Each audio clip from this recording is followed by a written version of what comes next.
Okay, so officially, welcome to our integrated self-inquiry training. We will dive into dissolving false identity, revealing truth. It's just another way of saying what inquiry is all about. So a couple things, I said it before. Inquiry is not um, it's not a direct teaching, right? It's not a assertion. It's not saying, hey, you need to see the world this way, you need to see God this way, you need to see yourself this way. It's not any of those things. It's the means by which we dissolve a kind of deception, and we'll get to this in the presentation, a kind of deception or lie that is veiling us from the truth. So one of the, I could say assertions, but I'd say more discoveries or something that inquiry reinforces is that the truth really does set us free. That when we get to something that's true, our entire body, our entire being reorganizes, conflicts are resolved, physical healing, mental rumination, emotional suffering, and pain dissolve when we realize and can see what's true. And that always dissolves what's untrue. It's almost like saying the sun shining is true, is what truth is. It's just constant. It's like saying God never changes, God's always present. It's similar to that kind of teaching. So it's like there's a truth that shines. And then we have the window of our mind that can filter and perceive and distort things, which makes us different from animals. Animals have to be true to their nature. A cat never tries to be a bush, but we try to be different versions of ourselves because we believe we have to. And so that window of, let's say, perceiving and identity, I'm going to use these terms identity and context as interchangeable because an identity is like a context in which we live in and from. Like I'm not enough or the world's not safe, I'm not safe, these kinds of things. So when the light shines through the window and we have a context that's not true, it's like it blots out part of the sun. And we get this, we don't get the fullness of what's true. And so we get this kind of distorted image, right? Or at least I'll just say not we're now experiencing a kind of limitation that doesn't have to be there.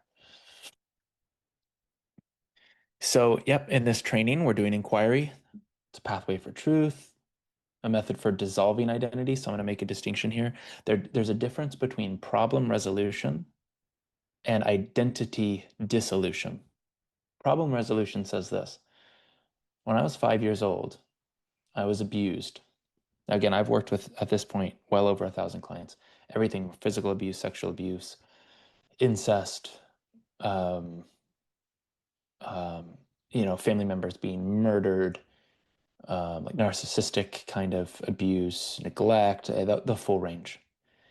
And if the approach to healing is problem solution, meaning, oh, look, you've been, this thing that happened at 5, there's a trauma that was born. And in German New Medicine, we have a specific definition of trauma, which I'm not going to go into here. But maybe later when we get into the circle of inquiry, I'll define it. But generally speaking, you all know what trauma is. So there's a trauma that's, let's say, formed at 5. And now the adaptation might be, I only feel safe after this trauma if I have a ritual of locking the lock 20 times before bed, right? I have to make sure it's safe, make sure I'm safe. And there's nothing wrong with that. It's a strategy, it's an adaptation, it's a way of coping. But if we're in problem solution, usually the approach is, oh, this is the problem. Let's give you a solution. Okay, I'm going to teach you how to create safety. If the problem is I'm not safe, And an entire lifestyle is born from I'm not safe. A solution, and this seems, God, I just want to see you guys because I want to ask you a question. Just give me a sec. I'm going to minimize this screen. Okay. Can you guys see that? Is that too clunky? No, is that fine? You can see it still? Okay, I just want to see some faces. Who's been asked that question or told or guided that, oh, we just need to teach you. You need to learn how to create safety. Has someone come across that teaching or how to create safety, how to regulate your nervous system? Yeah. Monica, anyone else? Just keep your hand raised. Yeah, yeah, yeah. Okay.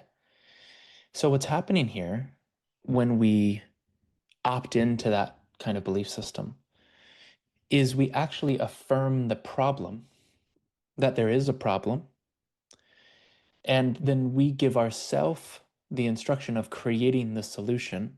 But if the solution isn't here, present right now, built into me, then it's something that I do fundamentally lack. Do you see that nuance? Hey, it's your job to go create safety. Is there ever a point where you didn't feel like you had to create safety? Can anyone remember a time where there's no thought of, man, really got to get to work on creating that safety?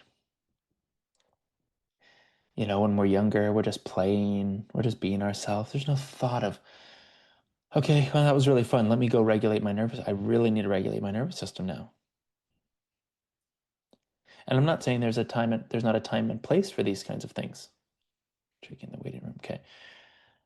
What I'm saying is, if you believe, well, I'm fundamentally unsafe, the world is fundamentally unsafe, and now my job is to create a sense of safety, you're going to keep creating a world that proves that you are not safe, which is going to fuel the need for you to create more safety, because it's obviously something that's not here and now. It's something that you create, which is in a future. And what I put in the future stays in the future. It's a constant search. It's a constant effort. Doesn't sound like a safe person. That sounds like a person who's working on being safe. You see that difference in identity? One is constantly trying to create safety. What kind of person needs to create safety? Well, one that's not safe, right? So if I give myself a responsibility, let me just check this next slide. I know I'm getting ahead of myself. Here we go. If I give myself the responsibility to create something I already have, I've just separated myself from it. No faults of my own. I'm not saying when you're 5 years old, you do this to yourself. It's unconscious. It's really happening at no choice of your own. But if you give yourself the responsibility to create something you already have, you're only affirming that you don't have it. And I would call that a kind of negation of the self. Or to rhyme, you negate what's innate. I used to think I was going to be a rapper. It's a real story. You create, or you negate what's innate. And so the first assertion here is that you aren't just a human. You aren't just a clump of cells. This is not random. We didn't evolve just from primordial soup. We weren't, you know, uh, a mix of chemicals and amino acids that somehow became sentient. No, but there is a soul, and the nature of that soul, and don't take my word for it, you can take this to inquiry, you can investigate it yourself. But the nature of the soul is that it's eternal, it's complete, it's whole. There's nothing broken, nothing missing. In the Christian tradition, they would call this the imago, the part of you that is made in the image and likeness of God. That's Greek. The imago Dei means image bearer. So it's just another way of saying the essence of who you are. There's human and then there's being. That beingness has all of the things that you may look for in the world. It contains all the things that you might have thought you lost from the trauma, the pain, the things that you've went through. And then the human is our biology. And so ISI is our process of dissolving what's in the way of our true identity, which is, you could say, the beingness in human being, which is where fulfillment, happiness, joy, connection, intimacy comes from, arises on behalf of. And then GNM is just the map of our human, which we're not going to go into GNM on this one. And so together, it's a pretty cool system. So if my true nature contains, and this is great intellectually, but inquiry gives you this experience. So if my true nature has everything that I'm looking for, well, we'll go here first. So I like the story. I wonder if I put it here. Okay, I like the story of Adam and Eve specifically in the what happened right before the fall. And in this slide, we can say it's like a split. There's a lie that's believed. And so we could say our essence, our being, our soul, which built into it is everything that we look for in the world. And you could say in objects, people, experiences, relationships, right? This is why people will go on roller coasters, for example, and crave these experiences, because it completely gets them out of their thinking mind, their identity. They're forced to be so present, and they have a kind of little ego death. And then in the absence of that, worrying about future or judging, shaming, guilt tripping themselves on their past, in the absence of all that, there's this freedom, right? And so there's a driver. It's almost like, think of a rubber ball.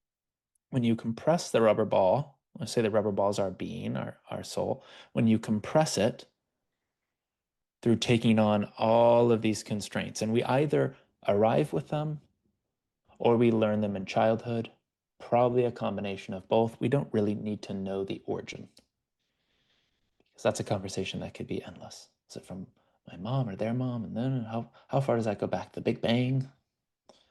So we don't really need to know the exact origin. All we know is, as we take on constraints that negate the true self, it's like squishing a rubber ball.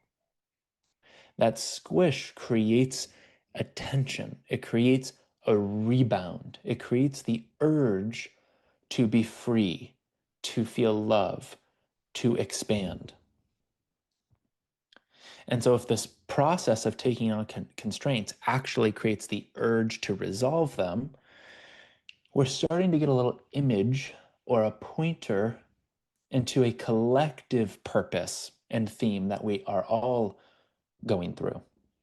And I'm going to distinguish that in a bit. But we can say the split or the fall metaphorically is every time, and we'll take this on a moment by moment basis. This is happening all the time. It's not like there was one fall in this moment. And no, this is the archetype, the understanding that when I believe something that's not true about me, and it causes me suffering,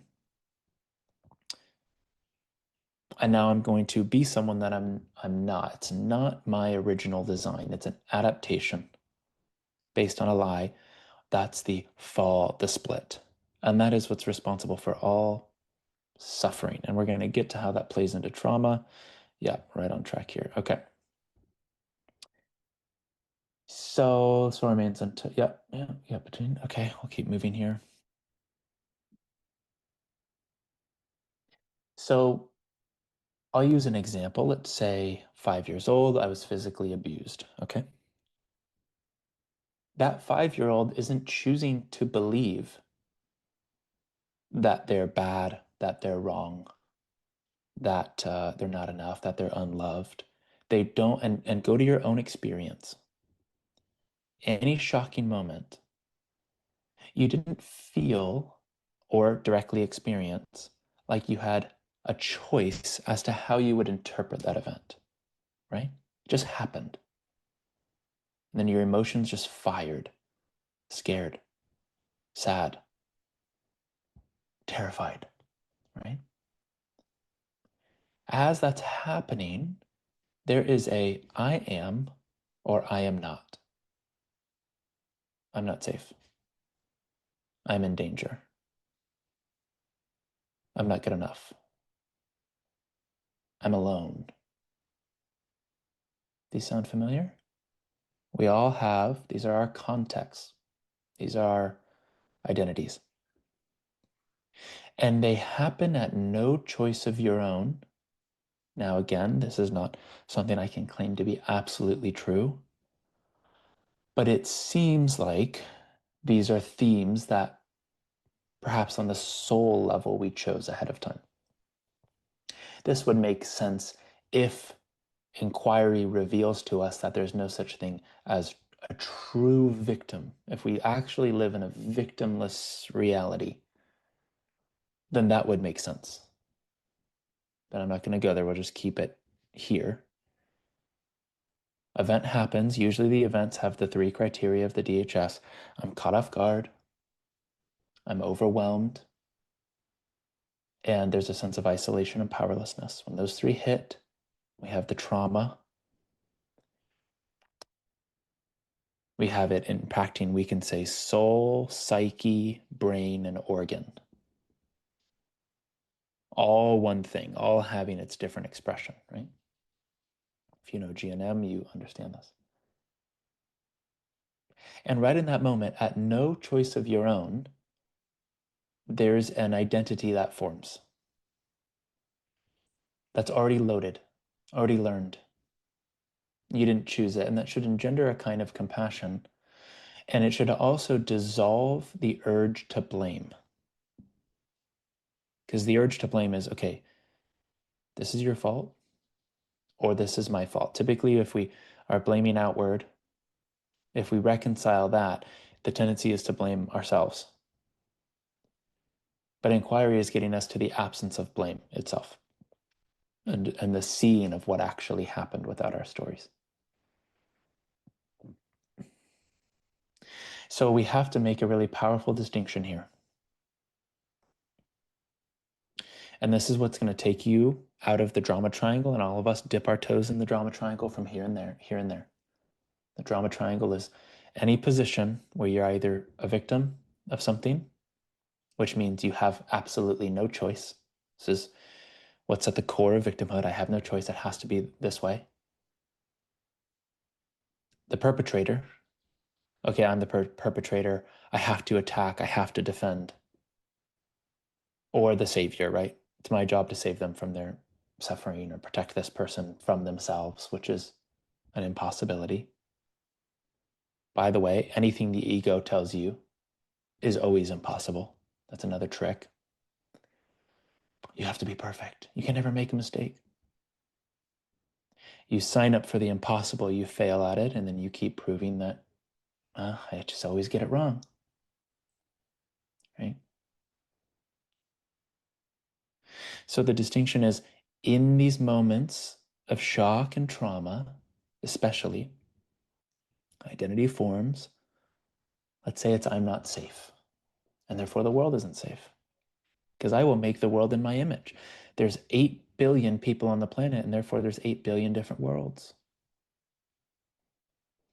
So now I'm unsafe, so I must live in an unsafe world. And who do I become? How do I change? What are my habits? How do I think, speak, act when I believe I'm not safe and the world isn't safe? And that's, you could say, is the fallen self. You could say it's the context, the ego. But as soon as that context, that identity turns on, there's going to be suffering. Why? Because it's not true.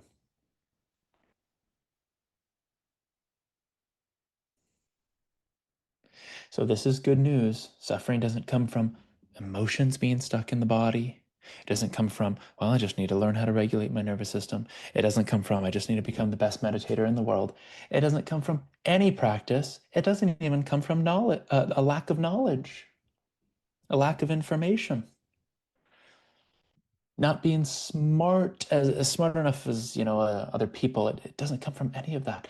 It just comes from believing a lie. And the proof, and you can find this in your own experience, again, don't take my word for it, is that in these moments of shock, when that way of interpreting, so now we're getting to the level of perception. And so there's kind of two things I want to show you here. There's my senses, right? When I'm seeing just raw data, my senses are designed to look out for danger. That's our animal, human animal. And then I have a way of perceiving what this information means. Dependent on what I make it mean, sometimes at no choice of my own, when I'm young, depending on what I make it mean, my brain will either go, oh, this is not safe. I need to go find safety somewhere. And that's the fight, flight, freeze, or fawn response. So the brain is going to go, okay, path of least resistance, get me to safety. Senses look for danger. Brain searches how to be safe. Perception will give the instructions on your command center, which is the brain, which tells your nervous system what to do.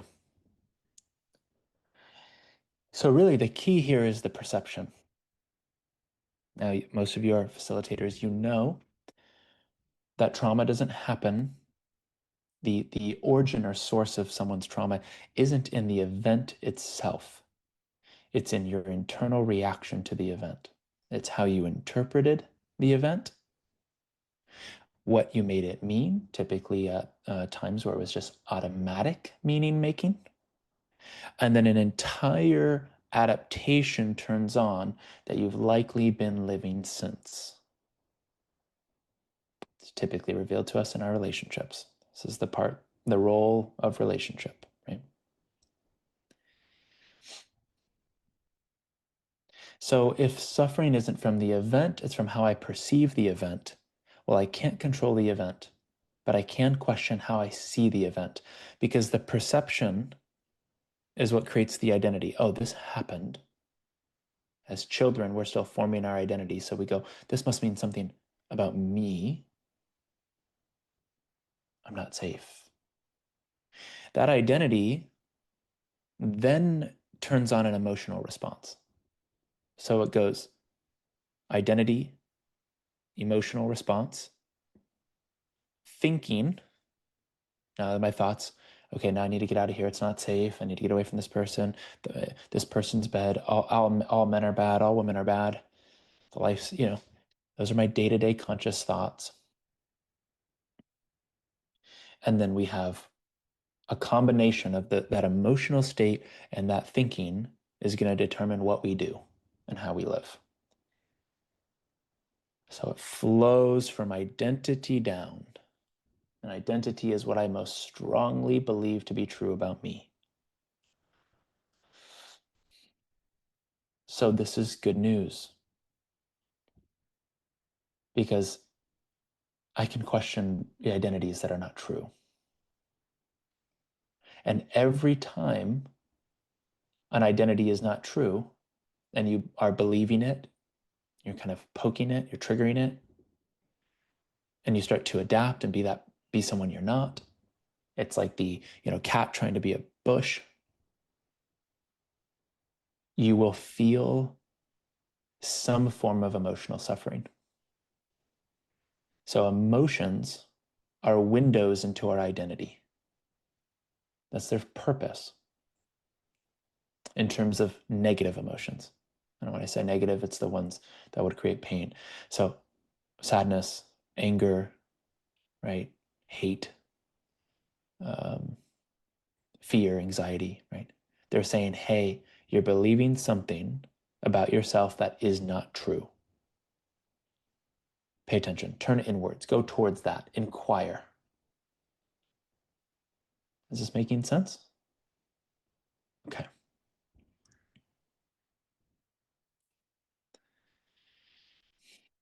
Kind of talked about this a little bit. I'll mention a couple things here. As a facilitator, my job isn't to teach the truth. It's to help someone identify the lie that veils the truth so they can have an experiential contact, have experiential contact with the truth that changes everything. And I'm just watching that happening. I can't impart that. It's the same way of saying, oh, I am Jesus, I don't heal you, your faith heals you. Okay, so he's not taking any ownership. I can't take any ownership as a facilitator. In fact, I tell my clients, hey, I just want to let you know, I can't promise you any results. I can't heal you. I can't even help you heal. I can't make you believe any of this. I can't have you be willing and honest. I can't force you to question something. I can do inquiry alongside you and witness you come to a deeper truth. That's all I can do. It doesn't mean there's not an opportunity for wisdom to be shared. It just means I can't force someone into the truth. It's not like the truth's in my fanny pack. I just pull it out. It's like, here, let me cram that into you,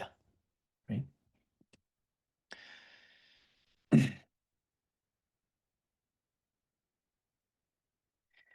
So another principle that's important here is we have human being, we have beingness, we have the soul. You could say incarnates.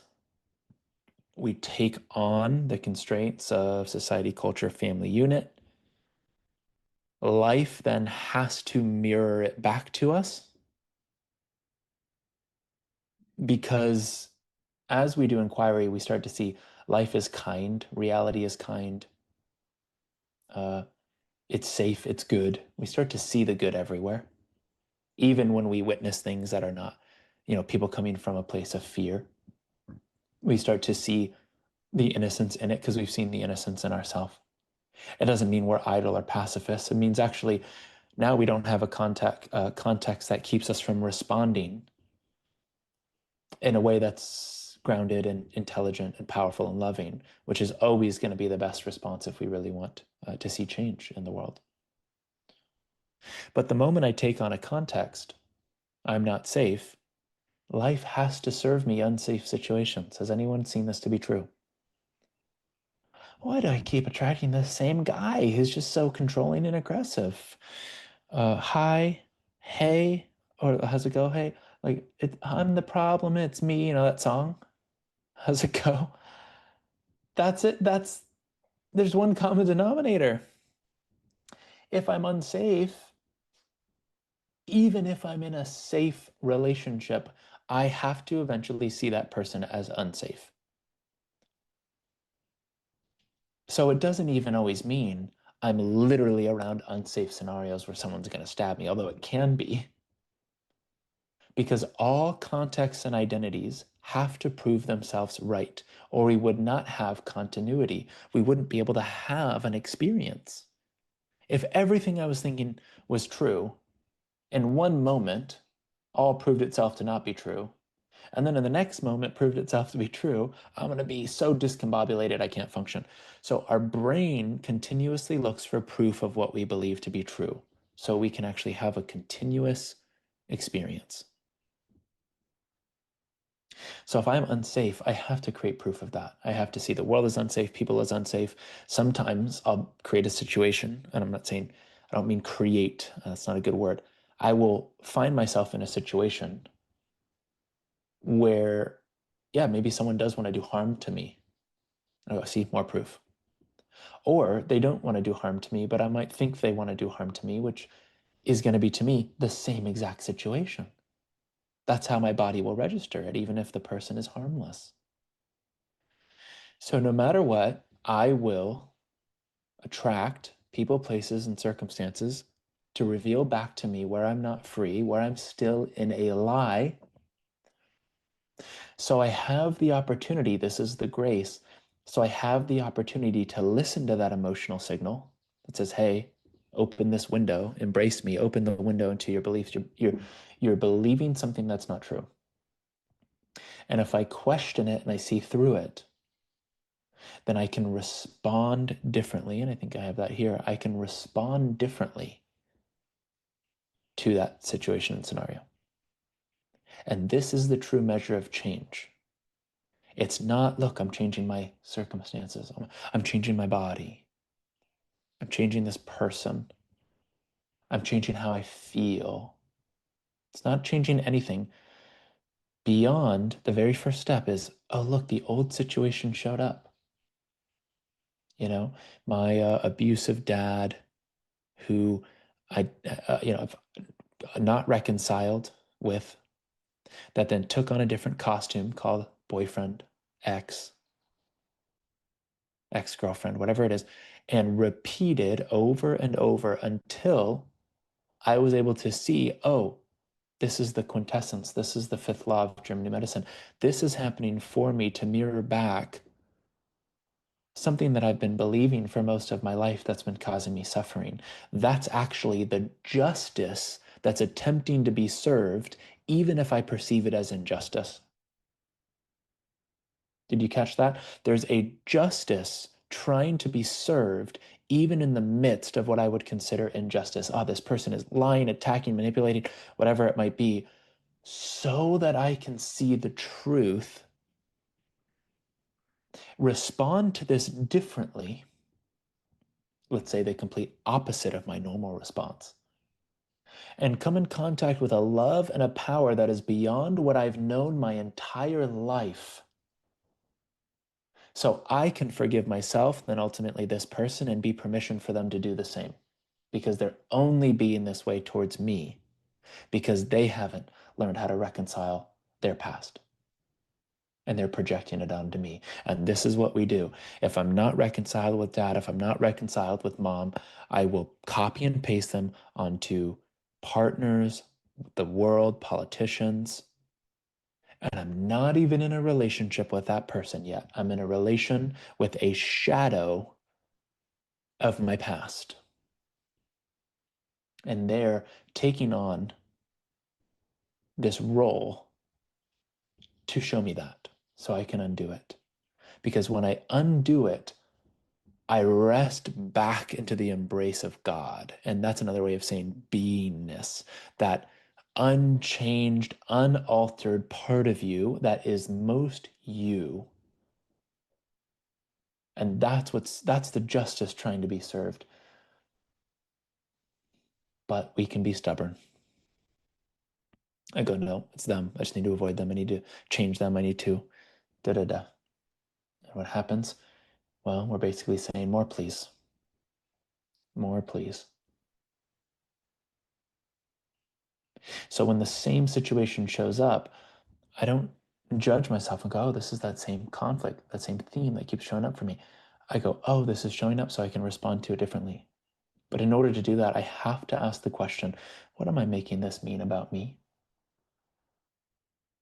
I have to see the lie I'm believing that is motivating me to attack or defend. And when that dissolves and resolves, I can actually be in responsibility, which is just my ability to respond. My only job here is not to change to control you. It's to respond to you in a way that's true and authentic. And if I can respond differently to the old event, circumstance, echo, recreation of conflict, I've solved the conflict. I've actually changed. Is this making sense?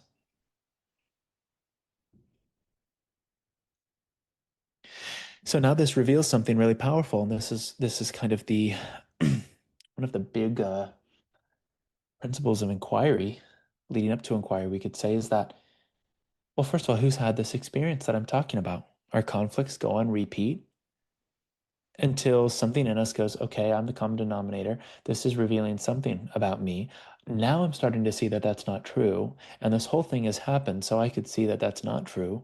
So I can come into deeper communion with what is true, with beingness itself. With, we could say, call it God's being, because I don't claim that being. I don't say I created this, my own being. I'm the, it's just, there's just beingness. There's just what's there in the absence of your context. And this is why when we get to that part of inquiry, we'll see almost everyone has the same answer. When we look at that false identity, we say, who would you be? How would you feel in the absence of that identity? All of us have a very similar answer. Free, joyful, loved, connected. Yeah, we're all describing a shared being that's always present. So now this reveals a shared purpose, which is I arrive or adopt beliefs contrary to my nature. It compresses my being. My being feels compressed. It creates this urge to be free. And so life keeps giving me these opportunities. I keep searching. I keep yearning to be free. And when life gives me the opportunities, which is going to feel like I'm triggered, I'm upset, I'm frustrated.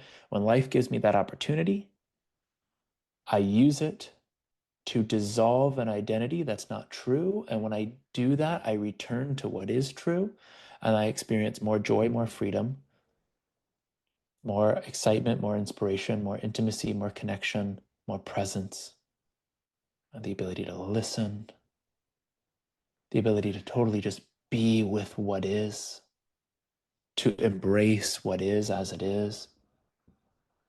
And this is our shared purpose. This is another way to understand what success is. Is it the money I make? Is it the achievement? Is it the outcome? Or is it my ability to completely be with this, just as it is? Do I need it to change to be okay? Because if achievements, outcomes, money, status is what I need to be okay, I will never be okay. So who would want that? Who would want to never be okay? No one wakes up and says, I just never want to be okay today. So this is our shared purpose, is the dissolving of what's untrue, the learning that happens, the wisdom that's created, and then the opportunity to experience more of what's true.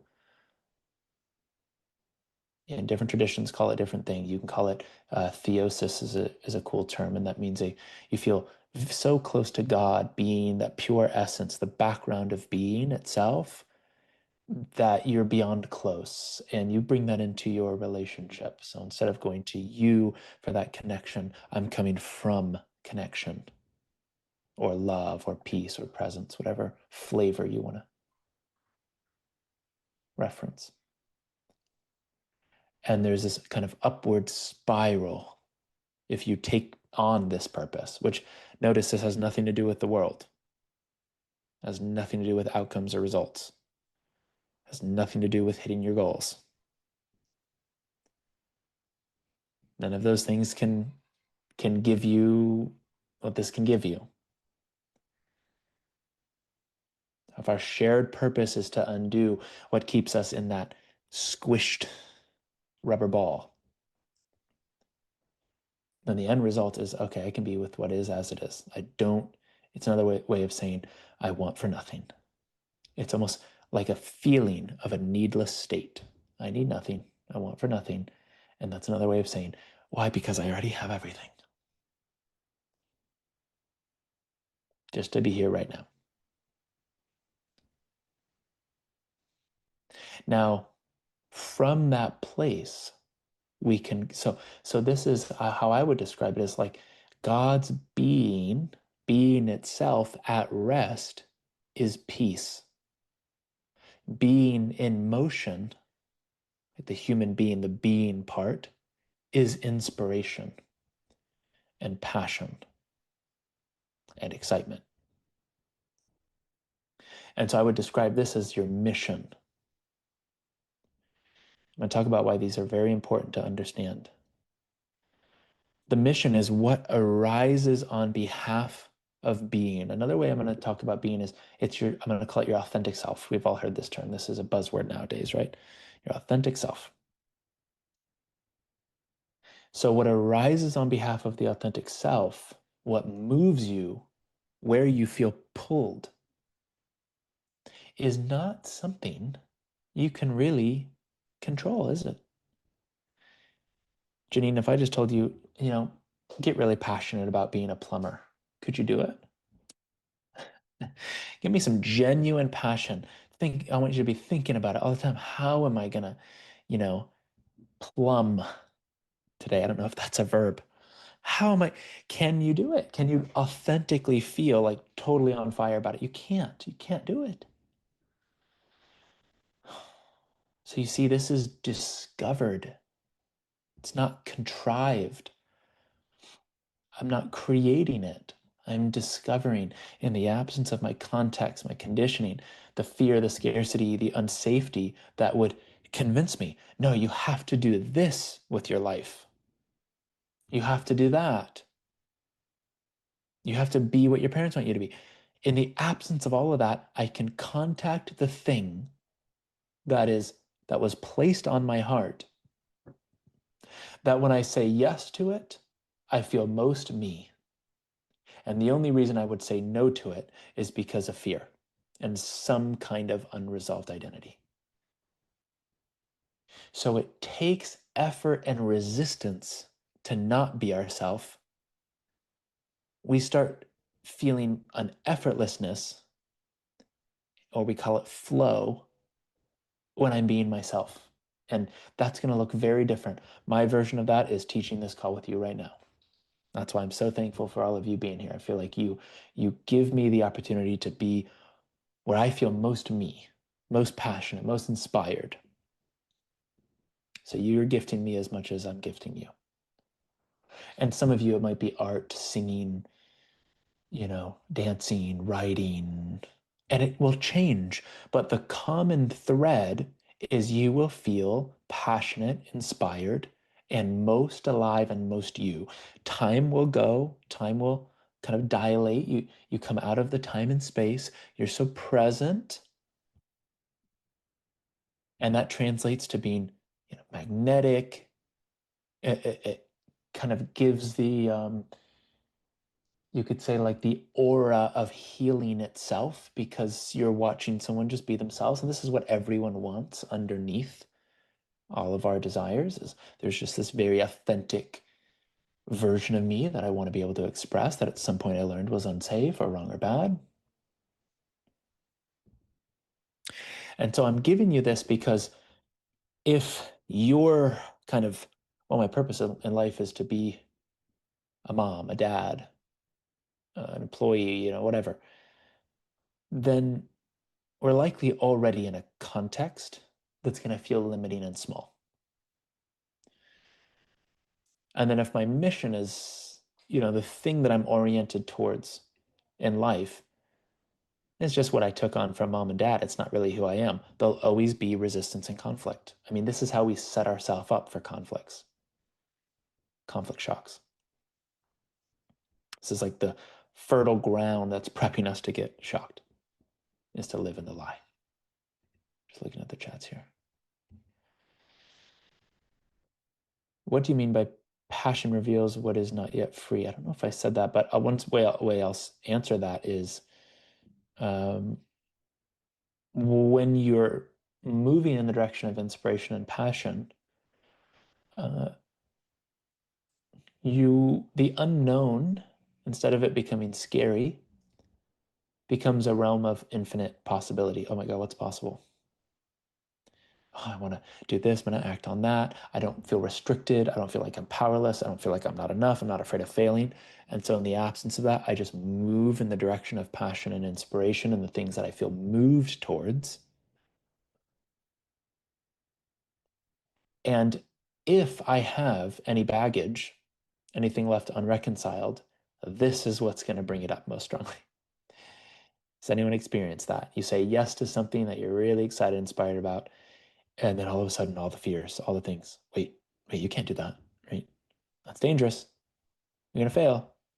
You can't make all that money. What are you going to do with that money? You can't trust you with money. Then you're going to blow all that money and prove to yourself that you're a failure. It's unsafe for you to make money. It's unsafe for you to be in that relationship that you feel so called towards. So passion, inspiration is also a fast track because it's going to bring your stuff up very quick. It has to, because it's, for most of us, going in a completely different direction than our conditioning. You see? Yeah.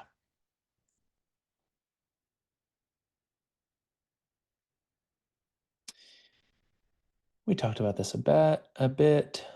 You got any from, yeah. Yeah, just kind of talked about that.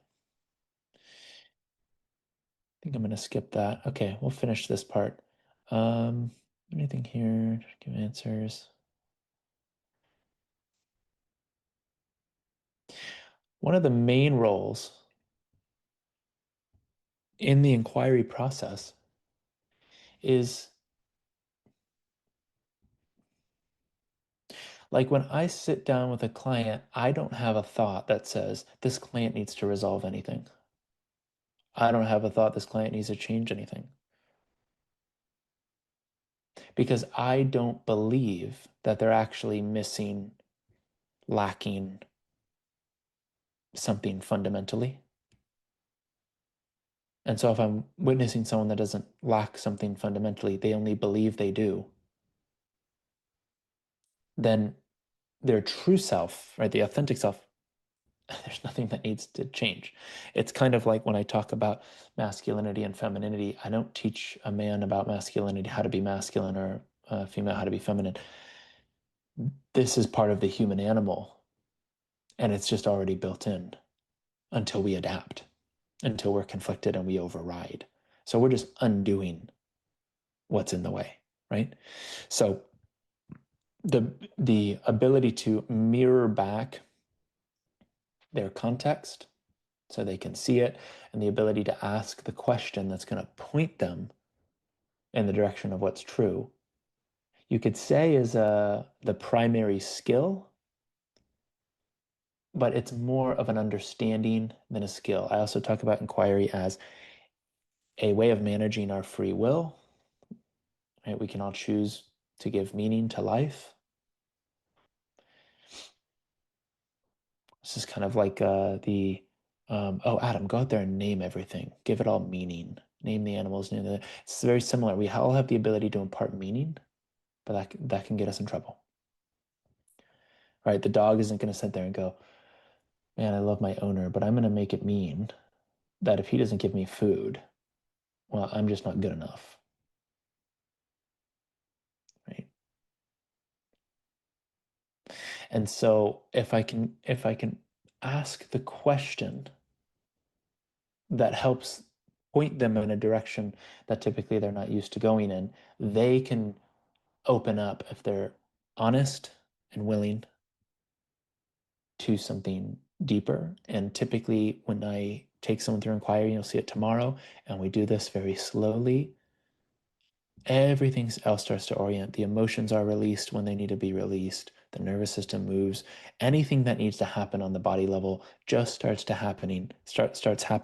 The deeper we get oriented and connected to what's actually true. I don't need to teach them how to do that. Their body knows how to do that. Their nervous system knows how to do that. It all happens. It's all built in, thankfully.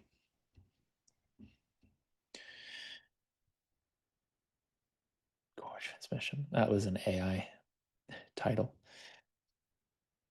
Okay, quick recap. And then we'll go into the circle. We'll have a potty break, and then we'll go into the circle. Human being, beingness, soul, whatever you want to call it, is whole, right? Then I take on beliefs and identities that are not true. That squeezes the rubber ball. This is suffering. Most of it forms in moments of shock and what we call trauma. It's almost like a whisper. Hey, you're not enough. It's not safe. It's assumed to be true. You're not doing it. You're not choosing it. You're not to blame.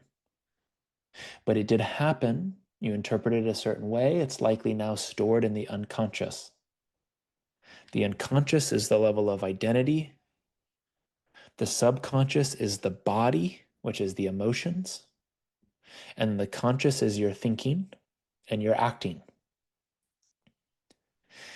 Again, by knowing that order, the first sign that I'm in an identity that's not true is the emotional response.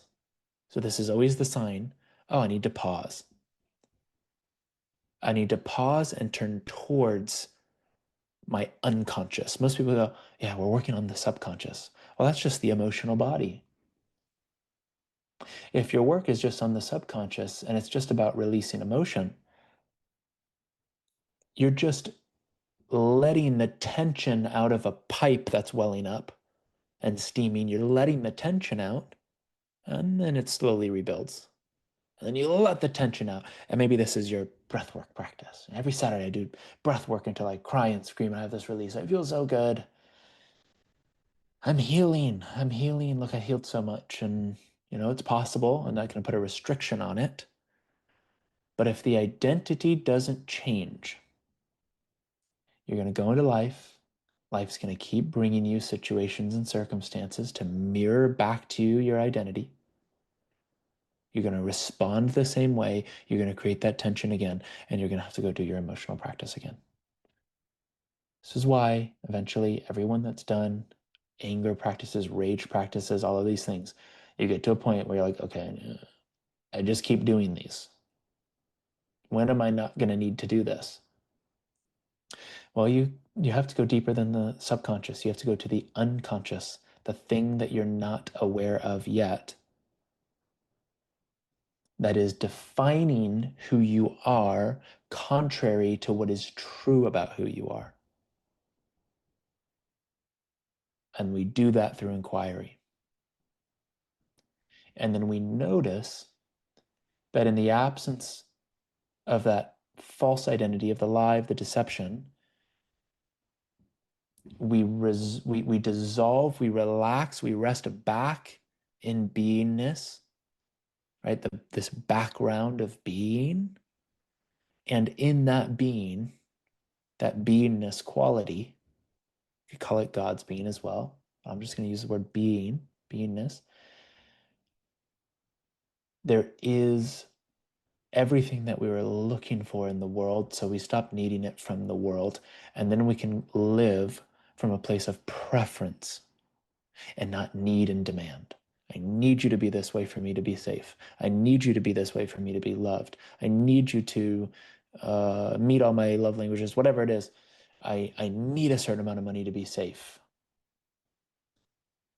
And we can just live from preference. This is what I prefer. This is just what I want. Why? I don't know. Just for its own sake. I love loving. I love being in a relationship where I can tell you the truth. So we don't abandon our preferences. In fact, we get to our truest, you could say, desires this way.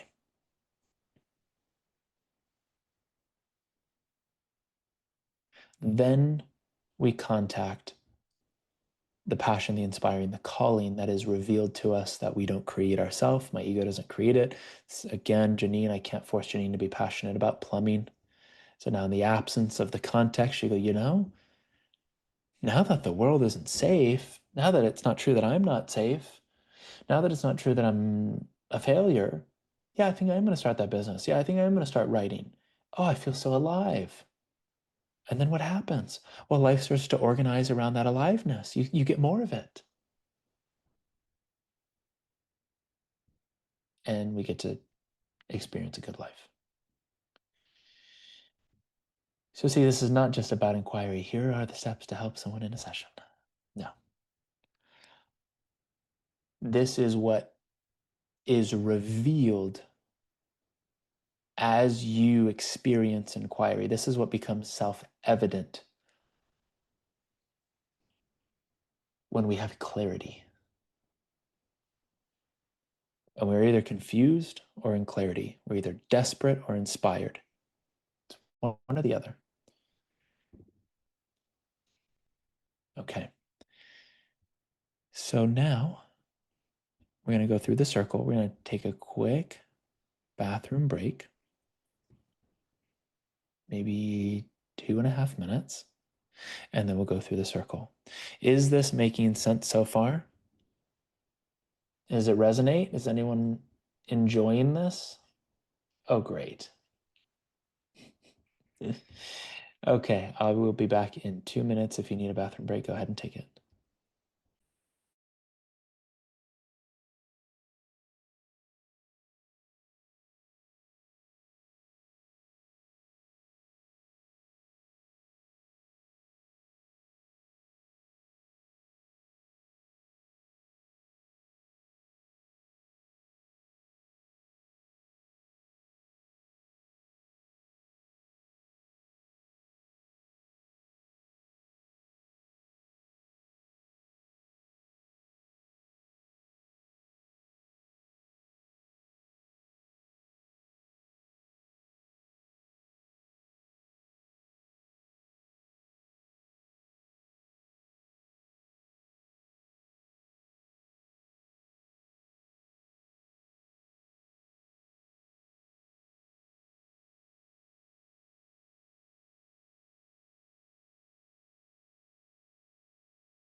While we're waiting for everyone to return, are there any questions? I see some chats.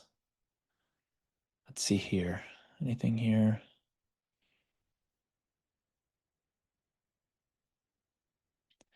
Grace, that's a good one. Let's see if there's anything else. Makes so much sense. Oh, these calls are my release. Then I build it up and come back. These calls release again. Hey, you know what? That's fine with me.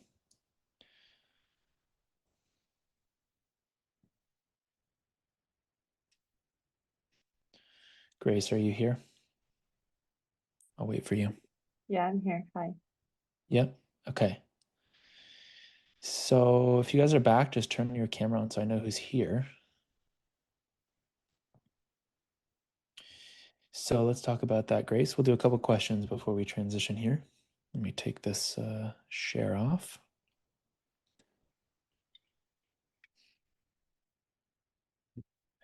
So many two-dimensional faces. Well, two-dimensional names. I enjoy the two-dimensional faces. Okay, Grace.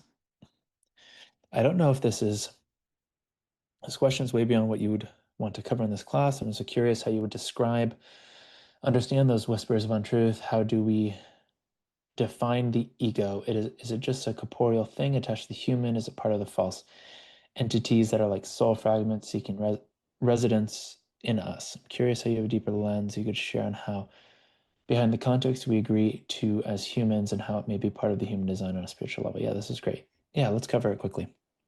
So we have to have an ego to have a physical experience. If you completely kill your ego, you have no physical, you can't be a human. Ego is like a diving mask. It says, hey, I'm going to plunge underwater into this physical experience, and I need a way to navigate. Eyes, I need a way of breathing, seeing, smelling. So I have all this gear called the body to help me interpret and make decisions. This is the role of the ego. I drive the car, I see the red light. He goes, oh, I know what red light means. It means stop. Okay, I should stop. And I stop.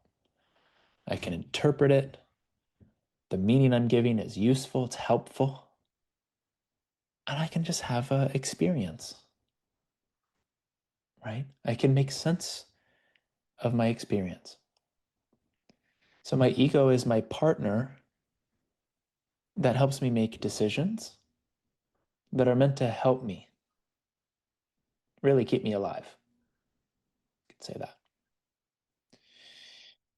The whisper, this is where, again, you don't need to know this to experience the fruits of inquiry, but the whisper that says, oh, you're not enough, you're unsafe, I'll put it this way, I'm not enough, I'm unsafe, there's something wrong with me.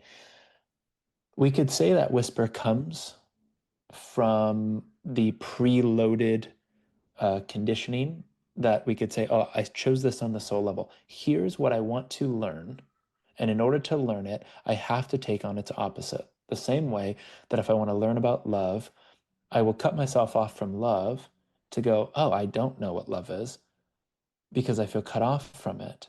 And now I have to investigate and transform. So I have the experience of going from seemingly the absence of love and into love. There's no better way to get to know something than to experience what it's not, right? Through contrast. So that may be one way to see it is, oh, on some level, I will choose these constraints because learning is available here.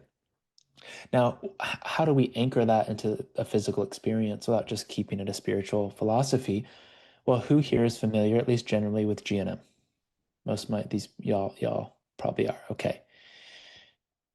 If a DHS, and I'm talking chronic because no one uses a joke all the time until I actually got someone with this symptom. No one comes to us with just a rash on their elbow that they've had for 2 days, right? An acute symptom that's going to come and go. It's just part of this being human. But the chronic symptom that typically comes with an entire different adapted way of being, what it takes to resolve that is you have to become a different person, incapable of perceiving the old conflict the way that you've been perceiving the old conflict. So again, you have to become someone in which the old conflict is no longer possible for you to experience.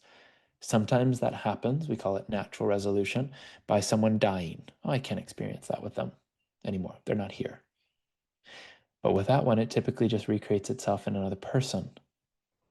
So the real way through the chronic healing kind of loop is there's a chronic way of seeing myself and others that leads to a way of interpreting, feeling, and acting that is keeping this alive.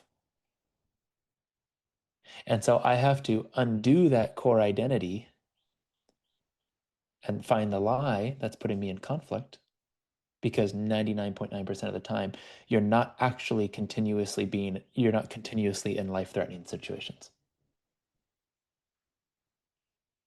right? You have a DHS that's on repeat, but your body thinks it's still in this life-threatening situation. And so what's required of you to unlearn that then leads you back to yourself, you could say your authenticity, you could say safety, you could simply say you without the conflict. That process is a process of learning, right? It's a process of, we could say, remembering, returning. There's a lot of different words we can use, but this is on a biological level. GNM will show us this. We are motivated to learn and grow. At least that's what it feels like. When I go from an untruth to a truth and my entire life changes, I feel expanded, right? I feel bigger, I feel more free or powerful, whatever word we want to use. And so that's built into our biology. So if you really want to resolve this, you have to drop something that's constricting you, constraining you, that's just not true, that's putting you into the drama triangle, putting you into victimhood. Or you're going to keep having these chronic symptoms. Because there's always victimhood with our chronic symptoms. There's going to be some level of victimhood that keeps being recreated. It just comes together. Because when I'm in a way of seeing something, oh man, I'm not safe, I'm this, I'm that, I always experience myself as not having a real choice. That's all the definition of victimhood that I'm giving you is. There's nothing wrong or bad about it. It's anytime I feel, no, I have no choice. I'm stuck. I can't get away. I can't get to safety. I can't. I have to, right? So I'm just pointing you to this as above, so below quality that I'm kind of anchoring the answer within, which says, oh yeah, it's built into our biology. There's a motivation to learn. There's a motivation to return to what is natural and authentic. And this is why, again, you don't really see chronic conditions in animals the way that you see in humans, because that's the one factor, is that we have this brilliant mind that can be used for us or against us. So our job is to reconcile with how we've misused it, how we've used it against us. Right?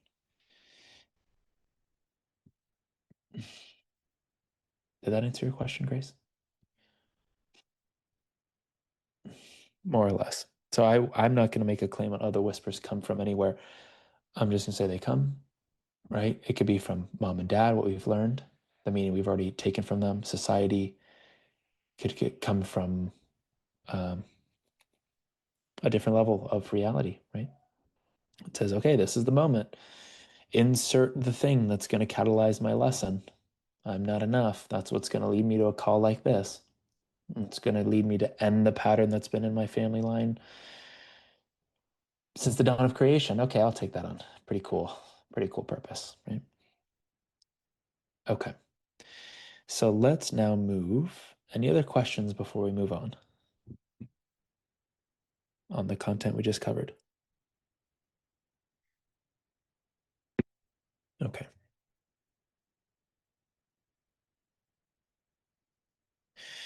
The circle of inquiry. If you can't see this too clearly, you might want to turn up the brightness on your screen. They're going to be highlighted when I go over it, like this.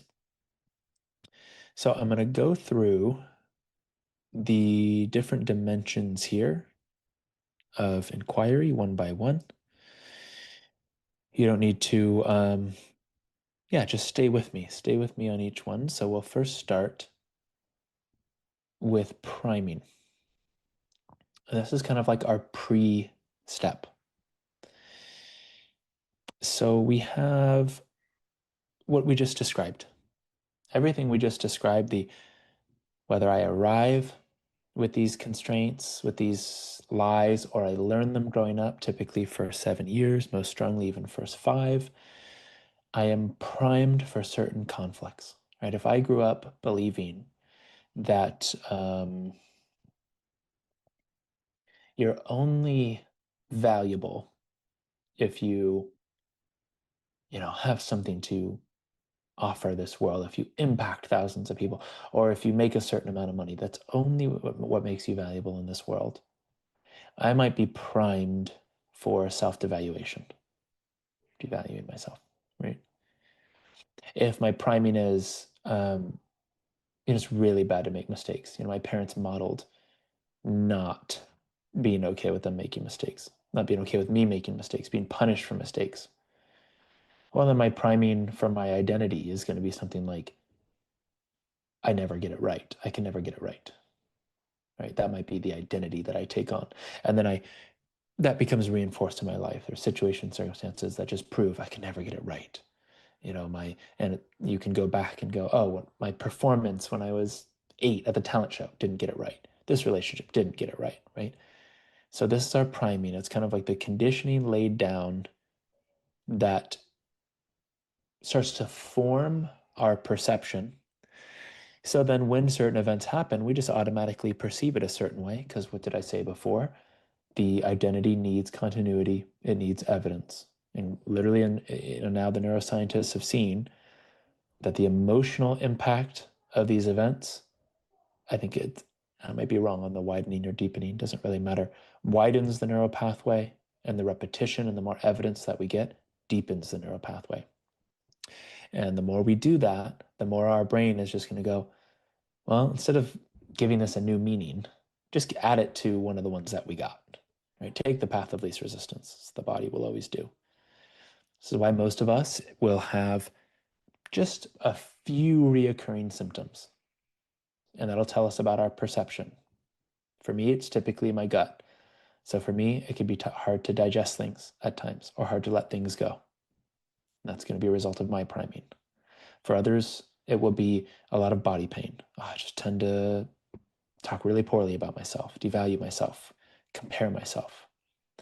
For some of you, it's going to be a thyroid. I'm just too slow, always behind, right? So our priming kind of determines what we're predisposed to. The first active step, and this is just more of an understanding, and sometimes in inquiry, sometimes I'll ask a little bit about their history just to get some information on priming, so I kind of know where to look. Next, we have mining and framing. So when I sit with someone, and tomorrow you guys are going to get this demonstrated, when I sit with someone, there's two levels that I work with, one or the other, or one and the other, that show me where I need to work with them. And at the level of the mind, it will express as rumination. At the level of the body, it will feel like a kind of suffering, anger, sadness, resentment, fear, anxiety. So I either work on the level of the emotion or on the level of the psyche, but remember, they're both windows into identity. So I might start a session and bring someone in and say, okay, let's find a place to work today. Close your eyes. Why close your eyes? Because when you delete one sense, you heighten the others, especially your feeling body. So close your eyes, get connected. And and this is the mining part. This one step sometimes could take up 50, 60% of your session because it's so important to find a scene that's on repeat in the psyche and that has the most energy on it in the body. The one that's the loudest is the one that's most ready to go. I'll say it again. The one that's the loudest is ready to go. Why? Because it's trying to get your attention. And that's the body's intelligence saying, hey, you're ready to integrate this. You're ready to reconcile this. I'm screaming at you, right? So I will mine around. I like using the DHS criteria. Let's find a moment. You were caught off guard, overwhelmed, sense of isolation and powerlessness. Let's find a moment where there's still rumination. It's repeating. You feel stuck on it. You think about it. Times it can keep you up at night.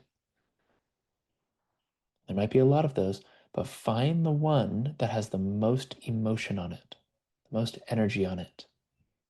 The one that you start feeling your body respond. That tells me it's alive. It's still playing out, right?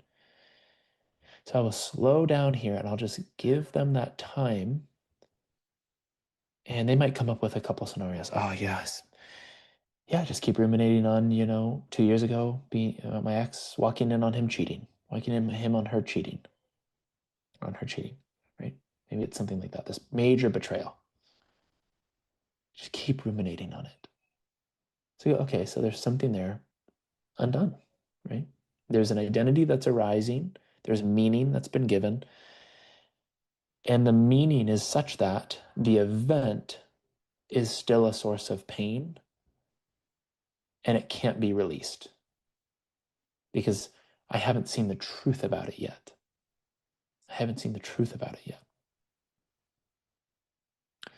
So I will, maybe if multiple come up, the other one is, when my dad, when I was driving to one of my games and my dad, or after one of my, football games, or he said, you didn't play good. That was crappy. You could have done better. And I just felt so devalued in that moment. Maybe they bring up two. I always skip their mind and I ask their body. This is the integrated somatic inquiry part. Because what do we know about the conscious mind? It can lie. It does all the time. Oh, no, I've already worked on that. Oh, I healed that already. Oh, we don't need to look there. Oh, I'm going to work on that next week. Let's just work on something else. That one's, done too much work on that, right? I'll save this for another one, but there's actually 13 ways that lying happens, 13 forms. Things like justifying, blaming, defending. There's a whole list. I'll throw it in. I'll send an email with that. So I asked the body, okay, go to each scene, take your time there, recreate it, recreate the details, get really still, right in that moment of shock, right in the moment of pain when it was the loudest. And which one feels more intense? Which one's louder? Which one's bigger? And I'll give them that time to just mine around and feel, okay, this one hurts the most. And once they know that they're on that frame, think of it like a movie strip. We're going through the movie strip of their history to find that scene, get really still, not the whole scene. This is really important. Some people will say, yeah, I was just abused by my father. Okay, go to that scene. And you just stay there. No, no, no. There's always going to be, tell this story quickly.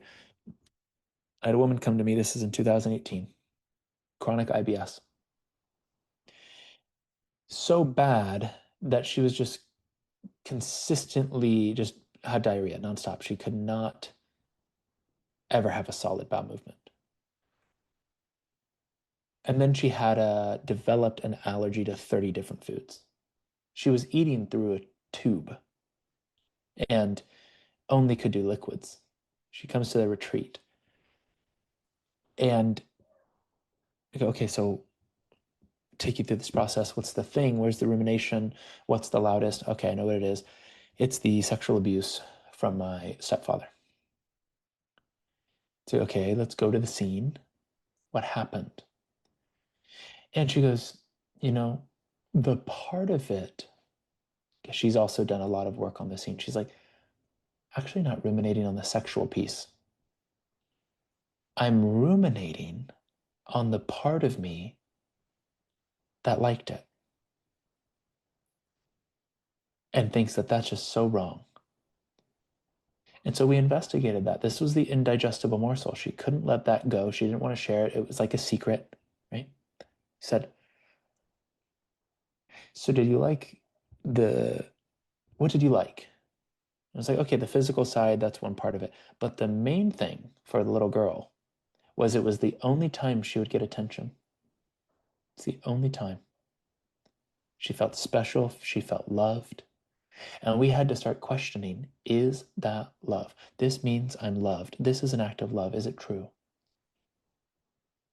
I was like, no. No grown man coming from love abuses a child. That's not loving. Is attention love? No. How many, especially the women on this call, get unwanted attention and you don't feel overwhelmed with love? Then with certain people, you go, I want their attention, so I feel loved. Well, that has nothing to do with attention. It has everything to do with your definition of love. So when she was able to see her innocence, right, I believed that attention and being seen as special by someone, I believe that that's what love is. That's what makes me lovable, if I can get that. Well, which then led to her in her later teens needing to get that same kind of attention sexually, right? Once she was able to see that that's not true, that's not what love is, but that's how a 5, 6, I think maybe 8-year-old might perceive it. Once she was able to see that and see the innocence behind it, that she was not wrong. I go, are you wrong or bad or disgusting? All these words that she would use for believing that this is what love is. This is the only way to get love. It's like, no, that doesn't make me a bad person. She was able to see the innocence. She had a massive emotional release. And then we could hear her stomach and her intestines rumble in real time. All of this processing happening. And this is one of those cases where, and there's stories of this in other root cause healing modalities with GNM, where she actually didn't go through a healing phase. She skipped it. And I do think that's possible. She just had a solid bowel movement for the first time, and then she came out looking super vibrant, and she said, oh my God, I think all my allergies went away. I just have this intuition. She went in the other room. She ate the food that she literally had a blood test for, said, oh, you're allergic to this. She ate the food. She was perfectly fine. And her IBS didn't come back. So I say all this to say, in the mining, in the framing, I had to get so granular. What's the one thing that you're ruminating on? The one thing. Not the general scene. That was it something that was said, something that was done? Was it a thought you had? Get really still. What's that moment? It's most painful that's on repeat. So this is worth taking your time. Is this making sense? Yeah, okay. I think these stay. Oh, that's kind of cool. Okay. I also call this an anchor. Could there be several pieces in one scene? There definitely could. Yes. Monica, that's good. So I also call this your anchor. So the little anchor here. Anytime you feel lost in inquiry, which over here it's a little too shallow, I need to recreate it. This is called the desert, being outside of inquiry. So inquiry, we want to stay inside of inquiry, inside of the question, inside of the searching, the looking. The desert is when client might go, yeah, but then this scene came up too, and then it's funny because my mom It's like we're going into the desert, we're not in inquiry. There's nothing there. Come back. But this is also a place, I'd say the rightful way to step out of inquiry is a place for sharing wisdom. And that might be as simple as someone says, yeah, I'm just, I'm a failure. I might go, well, you tell me what is a failure? What does that mean? What is your definition? So often I go here for definitions. Oh, failure means I can't, I didn't get the amount of signups I wanted to get. Okay, so failing in life to you is about getting the results you want to get. Interesting. And I might talk a little bit about failure and success and go, what is success for you? It still is a kind of inquiry. I'm just not working in the scene. See the difference? So there's an opportunity for some things to be undone there that might help loosen up the identity. And that's why it's worth it to me to sometimes go off a little bit, question these things. So they go, yeah, where did I learn this? I just kind of took this on. And that's helpful for them to come back and then go, okay, well, if these aren't true, maybe some of my other sacredly held destructive beliefs are not true. And so that's when I'll kind of come out and then I'll kind of weave back in. Okay, now let's anchor. Here's your anchor. Now let's anchor back to the scene. Go back to the scene. What was the moment? With the most intensity of emotion, that scene, that screenshot where you could remember it, you could feel it in your body now. Get back to the scene, get connected. And so I want to keep them connected to the scene. Yeah, it definitely can be grace. Yeah, that's right. So we have priming, mining. This is our anchor. If we ever find ourselves in the desert, we just come back to the frame. And as soon as I find the frame, we practice immediacy. Immediacy is answering the question, even for just a moment, can I be with the sensation that is arising within me when I'm giving my attention to the scene, to the frame? So I might put someone into the scene, and these can be brutal scenes. And I've never met someone that can't be with the emotion. Because even when they're saying, yeah, I can't be with this, that is how they're being with it. That's their way of being with it. So I'm not going to make that bad. I'm just going to keep moving through inquiry. And usually that will start to change. But the majority of the time, the clients I work with what we do is we find, okay, so you're in the scene. Okay, let's say I'm being physically abused and there's fear. So I'll say, take off the frame, throw the frame away for a moment and just get in touch with that fear. And let's not even call it fear. Let's just acknowledge it as a sensation. So we're going from emotion to sensation. An emotion forms when we give meaning to a sensation. So what arises initially is just sensation. And we go, oh, fear, sadness, blame. Now we're referring to an emotion. I want to get in contact with just the sensation. So immediacy is just saying, hey, take a couple breaths, get connected, slow down. Where does it hit you in your body? And I point to the body because as soon as I give attention to the body, it takes it away from the mind, from the scene. They can go, okay, yeah, I feel it in my chest. Okay, what's the emotion? Fear. Okay, what's the feeling? What does it feel like? What's the sensation? Heaviness, tightness. I'll say, okay. See if you can keep your attention there. If your mind wants to go back to the scene, just take it back to that sensation and stay here as long as you need until you start to notice perhaps like a rise and fall, which if you notice, all of our emotions rise and fall. No one is ever for 24 hours straight in one single emotion. It's dynamically changing. It's like I could be so depressed. Oh God, it's just like my life sucks. Everything sucks. I'm hopeless. I'm done. And then I get a phone call. I go, oh, who's calling me? Oh, is it? Yeah, I love this person. Oh, wait. I'm depressed. I put it back down. I remember my context.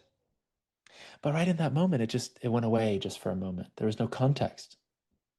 Something interrupted it. Something kind of caught me off guard. And I came out of it for a moment. Oh, then I come back. Right?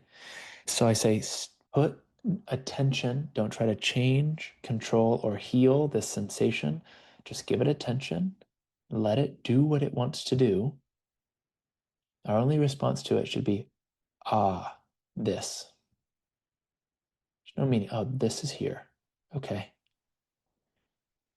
I let them stay in some silence, and I like them to see if they can keep the body still, because often we want to move to avoid, and just give it our pure attention.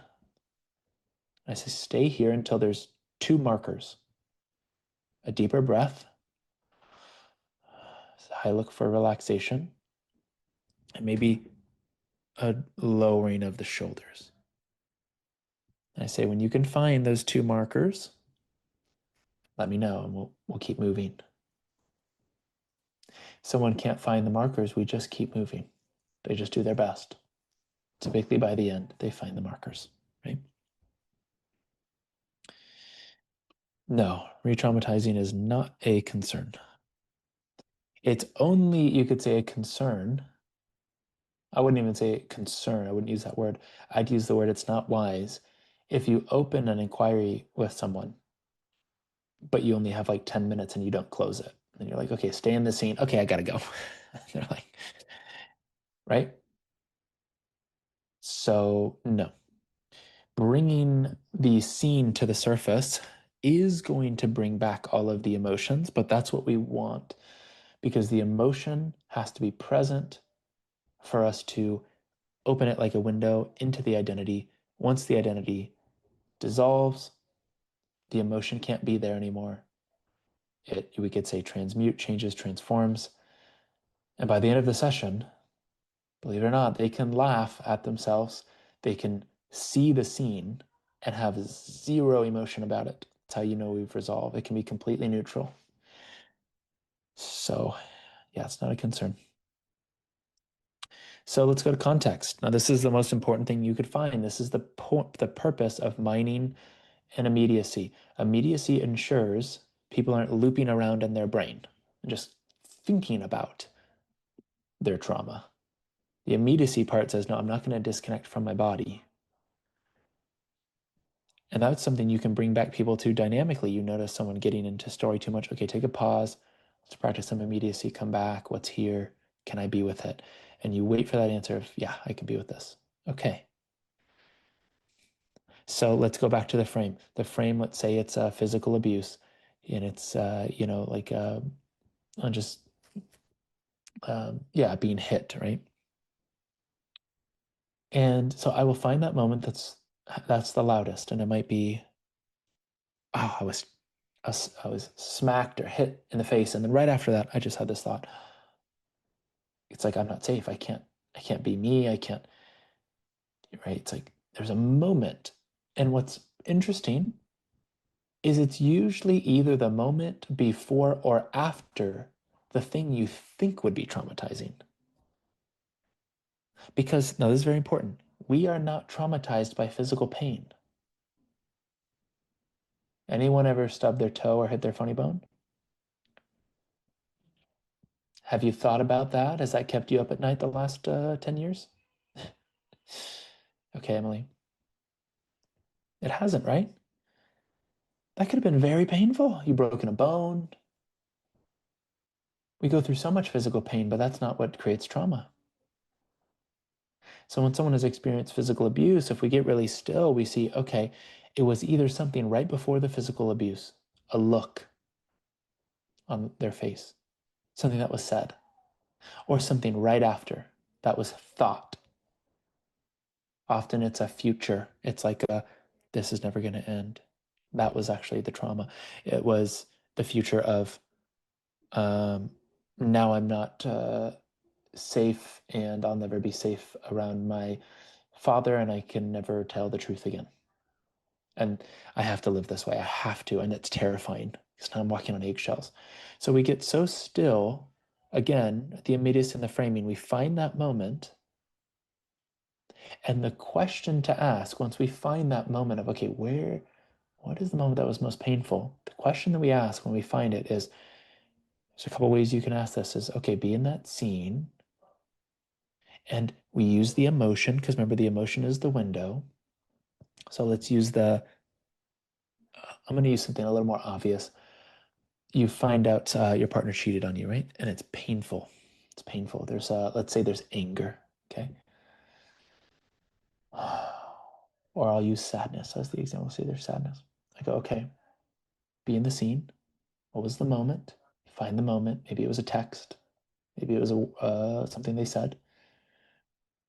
I go, be right in that scene. Hear it. See it. Be right there as fully as you can. Now, if there's sadness, that means I have to be giving this a meaning. That means something about me, and I'm doing it at no choice of my own. It's just happening. So I ask the question, if there's sadness there, then what must be true about you in that scene? In order for you to be feeling sadness, what must be true about you? Another way to ask it is, let's say the trauma moment, the shock moment was when someone said something. I'd say, okay, that's what this person said, but what did you hear? So again, I'm getting into the perception, the meaning making. Or I might say, okay, in that moment when this happened, what did you make it mean about you? And we just see what comes. Now, context is not something like they abandoned me.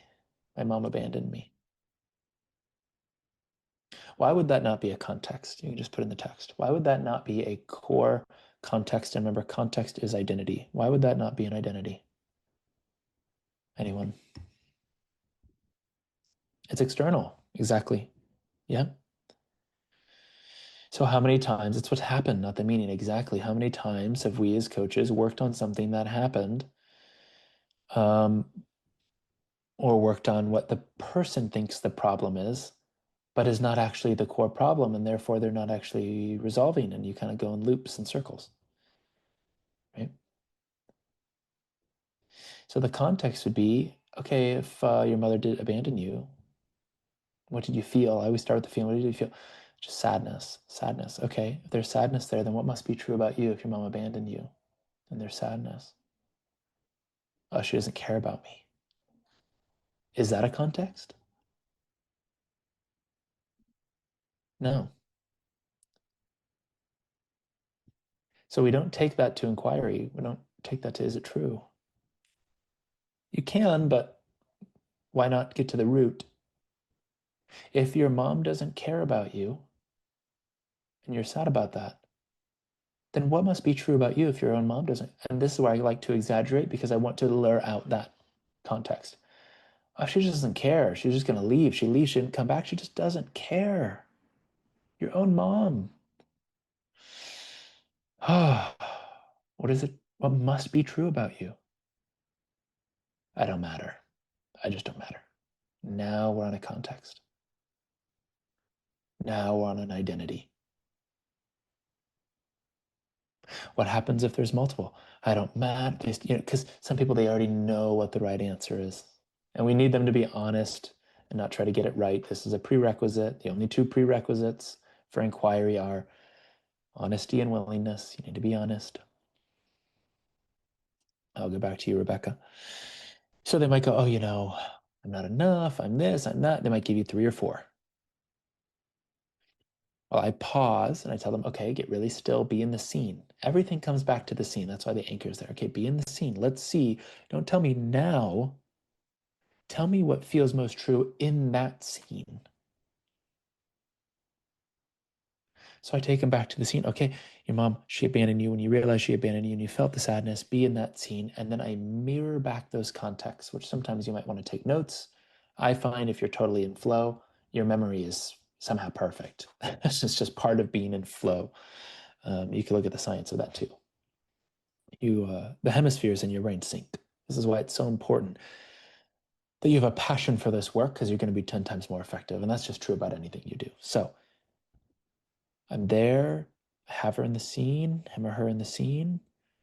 I will reflect back the context she shared to give her a chance to feel the body, feels most true, what has most energy on it. When you feel it, you go, yeah, that's the one. So okay, be in the scene. What feels most true? Not enough. I don't matter.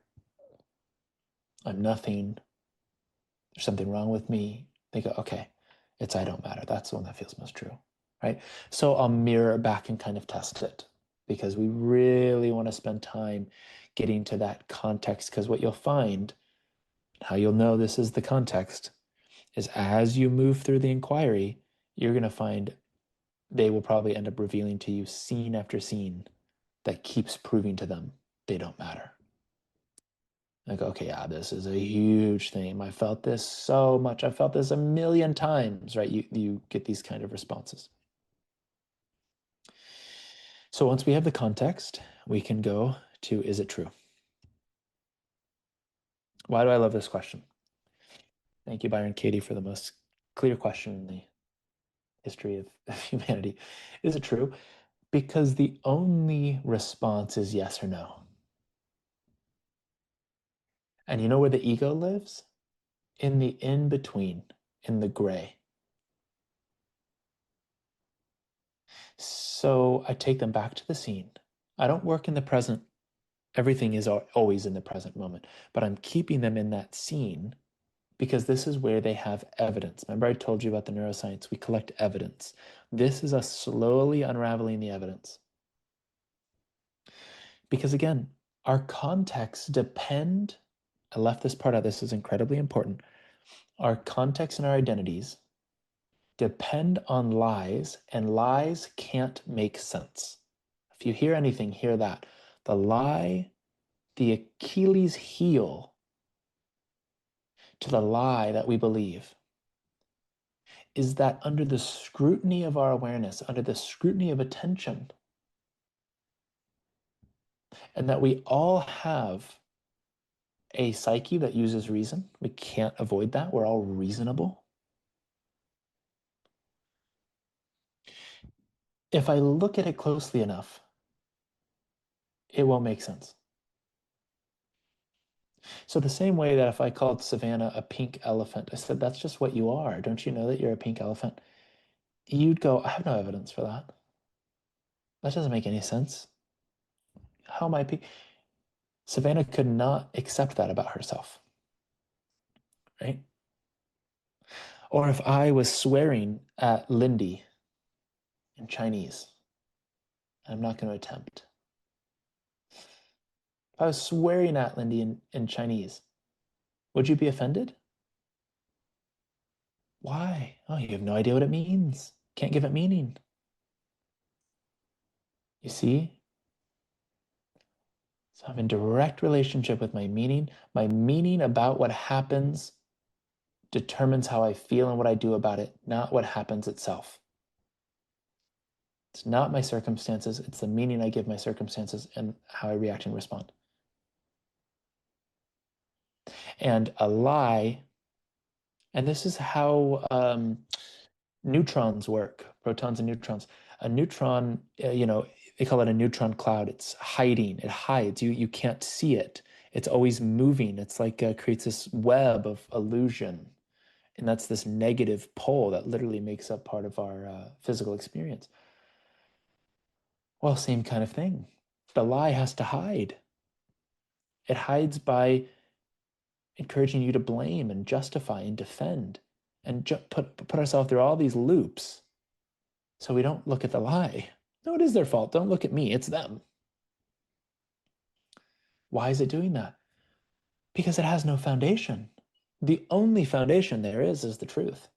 So it has to invent and keep you distracted. This is why they say the only thing is to fear is fear itself, because that's what's sustaining the fear. So the Achilles heel of the belief, the identity, the context that is not true is for you to actually see, wait a second, that's ridiculous. That makes no sense. That has nothing to do with me. And then you stop choosing it. And that's the only way it survives, is if you choose it. It's not like you need to cast out an entity.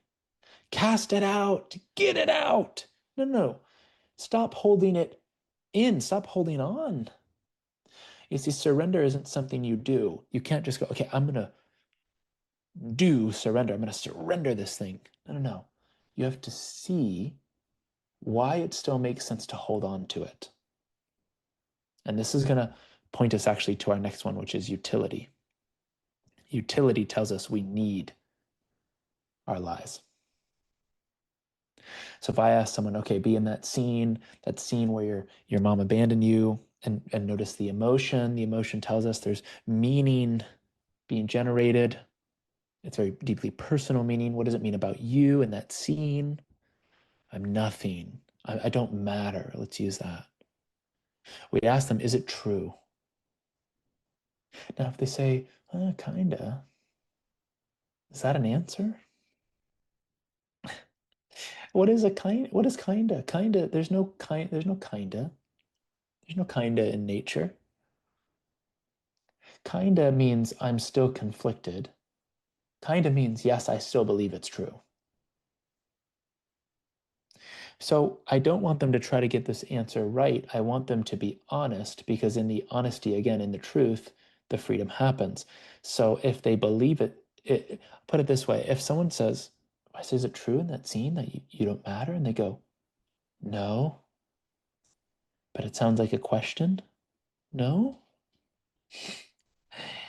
It's probably not a real no. Right? So it gets a little subtle here. If they say, no, it's not true, but then their body clenches, their body's saying, no, I do believe it's true.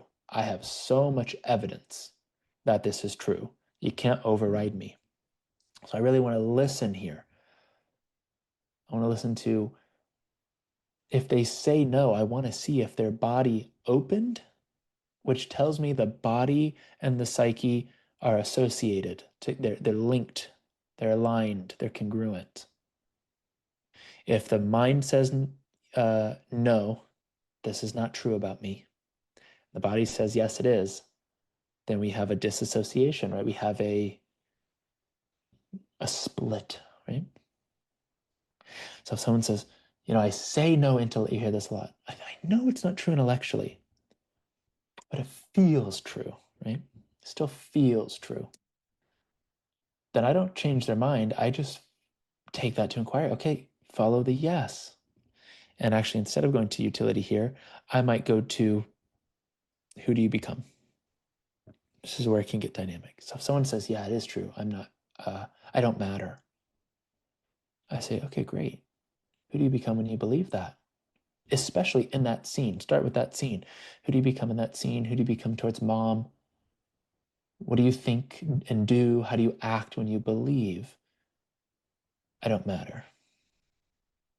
Then they start to, this whole lifestyle, this whole persona sprouts from the soil, I don't matter. And they start to see how they start creating evidence of not mattering, which brings us to paradox. Why is paradox at the center? What does it say here? What we avoid, we create. What we search for, we push away. Why is paradox at the center? I think I made it gold. That's not, maybe it's not the updated one. Paradox, when we start to see the paradox in something, it starts to loosen it up. We start to let it go. We start to see it's ridiculous. It doesn't make sense. Paradox is like being in between two polarities. I'm good enough. I'm not good enough. Okay, let me kind of stand in between the two and see that if I don't believe I'm good enough, but then I'm trying to get my enoughness, well, I'm kind of in between them both. I'm not feeling enough because I'm looking for enoughness. What kind of person looks for enoughness? One that's not enough. And so the more I look, the more not enough I feel. Right? If I believe I'm lacking something and somehow I need to make enough money to fulfill the lack, the more I try to make money to fulfill lack, the more lack I create. I create the very thing I'm trying to avoid. Does that make sense? So when someone's, yeah, it is true, I don't matter. Who do you become when you believe that? Well, in relationships, I just fawn. I just make everyone else matter. Okay. So then you don't make you matter. Yeah, I don't.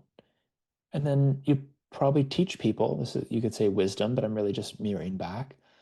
So when you prioritize someone else's needs, you teach them that yours don't matter. So you teach people that you don't matter. Yeah. Maybe another paradox here would be how she abandons herself. Or he. This could be dipping a bit into the turnarounds. This is another way to point to a paradox.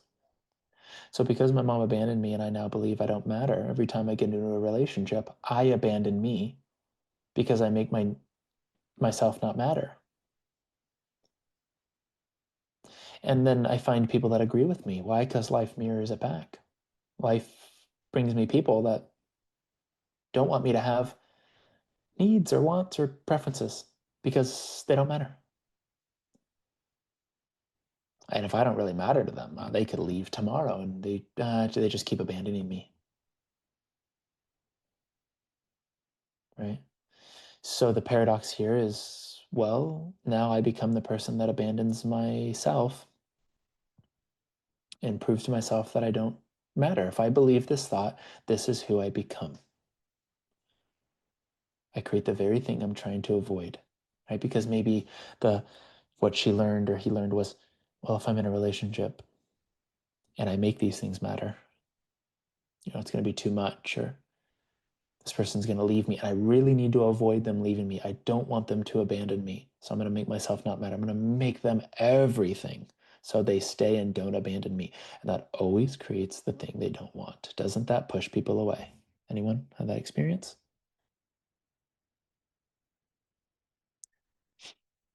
If I completely negate myself and make my world about the other person at the cost of what's true, I resent the person, I lose myself,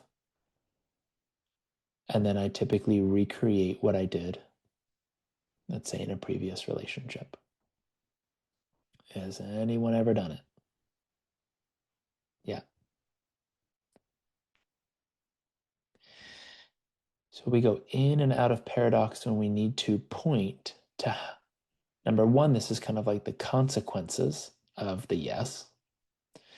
It also shows them that by them believing what they're believing, they are now recreating the proof of their context and their conflict. So now they're the abandoner. to themselves, right? So I might do that for a little bit. Who do you become? What does it look like? Who do you become in relationships? You believe I don't matter. Okay, can you see you're creating the thing you want to avoid? You don't want them to abandon you. And then you abandon you. And then you attract people that don't really care because you're not caring. They're always going to agree at some point. Most of the time, you're going to attract people that agree. And now we're in this endless loop. This is your life in the yes. Often that'll bring up an emotion and a kind of getting out of denial. Oh my God, I've done this my entire life. Right? So now from here, I might go back to, okay, let's just really check it again. Can you absolutely know it's true that your mom abandoned you and it means you don't matter? Can you absolutely know it's true? I might check again, go to the scene, always anchor back. So if I kind of go off, go into the desert or into some, teaching moment, I'll come back. Okay, let's get back to this frame, take a breath, get connected. Let's just check. Is it true? Can you absolutely know that it's true that you don't matter in that scene? Maybe there's still a yes. Yeah, still feels true. I'll go, okay, what's your evidence in that scene? What's your evidence? Now, this is often the scene itself is the evidence. The evidence that I was abandoned is that my mom got in the car and drove away. That's the evidence that I don't matter. Now, what did I say about negative beliefs? What is their weakness? You can just mouth it because I could read your lips. What is their weakness?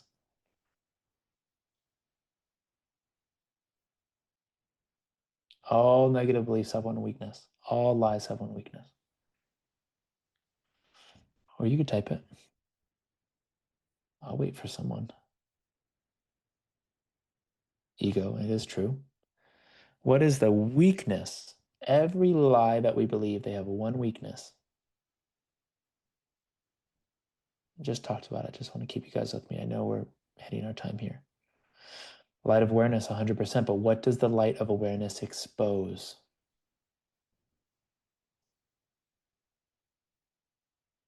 Yeah, that is not true. How do we see that something's not true? It makes zero sense. Yes, Savannah, nailed it. So this is where we can get a lot of laughter. I like to have fun in my sessions. I don't know about you guys. So with evidence, we go, okay, be in the scene. My evidence is mom left. Now we're taking the story out for a moment because we just want to get the evidence, not the story, the evidence. The evidence is my mom left. That's the proof I don't matter. Now, if we just stay in that scene, not a future, you'll see the tendency for the mind to go, yeah, my mom left for 10 years. So we're not working with, we can only work on one scene at a time, one film strip. So see your mom get in the car and see her leave. Now, right in that scene, mom gets in car, sits, drives. Because you're not enough. And that means you're not enough. If mom sits and drives, let's say to another town, you're not enough. Right? How many times has mom sat in the car and drove away and you didn't have this story? I'm assuming this is the scene, right? It's like mom drives off. You see, we start to see that the evidence sounds ridiculous. Well, she got in the car and drove away. And then we're in a future. Okay, just stay in that scene. Mom gets in car. If mom gets in car, I do it very slowly. You're not enough. You're not, you don't matter. No, that doesn't make any sense. If mom drives a mile away, you don't matter. Oh no, that's not true. 2 miles. If she's gone for 4 hours, you matter. But if it's past 4 hours, like what is the time condition that would determine if you matter or not? How long does she have to stay away? Do you guys see what I'm doing? We're exposing the evidence as nonsensical. And I'm not telling them it is. I'm asking them these questions to go, okay, without my story, what actually happened? Does what happened determine that I don't matter? Mom got in car, drove to another location. Does it make sense that that's what determines if someone matters or not? Where mom's sitting, where mom is driving, does that determine if I matter or not? Of course not, right? Are you guys following?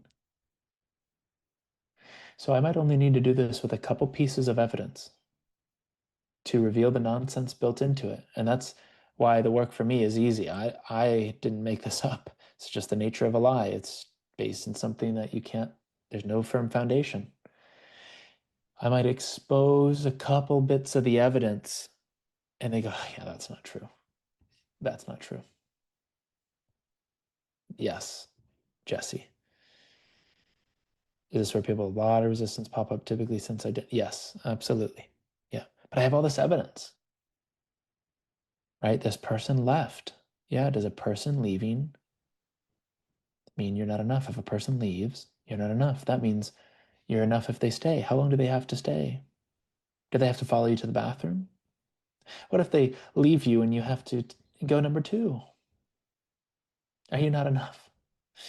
Because they left. They said, oh yeah, I don't want to be near you right now. Why does that one not equal I don't matter? But this one does. They're both leaving. How far do they have to go physically? You see, we start exposing it.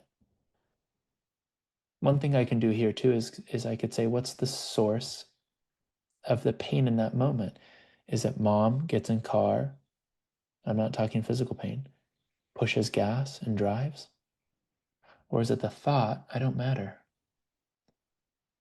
And I help them release the Velcro of my internal experience of I don't matter, stuck to what this person did.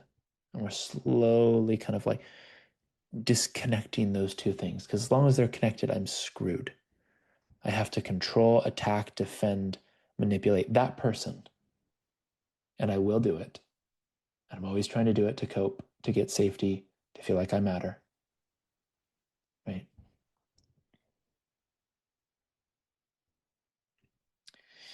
So all it takes is a couple, looking at the evidence, maybe a couple times, they start to see, yeah, this is not true. This is ridiculous. And we go back to, is it true? Okay, let's check it now. Now the evidence, what you've based your yes on, yes, this is true. What you based that on makes no sense. There's nothing to stand on. There's no foundation. Now they say, you ask them if it's true, and let's say they say no. Now their body doesn't clinch. Now their body is on board. Oh, my no is a no on every level of me because I have nothing to hold on to. And if I'm not holding on to it, it won't hold on to me. It's following my lead. So maybe here they go, no, it's not true. You can see it's completely not true. In that case, we'd move on to the absence. But let me just, in case we have those stubborn egos, which I know I can have a stubborn ego, is it true if they still say yes, but they acknowledge, yeah, I know all that evidence is not true. It doesn't make sense. It makes sense in my mind that it's not true. And even looking at the evidence, it just still feels true. Has anyone ever worked with someone that just has that stubborn ego, right? Yeah. I see Lindy. She's got a story. Maybe it's ourselves. Yeah, Jesse, myself. Yep, exactly.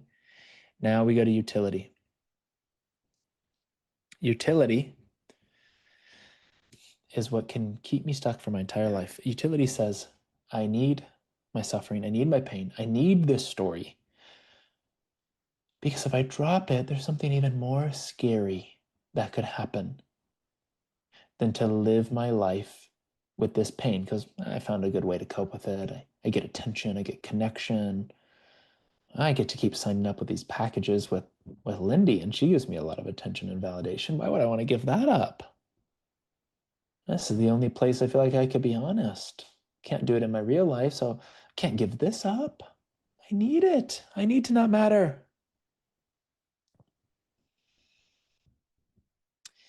So I might ask them, okay, so if it's true, and maybe on some level you want it to be true, you want to believe that you don't matter.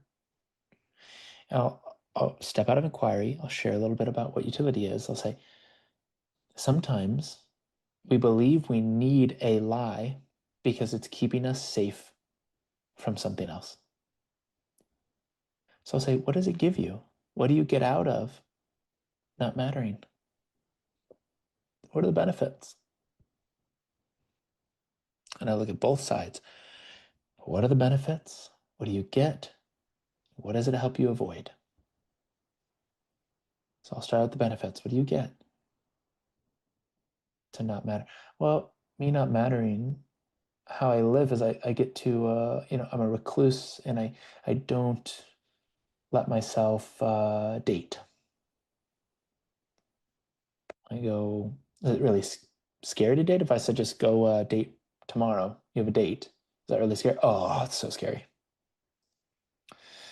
I go, what's scary about it? They go, oh, well, I might be rejected. And I'd rather not matter, get a little connection and significance here than risk being rejected out there. So I really need to keep this around. Because if I dropped it, I'd actually have to then put myself in a position where I can get rejected. And that is actually scarier and louder and bigger than what we're working on right now. That's the main thing. Right? So it's either going to give them something, which is like a relief of pain and suffering, which again, this is where paradox is so powerful with utility. So for example, they might go, yeah, I need to believe that I don't matter to keep myself from being rejected. But every time they believe they don't matter, they're rejecting themselves. Right? So they're creating the thing they want to avoid.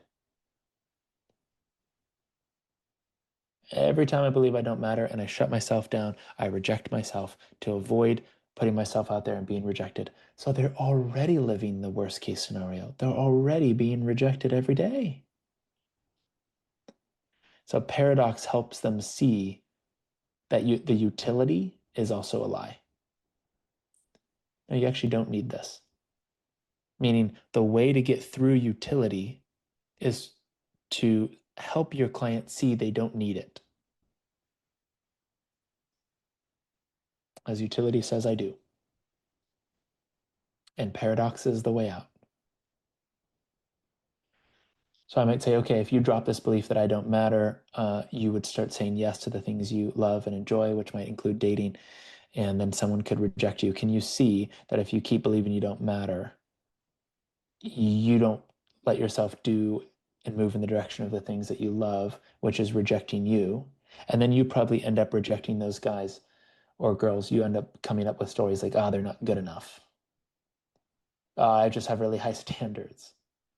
Oh, well, this person had that one issue, so I'm going to reject them before they can reject me. Right? So we start pointing how always the thing we resist, we create, right? And they start to see, wait, and this is a great question for utility. So does this utility actually bring you safety? Utility is always about, well, I feel like I have to do this. It's safer than the alternative. So I'll ask the question. So does living that way actually make you feel safe? No. Is it creating the very thing you're trying to avoid? Yes, more rejection. Rejecting myself, I reject others. Okay. Does it give you anything but pain and suffering?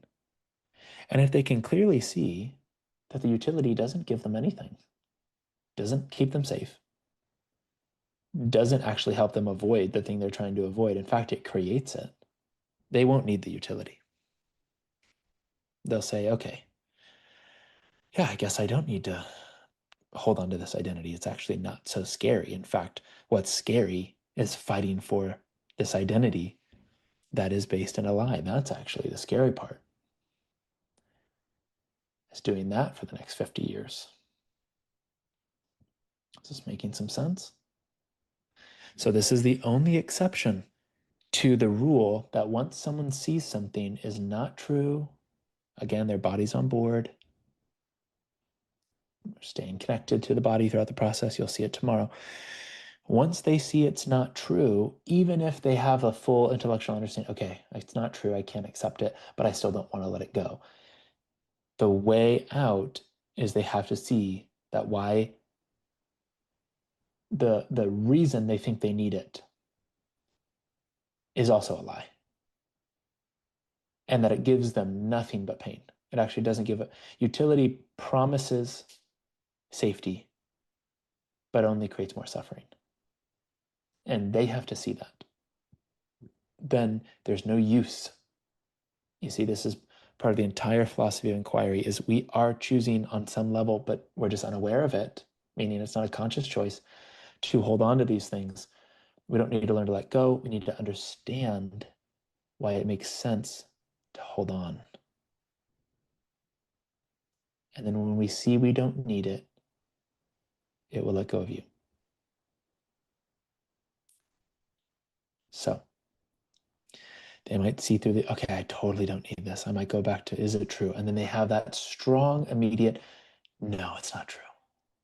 Now test this, everyone. Test this right now. Thank you for staying with me. We'll go for about 10 more minutes. It's not a trick question. I want you to respond as quickly as you can, just naturally. I want you to, then I'll ask you a follow-up question. It's not a trick question.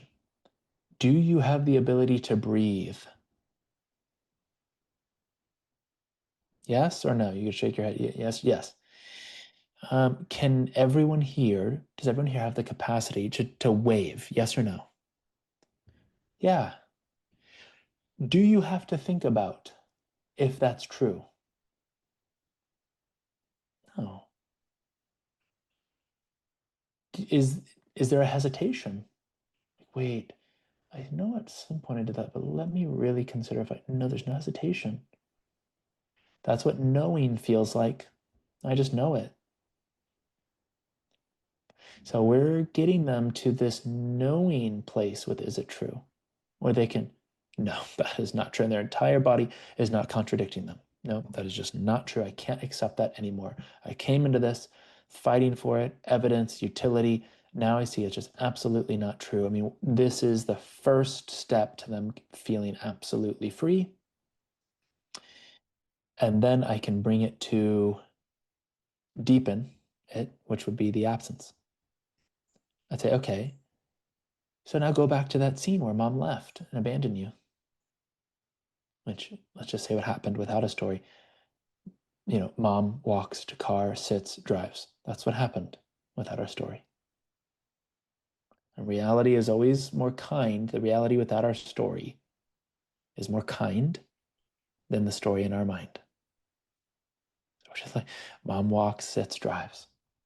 I go, okay, go back, anchor. Go back to that scene now, because now we don't have this belief. So let's re-experience it in the absence of that belief. Sit in it, see her, watch her, and just be there in the absence. Sometimes I play here, I take multiple things that they said and I kind of clump them all together. You don't have to do that. You can just take the main story. I don't matter. But I might say, in the absence of, she abandoned me. I'm mirroring back what she said. I don't matter. I'm not good enough. I make sure I get that core one in there. I don't matter. In the absence of all of that, if you couldn't believe it to be true as that little girl, now be that little girl, or taking what we know now into that little girl's experience. Be there now in the absence of all those thoughts that you didn't choose, they were just there. No blame. How does the scene change without those thoughts? And you tell me, you watch it. And she might go, I just I just realized how much I love my mom in that scene. I just see her walking. Maybe I see her expression. Maybe I just see that she's in pain and I have compassion for her. I just realize how much I actually I love her in that scene. I go, were you abandoned? No. Is it true you don't matter? No. No, let's just get in touch with what actually happened. Mom walked a car, drove away. Without a story, what would it feel like just to watch that happen? Just be right there in that scene. No future scene, just that scene. What does it feel like to be you at 5? And they go, just free, just loving, just present. And then sometimes I spend some time here. I milk it. Go, what would little girl do in the next scene? In the absence of the story, I'm abandoned, I don't matter. I'd probably just go play. I wouldn't be dwelling in a future or a past. I'd probably just go play. Probably go do the things that I love. And I go, that's your resolution now. You see? What you're describing, what you locked up, what you closed, what you veiled from yourself, this natural movement that was shut down here at no fault of your own, no choice of your own, just happened. As that dissolves, you get in contact with what is authentic. And for that 5-year-old, there's a version of that, and now there's a version of it for you. And if you start living it now, then your resolution becomes a way of living. It's the living resolution. It's your resolution lived now. What does that mean for you now? I would just play. I do the things I love, right? It's kind of like going back to the version of you before that trauma, where you would do that naturally without thinking, but with the wisdom of the entire experience. That's called maturing. So see, now they're telling me what their resolution is. I go, what would that look like now to live that? They start listing things off. I go, that's your homework. I don't prescribe homework. They prescribe homework to themselves. And I might play with these. Now, for fun, let's look at the turnarounds. So I go be in that scene, and I probably have already woven these in quite a bit. I've talked about these, but I might just take some opposing views. Okay, so mom abandoned me. I abandoned my mom. Can we find at least where that's equally true? Or can you find that even if it's more metaphoric? Oh yeah, ever since that moment, I pulled my love away from her, and every time she wanted to hang out with me, I'd find something else to do to punish her and, not want to let her in my life. I abandoned her. So we always become the thing we get polarized against. So this is just the humbling. I abandoned me. Yeah, I see where I've done that. Another one would be, my mom didn't abandon me. She got in the car, she drove away. That's what happened. That's my story. And that's what I call the undefended self.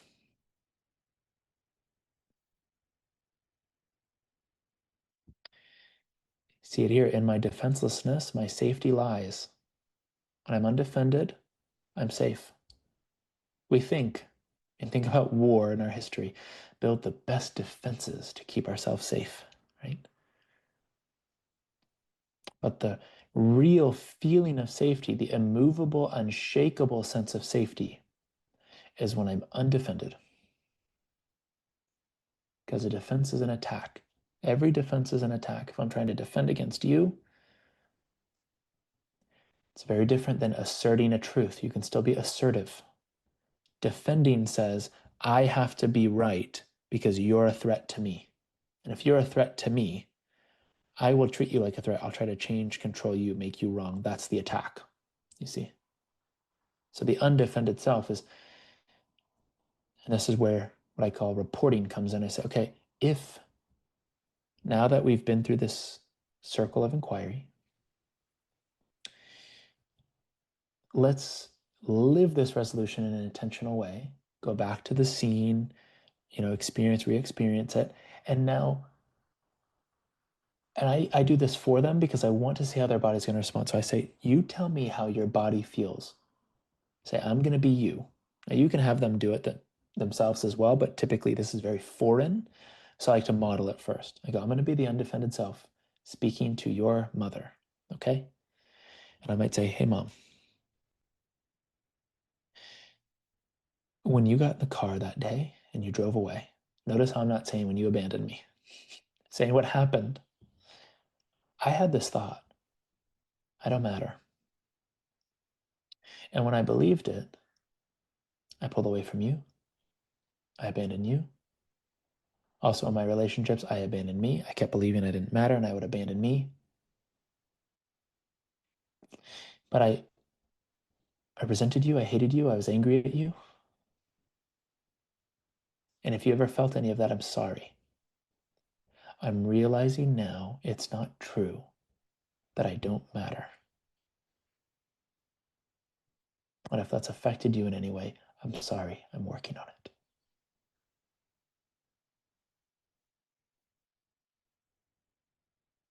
And so now I'm revealing the truth in connection with another human that previously I severed, bringing it back together.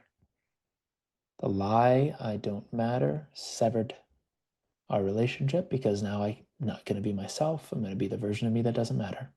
So I can't connect because I'm disconnected from me. I come back with intention. I speak to the moment without blame.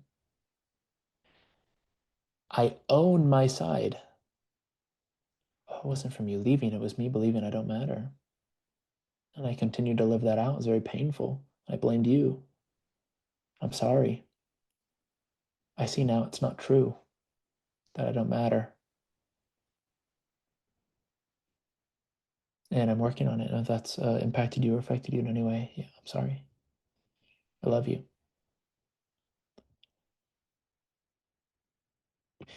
They typically shift when you shift, not the other way around. We wait. If they just apologize, I'll feel better. If they just do this or say this, I'll feel better. It's, oh, turn it around. If I apologize to me, if I just say this to me and then eventually to them, I'll feel better. It's not about who they're being towards me. It's always about who I'm being towards them. And so I will say that in a session and I'll ask someone how they feel. Usually I get so into that scene, my eyes are closed, I open, there's tears, and it's like, that feels like the biggest relief of my life to be able to say that. That feels like a weight off. That feels like I've been carrying a burden with me for so long and now it's completely off. Well, yeah, my yoke is light. The truth is light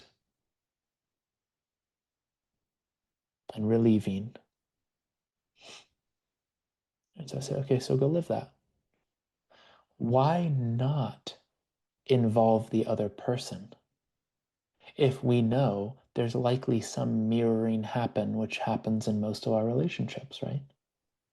Why not give them the opportunity to meet you in a deeper truth and see and experience what's there in the absence of the lie, which is always love and connection? Why not give them that opportunity to join you in it? They don't have to.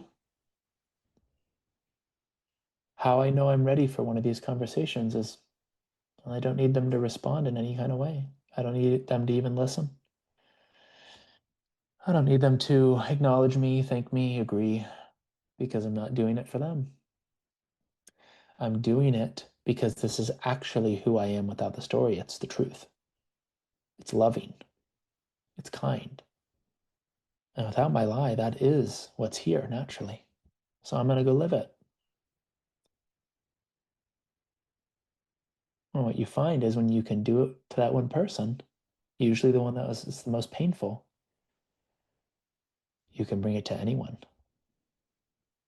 And all of a sudden you show up to your husband, your wife, very differently. You naturally want to have more of these conversations. You create a kind of momentum. Oh, I just love being this honest. I had to see the lie. I couldn't see the lie before. And now I'm going to bring connection, bring love everywhere I go instead of search for connection and love everywhere I go. I am going to experience myself as the source of it rather than trying to source it. Thank you. Thank you, Mom. Thank you, abuser, for being the catalyst, being the thing that caused me enough pain to find this work, to undo what has been passed down so I can now experience the fruit.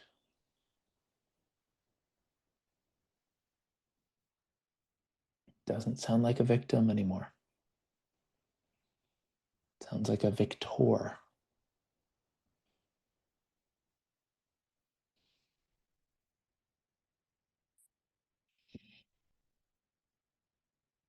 Yeah.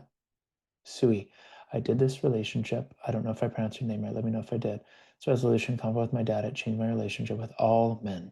My partner came in shortly after. My relationship with my dad is now amazing, and how he interacts with my sisters completely changed for the better. Exactly. I'm telling you, a lifetime of pain can resolve first in one inquiry session if we get to that real eye and see through it. This isn't like you need to practice and there's practitioners out there, I won't name names, and there's nothing against them, but they just do so much more work than they have to. Okay, you have to spend a year learning to regulate your nervous system and do all this and da, da, da. And then eventually the trauma is going to da, da, da. It's trying to replace God, frankly. It's saying, no, your nervous system is not doing what it's supposed to do. You need to put it back in order. And what I'm saying is, no, there is a perfect order. It's just our perception can turn that order into what we think disorder is. But the order is there. I don't create the order. I need to reconcile the disorder that I've created in my life unknowingly. And then order happens, regulation happens, right? So I'm sure in your conversation, you have that conversation, your nervous system after that. I mean, you tell me, how did it feel? Just type it in the chat. Safe, calm, free. You don't need to practice for that. We need to be in the truth. There's nothing more regulating than what's true.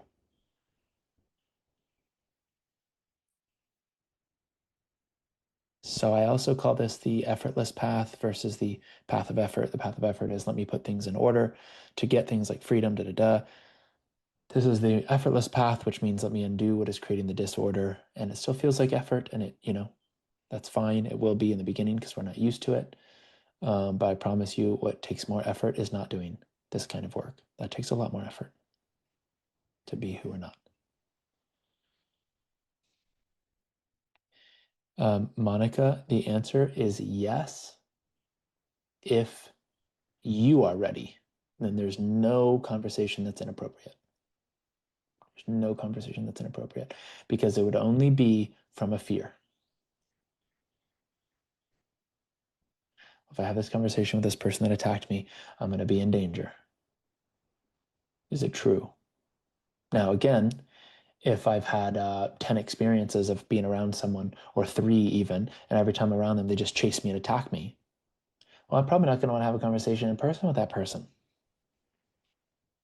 Right? That's common sense. I'm not going to say, hey, the last 3 times I was with you, you beat the crap out of me.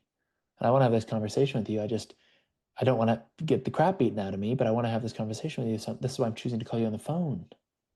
And maybe I'm wrong, maybe you won't do that, but this is just what I've noticed. So it doesn't mean you can't have discernment and wisdom. But what I find is when we have that one person where we go, no, I would never report to that one person. That's the one person you need to report to. Now, again, let me make this really clear. Reporting is not the source of the healing and the resolution. The truth is, an inquiry is just a way of navigating and getting there, dissolving what's untrue, revealing what is true. All of the resolving can happen just here in inquiry. And then from that place, you will not feel vulnerable in these conversations. You will not go, oh man, this conversation is so vulnerable. The definition of vulnerability is a foundation that's weak, right? In a like a building. The truth is the most invulnerable. It is only invulnerable and unmoving and unchanging.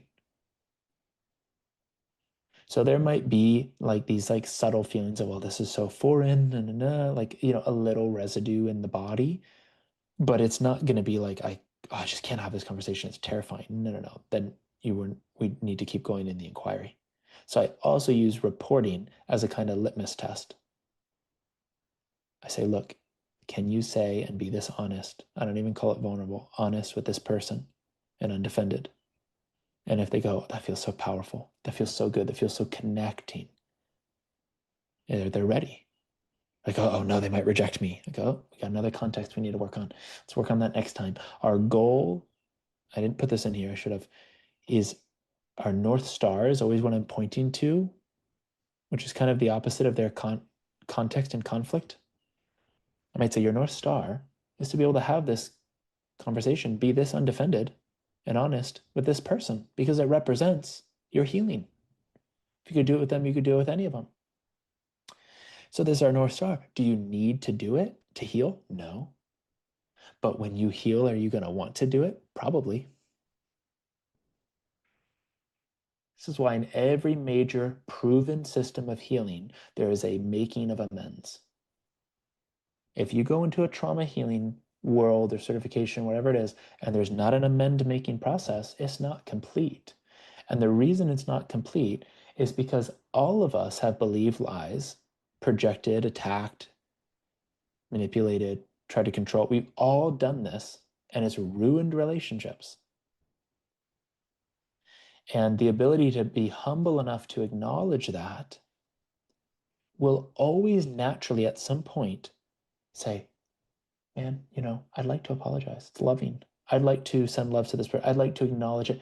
There will always be, at least with one person that you really care about, if you truly resolve, an urge to love them again. Whereas before you might have pulled it away, there'll be an urge to now give it, because it's natural for us.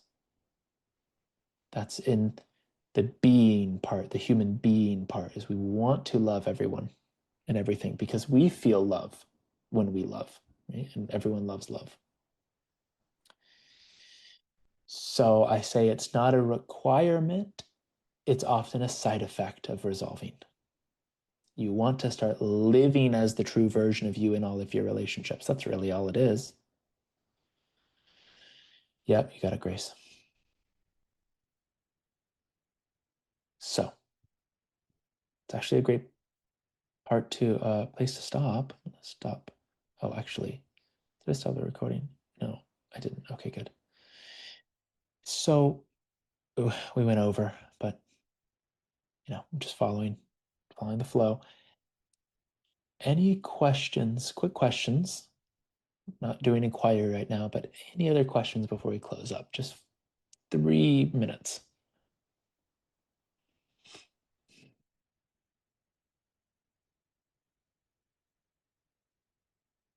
He says, I feel so satisfied. Good. Yeah, what's the overall feeling right now in the room? Just name it. Just what do you feel?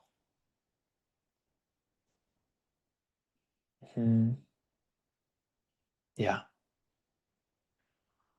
that's the truth. Can I ask a quick question? Mm-hmm. When I might have missed this at the beginning, but say you're having anxiety, I'll just like use the example that comes to mind, anxious attachment in the Mm-hmm. current relationship. When you're Mm-hmm. trying to identify the scene, Mm-hmm. could you use like, oh, he's not calling me, that's in the present, or would you have to get back to like, what was the first time Mm-hmm. you felt Yeah, great. this? Great. The one scene is every scene, right? So anxiety is a projection of the past into the future, unreconciled past pasted into the future. He's not calling me, that's scary because XYZ could happen. Let's say he could leave. Now, I've learned somewhere someone leaving means something about me, is painful, right? So I might go, okay, so what you're projecting into the future will resolve when we can reconcile where this has occurred previously. It doesn't need to be the first one. It could be anyone. Technically, it could be right now, but I like to find a more solid experience of going, okay, well, what is the fear? What's the worst case? Worst case scenario is how we lure out the context. What's the worst case scenario? Well, he would leave me. Okay, you ever been left before? What was the most painful moment where you were unexpectedly left? Oh, it was 25. This is the most painful one. I find the frame. We mine around. What did I make it mean about me? I'm nothing. I'm worthless. I'm ugly. I'm this. I'm that. We find that context. We take it through inquiry. If we solve it there, you can't have anxiety now. Another way to say it, I like this visual, is like, here's you, and then we have the past and the future, okay? We're looking at the past. It's a mirror of right now, me in the center. So the version of the past is actually being created in the now. See that? The way I'm seeing the past is telling me about my perception, the perception I'm holding now. So I'm not enough. I look at my past and I have to interpret this as I'm not enough. And that's the past I'm going to hold on to. And that's also going to predict the future. That what I think is most likely going to happen. Because it's mirroring. You see the mirror? It's mirroring. Well, if I'm not enough and people leave me, I'm going to think the most likely outcome is someone's going to leave me. So I go back here. I can honestly work with either one because they're the same thing. But I go back to this moment, and if I see it's not true, that I'm not enough, and the pain wasn't from them leaving me, it was from my thinking and believing what I believe to be true about myself, and I no longer believe that to be true. If I no longer believe that to be true in that moment, there's a different past that I can see, a different version of it that I can perceive, and therefore a different possible future that I can now look forward to instead of try to avoid. So as our identity changes in the now, well, our past and future changes, at least how we relate to it, right? So instead of, oh man, this person left me, it's so painful, I have to avoid people leaving me, I might realize that, oh, actually, I was believing I wasn't enough, and I started leaving me a bunch in that relationship. I left me, I wasn't honest, I was fawning, and he left. And what was painful about that was what I made it mean, but it's totally not true. And now I don't have to do that in my current relationship. Who would I be without all of that in my current relationship? Connected, joyful, whatever it might be. And now the future, I predict, will be in line with that new identity, which is your authentic self. Does that make sense? Okay. No, Savannah, you don't. You don't, because I've had the experience of simultaneous healing with a client several times. I had one like 2 weeks ago with one of the inner circle members. I'm freaking tears are rolling down. Half the call is just, we're all doing it together. But what I will tell you is it could be a lot easier, because sometimes someone comes in and our society says this kind of trauma is worse than this kind of trauma, right? Which again, I'd bring that to inquiry. Is it true? How can I know what other people experience? So when we have these preset beliefs and someone comes in, they're like, yeah, I murdered someone. You're like, our ego goes, oh, this is a special case, right? I was ritually tortured, right? I'm getting into extreme cases here. Oh, that's a special case. No. The mechanics are the same for everyone. It's not what happened. It's how I interpreted what happened. No choice or fault of my own. And as soon as I believed it, I negated what's actually true, and I've lived it out ever since, and I've suffered. So as long as you understand, there's no level or degree of trauma that inquiry can't support. There's no depth that we can't get to. You just stick to the process of inquiring, and the truth emerges. But before we dive into inquiry today, which is the plan,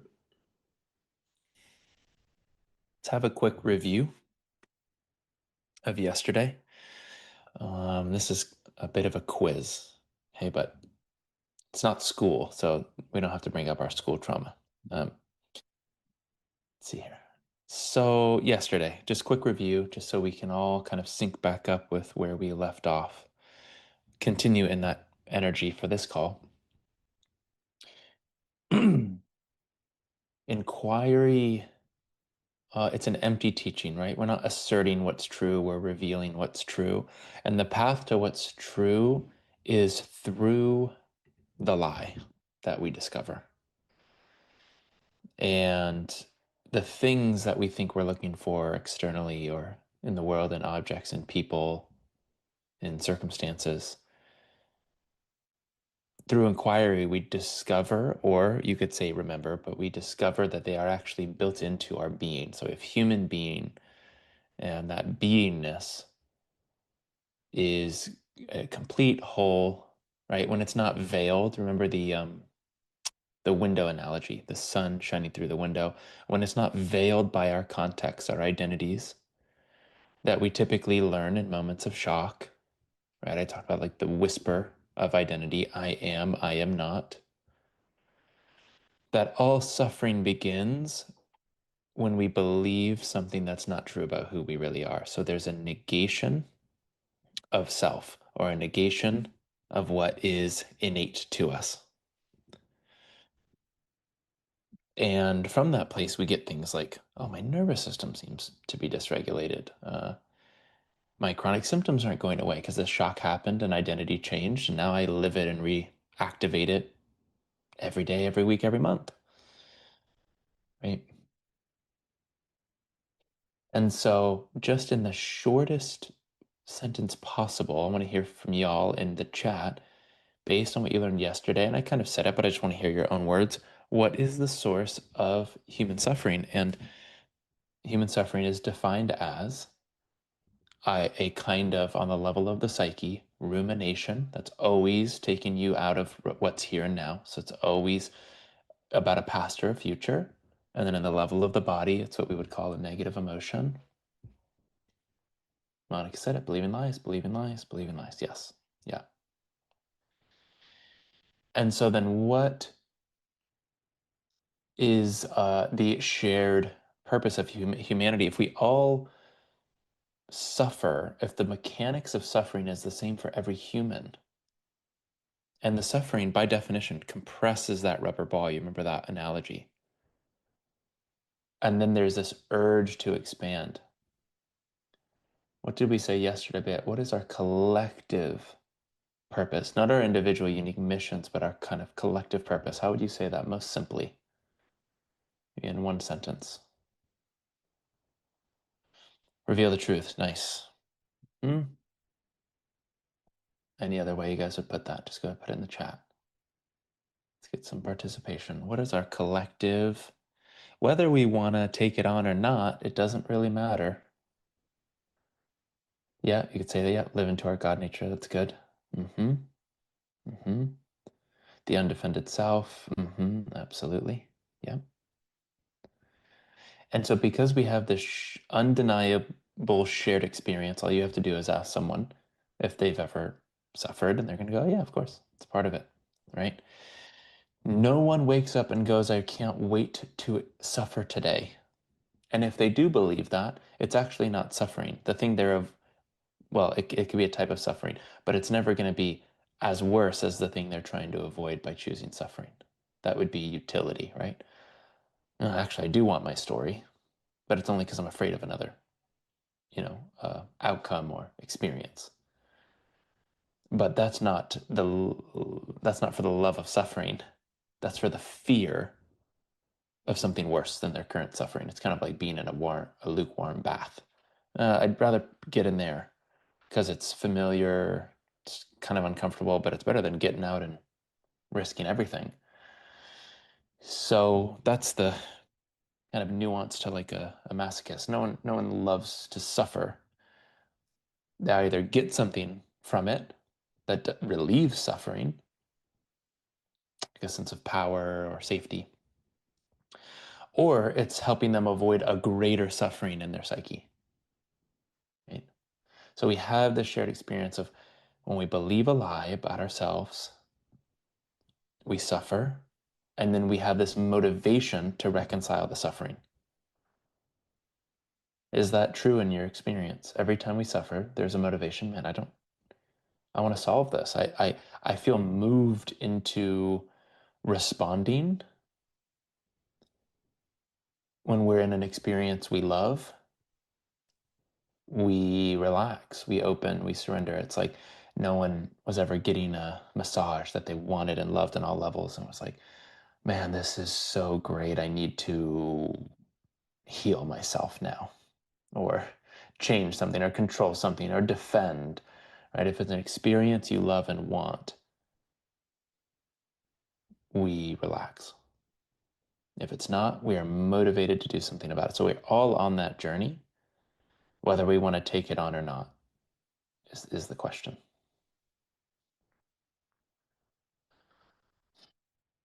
So then what is our unique mission? If we have this similar purpose, okay, we take on these constraints, they show up in our psyche, our emotional body, our physical body in a certain way. GNM shows that link perfectly. As we see through the lies, we grow or we become more authentic. We rest back into God's being, undefended self. We just realize we have what we are looking for. We have that upward spiral of fulfillment, connection, everything that's of the good. And you just take out one of those O's and you have God. So what's the mission? That's our shared purpose. What's the individual mission? Yep, Jesse, that would be, I'd put that in the purpose category. What's your mission? What's your unique individual mission? Do you remember this from yesterday? Yeah, where your passion is. Yeah. So when we're in a context, when we're in a lie, we can't access inspiration. In fact, we're only able to access desperation. It's one or the other. If I'm in a context, I can't be totally honest in my work. I can't be totally honest in my relationships. And then I will desperately look for the thing I believe I lack, which all contexts come with a lack. So I'll go to my job for safety and security, not because I love it for its own sake. I'll go to my relationship for safety and security, or for love, whatever the quality is, not for its own sake. Not because I want to bring love there, but because I'm looking for it. I'm looking for the safety. I'm looking. That's desperation. There is no way you'll ever be able to build a sustainable coaching business if you're coming from desperation, because the very thing that people are hiring you for, you're living it, right?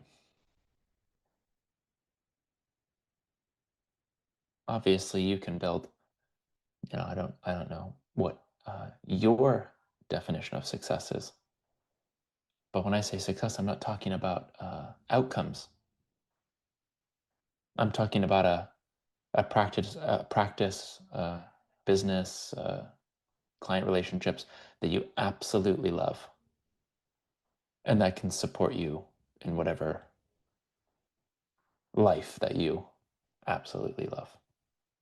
And that's different for everyone. So desperation can never equate to that kind of experience.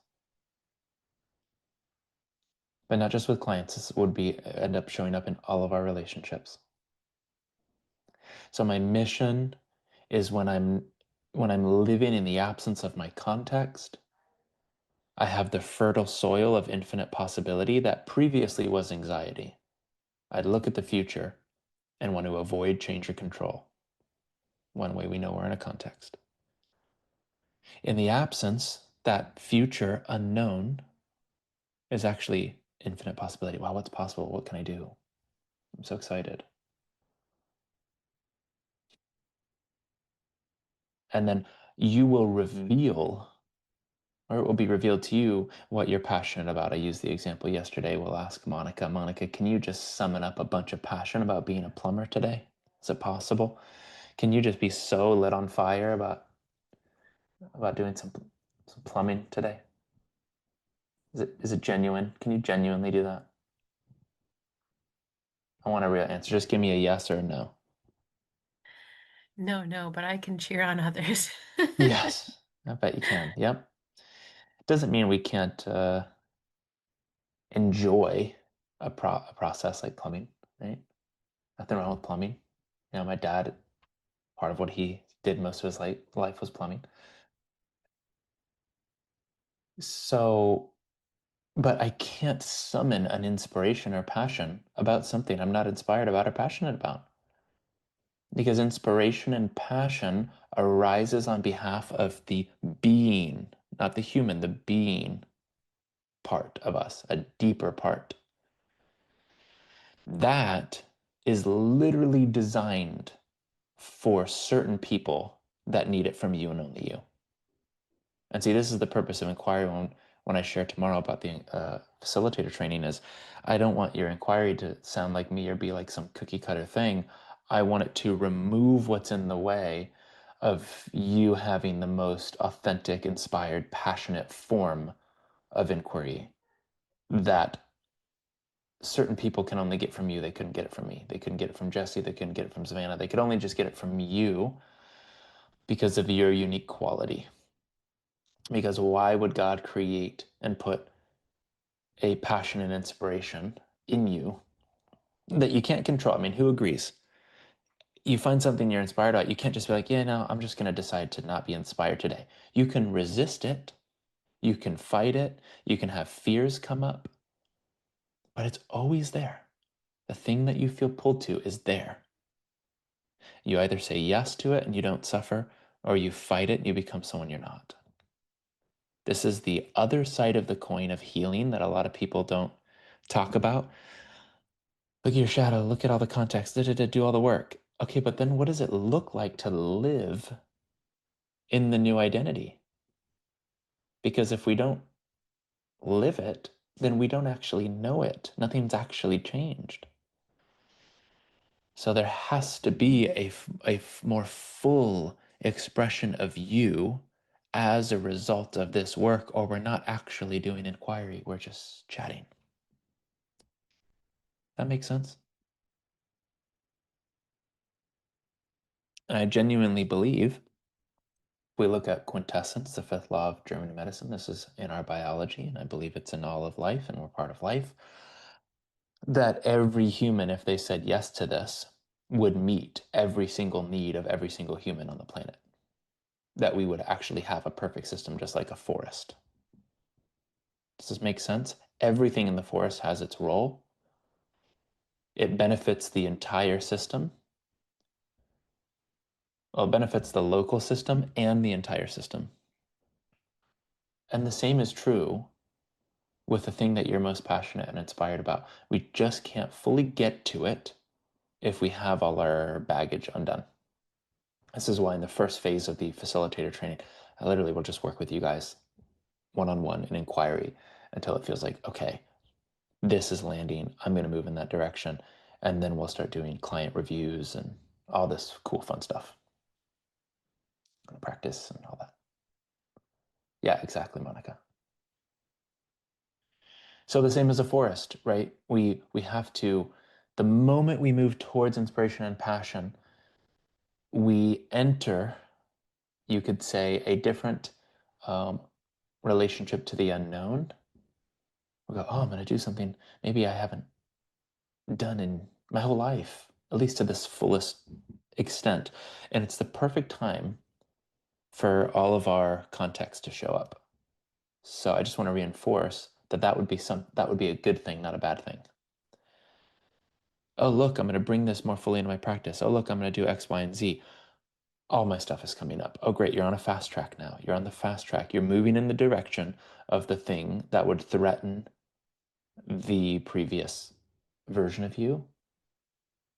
And it's going to bring an emotion to the surface. Remember, this is the first level of the bleed through from the unconscious mind. We go unconscious mind as identity. The first bleed through to make us aware is the emotional body. Then the conscious thinking mind, our thoughts. And so, boom, we feel the emotion, and the emotion just says stop and inquire. What are you believing to be true about you right now that is contrary to your nature? And we use the emotion as a window into the unconscious. Now we do our work. And it's very helpful if you do it alone to write it down. I've created worksheets. I'll send them to you in the email. I'm not going to take someone through a worksheet here. I'm going to be a little more flowy, but the worksheets are great.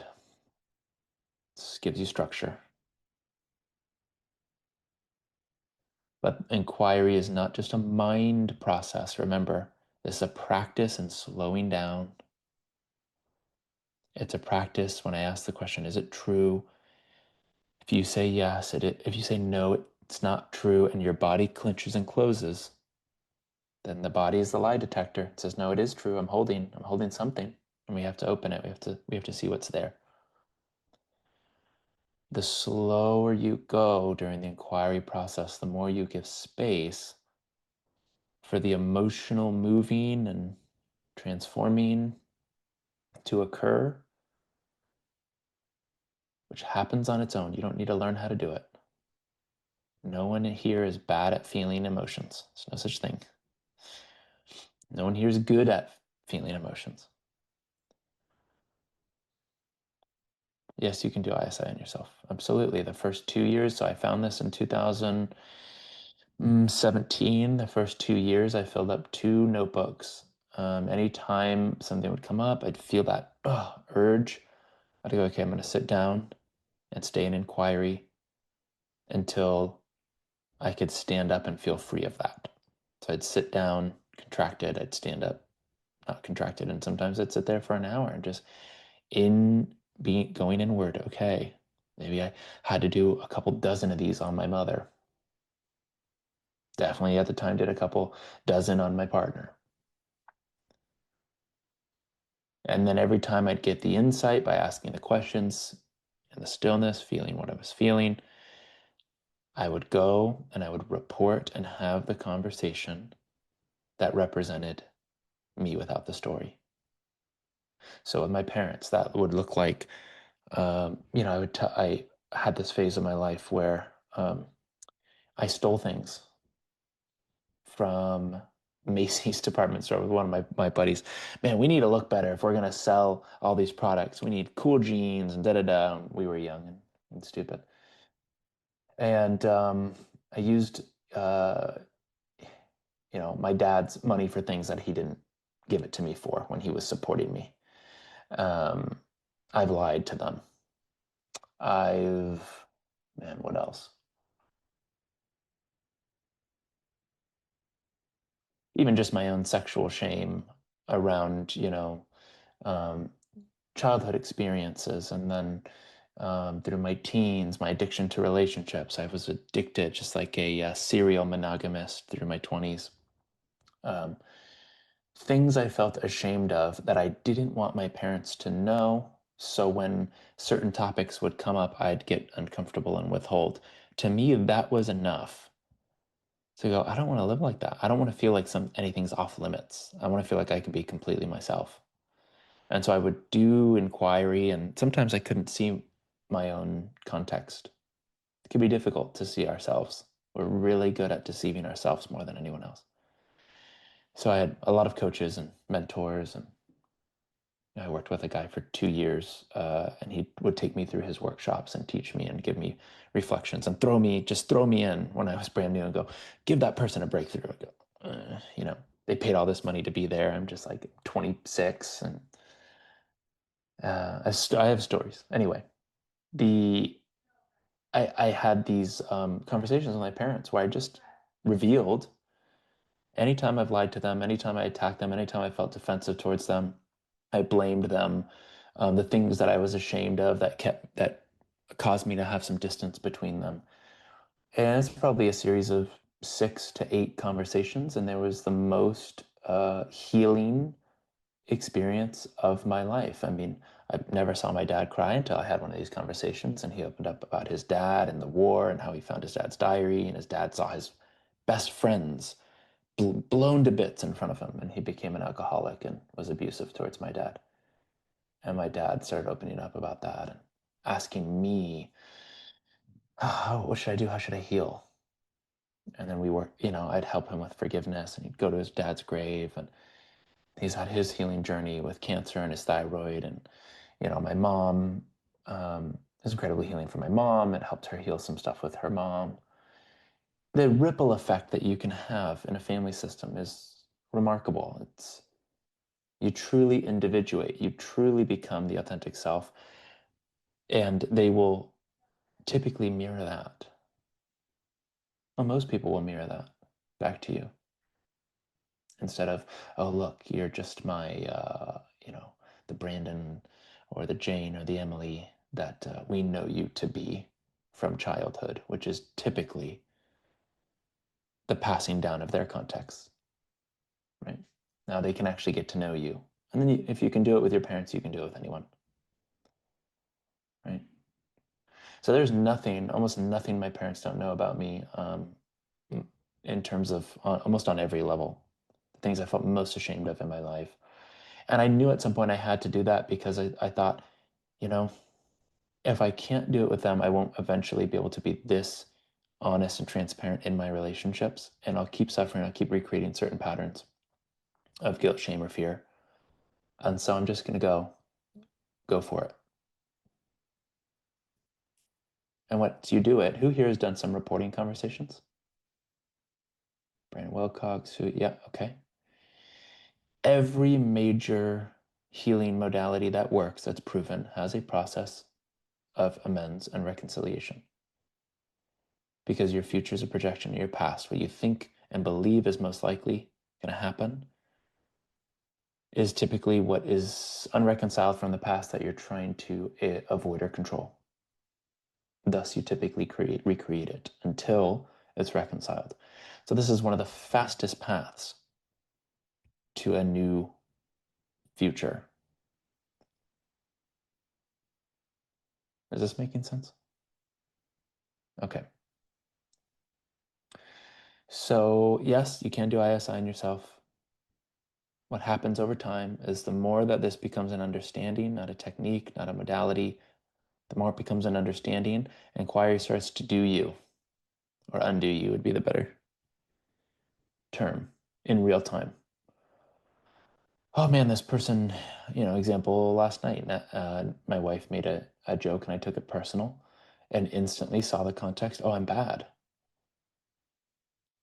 And I just, oh wow, I'm having this belief that I'm bad, that you say that means I'm bad. Well, is that true? It's not true. I just sit with it for a little bit. No, it's not true. And I'm doing this out loud and it's like, oh, no, it's not true. Okay, 2 minutes back into connection. And the goal is not to not have something come up.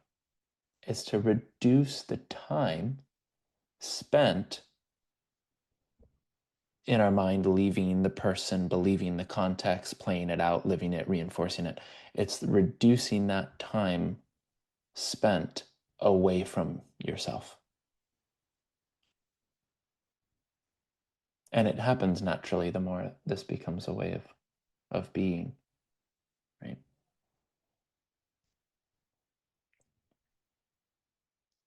Okay. I have to run to the bathroom. Just give me 2 minutes. You can go ahead right now. You can press the raise hand. Who would like to be led through inquiry today? Just press the little raise hand. Oh, Janine. That was a quick keyboard. Yeah. We might be able to go for 2. We do have a pretty hard stop at 12. I have a men's group gathering today. So I'll be right back and we'll get started.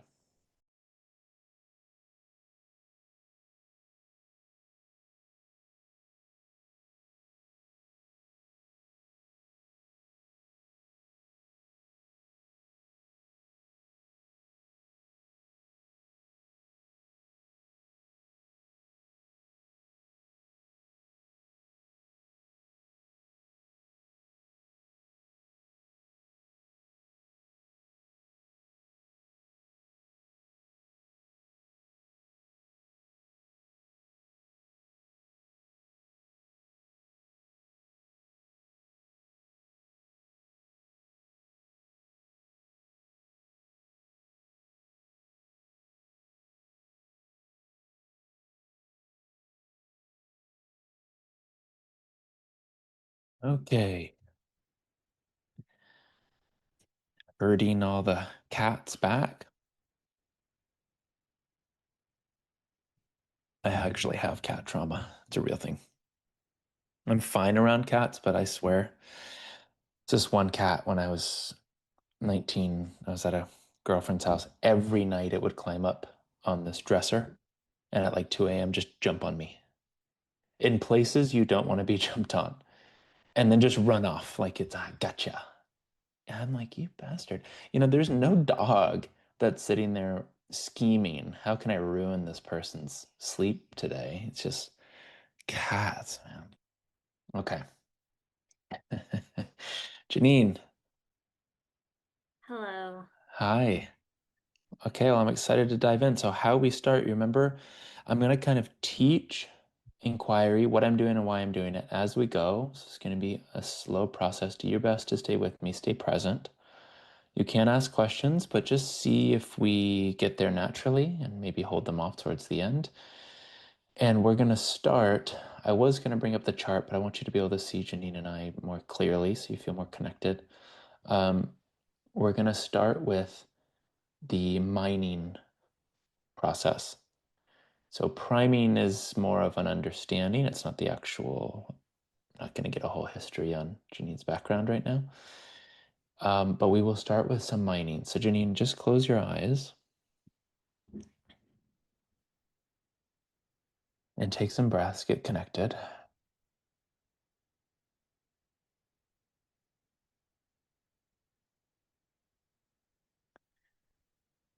Now, typically when someone raises their hand that fast, they have something they want to work on. So first, Janine, I will just ask you, do you have a starting point? Do you have a scene, a memory, something you want to work on where there's rumination? Okay. Yeah. So I don't know if I have a scene. I don't know if I'm nervous too, because my heart's like, Oh, that's okay. Just take a moment. Just take a moment and just let your heart do its thing. It's courageous to work in front of a group. yeah, I think so the reason I raised my hand so quickly is because I have recent relationship stuff, like Mm-hmm. as recent as like right before this call. Oh, perfect. How synchronous. And even I could actually like I think that I've been in a lot of healing phases Mm-hmm. um with rheumatoid arthritis, which I don't know that we need to go into that, but I could say Mm-hmm. last night with what's going on in the relationship, I felt like the Mm-hmm. cold hands, the cold Mm-hmm. feet, and it Okay. was like 2:30 in the morning and I'm still awake. You know what I Perfect. mean? Okay, let's use this, Janine. This is perfect. So Janine is describing conflict activity, cold hands, cold feet, restlessness, typically waking up in the middle of the night because the body's saying, hey, there's a threat, and I believe it's a real threat to your life, and you're really vulnerable at the 2 a.m. or 3 a.m. mark. So wake up and go solve that. Yeah. And it's a stressful place to be. This is what insomnia is. It's a lot of conflict activity, typically. So Janine, you said yesterday, yeah? You had some conflict? Uh, Or was maybe, it I mean, today? it was more today, actually. Okay, so try this on. Get still, and we want to find a moment. And we can look for these criteria. They don't have to be here, but they typically will if the sensation's really loud, where you're caught off guard, overwhelmed, feeling isolated, even if it was just emotionally, in your relationship. And see if you could find the moment with the most energy, the most pain on it. Was it something he said, something he did? Just what's the scene? Um,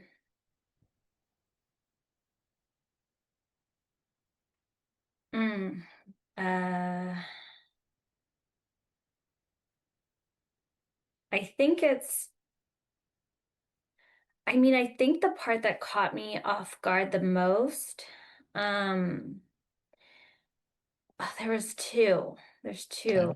Mm-hmm. Um, it was he was like, "Oh, I'm learning a lot about you right now," like in a negative Mm. way. Mm. Mm-hmm. I think that was maybe the most like, wait, what? Like what did I do Mm-hmm. wrong? Mm-hmm. Um, this is gonna sound probably really bad for everyone, but he also like I was saying how I was frustrated, and he's like, "Well, I don't give a fuck about your frustration," and I was like, "What?" You know what I Mm-hmm. mean? Mm-hmm. So I think it's one of those. Mm-hmm. Yeah, so just open your eyes real quick. Is anyone judging Janine for her boyfriend's Mm. response? No? Okay. Just to give you some evidence. So go back in, go to those two scenes. Hear his words. Where were you? I was on the couch. Okay. In your house? This couch here in your house? Okay. So be there. And just feel them both out. Hear his words in both scenes, like they're film strips. Which one hurts more? I actually think it's the one where he said, "I'm learning a lot about you right now." Yeah. Okay. So be right in that scene. Oh, where does it hit you? We're going to immediacy. So we just found a frame. Then we're going to practice some immediacy. We don't want to bypass any of the feeling. Where does it hit you when he says that? Mm.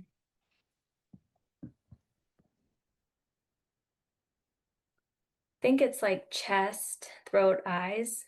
Yeah. Yeah. So just give that attention. Is there an emotion? I mean, it's like I don't know if this is it's shock. Hmm. It's like um regret maybe. Hmm. Um Regret is an echo of shame. okay.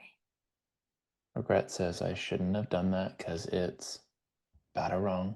Okay. Yeah, it's that's kind of what's coming up like, oh no, I messed up. I did Mm-hmm. something bad. I shouldn't have Mm-hmm. said that. Yeah, so stay in the body. We're just in immediacy. Find where it hits you.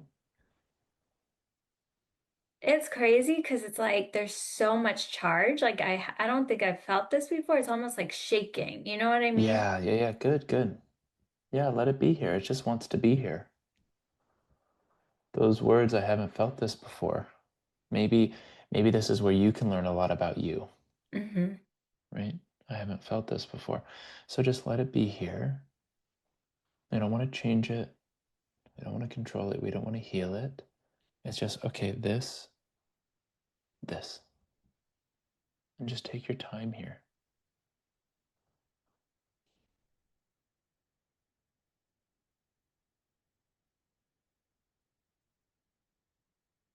And what do you notice as you give it your attention? Um, I just noticed like my eyes are welling. Yeah. So sadness, yeah? Hmm. Okay, so just let that be here. I'm sad. It's okay. Actually, like a lot of sadness. Yeah, good.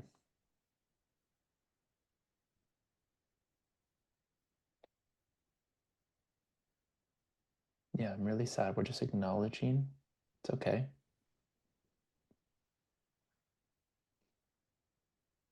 It was an intense moment. It's a big moment.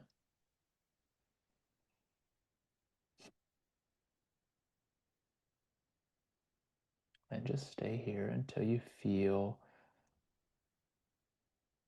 like that wave is starting to come back down and there's just no rush. Just let it come up and notice it.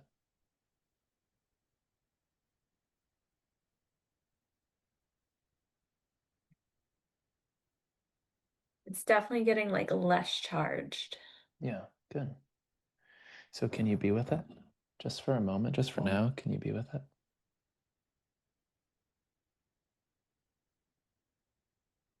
I think I saw that was a yes, head shake. Yeah, Right? okay. So this is immediacy. I don't want to skip ahead and stay in the mind. We want to just embrace what's here first, get on the same page. So now let's anchor, go back to the scene, hear his words.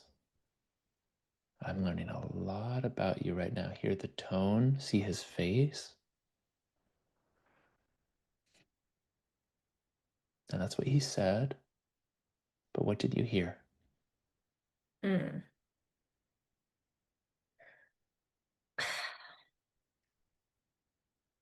It's weird because a few things, like I fucked up. Mm-hmm. Um, like I did something bad. Mm-hmm. Um, I know this isn't an I am statement, but it's like it's irreversible, so maybe it feels like I'm doomed. Mm-hmm. Okay. Let's start with I did something bad. I'm doomed seems more like a fear, Hmm. right? I did something bad would be more in the realm of the shame. And I want to stay on that for now. And we'll see what else is there. So I did something wrong or bad. So start there. Is it true?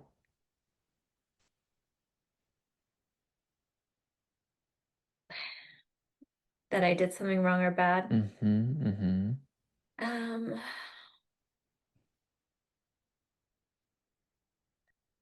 I feel like this isn't an answer, but I feel like a maybe. So I think that's a yes. Okay, so yeah, exactly. Good. Thanks for the honesty. So what's your proof? I did something bad. What did I do that was bad? Um, I feel like I said the wrong thing. Mm-hmm. What did you say? So I was frustrated. Mm-hmm. Um, and he picked up on it, and then I admitted I was frustrated Mm-hmm. because we were making plans at the last minute, Mm-hmm. and he flipped out because his mom has been in the hospital the past month. Mm-hmm. So he's like, you're a big girl. You can figure out why I haven't been making plans, and just took this tone. Mm-hmm. And it felt, I guess, in that moment, or it's been feeling like for the past month, but even longer beyond his mom Mm-hmm. being in the hospital, that there's just like no space for me. Mm-hmm. Mm-hmm. So what So I did something wrong. What was the evidence? What did you say? I said that I was frustrated, and I said that, this has been hard on me, only seeing him a few hours a week. Mm-hmm. Mm-hmm. Yeah. So I feel like I was selfish. Mm-hmm. Okay, so let's work on that. So I did something wrong. My evidence is I told him it's been hard on me, right? Seeing him only a few hours a week. And what else did you say? That you want to see him more, that there's no space for you? I said, it's hard seeing you a few hours a Mm-hmm. week. Mm-hmm. And it feels like there's no space for my feelings. Mm-hmm. Um, So zoom in, because I really want to get to this piece of evidence. So everyone, what we're doing is I'm deciding if I want to take it to a different frame because I did something bad. She's going here to the moment there was something bad. We're looking at it. And we want to zoom in. This is the most important part in terms of mining. We want to zoom in on that moment, the like badness, I'm bad, turns on, right? Because if he reacted towards her in a way with an attack or whatever it might be, if it sticks to Janine, then she's believing it too. She's agreeing with him. If he thinks she's doing something bad or wrong, she's agreeing. So we're going, okay, what's the evidence? Let's see where we agree, right? Because we only defend against things that we actually believe to be true about ourselves. I did something bad or wrong. Does that make sense? So now we're going to that scene with the badness or wrongness. Janine, what part felt bad or wrong? Was it asking for more time? Telling him there's no space for your emotions? Telling him that it's been hard on you? What was the thing that felt bad or wrong? um, I think, to be honest, I don't even know if I explicitly said I want more time, but I think it was the Mm, asking for more time or saying that it's not enough. mm-hmm, Like I didn't explicitly say it's not enough, but in so many words. mm-hmm. Okay, so you didn't tell him it wasn't enough and you didn't ask for more time. I hope he's psychic. I'm trying to even remember. Mhm. All I really said was, okay, I said, it seems like this is the new norm where like, Mm. his mom is in the hospital and things are just like Mhm. not normal. Mhm. And how can we still make sure that the relationship like gets watered? Mhm. So, um, I don't know if that's asking for more time, but I feel like that Mhm. was my soft way of asking for more time. Mhm. Yeah, okay. So I'm leaving inquiry for a moment to this is the wisdom pieces I'll impart onto you, and then we'll come right back into inquiry. Men are not psychic. Men want to give you what you want. If they know exactly what you want, they'll make it happen. If they don't feel blamed, controlled, um, or like there is a unrealistic expectation that if they don't meet, they're going to be punished for. So if that's not there, they want to know what you want, and men take things literal, and women take things more figurative, more emotionally. They feel where it's coming from more. A man will hear the exact words and go, oh, well, you wanted a date night, so I gave you one more date night. No, but I wanted more time. I did. I gave you the date night. No, but I wanted 3. I want more than that. Oh, okay. Now I know it. Right. It's very literal. This Hmm. is just kind of understanding the biological differences. So I'm just going to give you that. Let's go back to inquiry. So stay in the scene.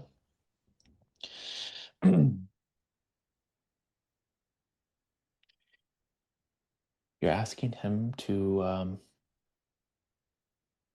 well, you're not really asking him. You want him to know what watering the relationship means, right? And you're wanting, what do you want from him? What are you wanting? I didn't put this in inquiry. I actually missed this. This was in the other circle. So note this.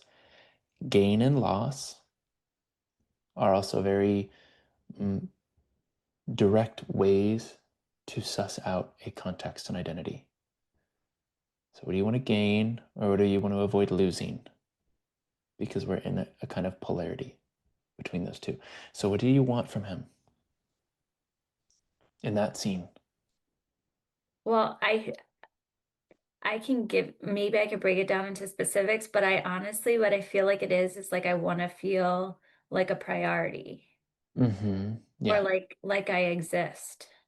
Mm-hmm. Yeah. Okay, so stay there. I'm not a priority. I I don't exist to him. So find the scene where that was the loudest. Was it when you were asking? Was it when he made his comment? Mm,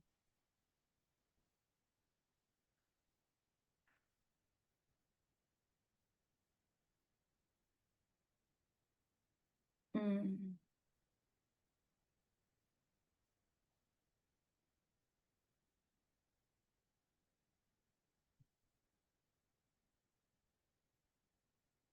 Um,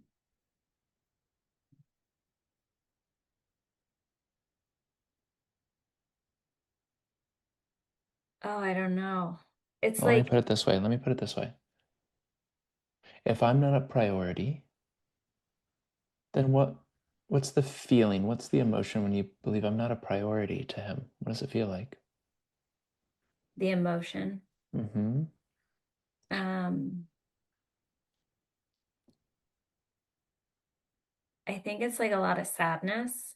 Mm-hmm. Mm-hmm. So if he's not prioritizing me and that makes me sad, Hmm. then what must be true about me if he's not prioritizing me and I'm sad? What does it mean about me? I think it's that like I don't matter. Mm-hmm. Yeah, so feel that. Where does that hit you? He's not prioritizing me, so I don't matter. Where does it hit you? I think it's like eyes, chest, Mm-hmm. and Mm-hmm. stomach. Yeah. So let's be in the scene.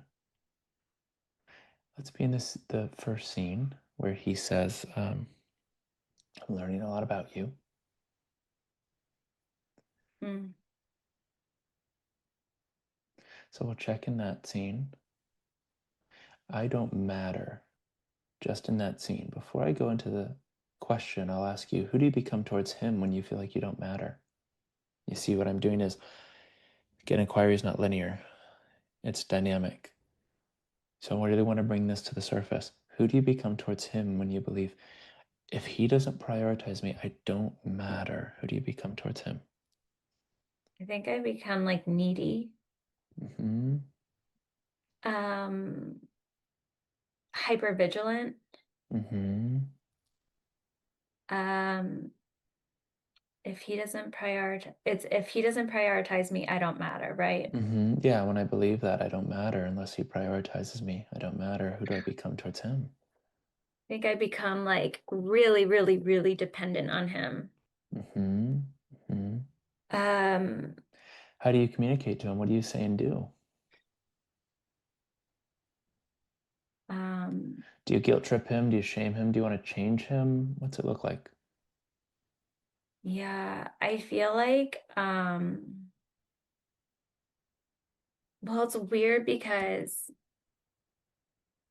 I have trouble following the thread in my mind, but um, I know myself, like I try to not do those things because I know they're Mm-hmm. bad. Mm-hmm. So I tend to just swallow a lot of stuff. Mm-hmm. Um, Like what you maybe want more clearly, you swallow that.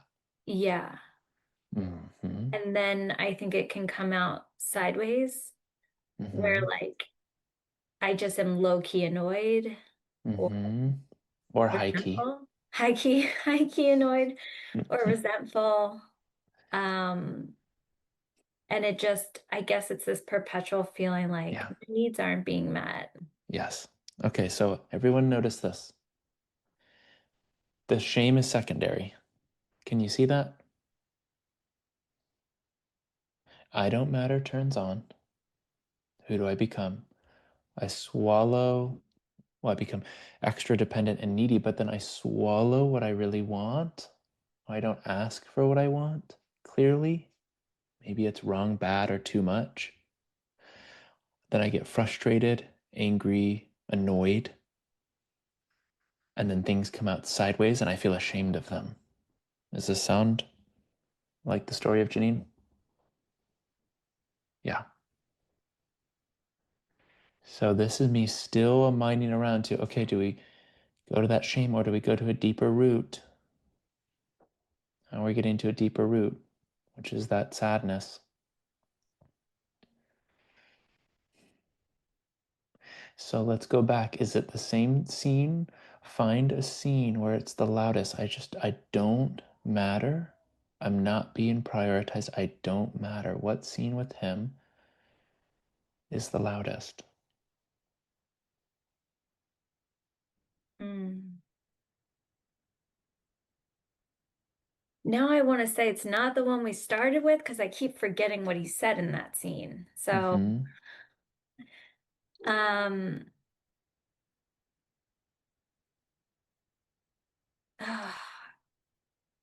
I don't matter.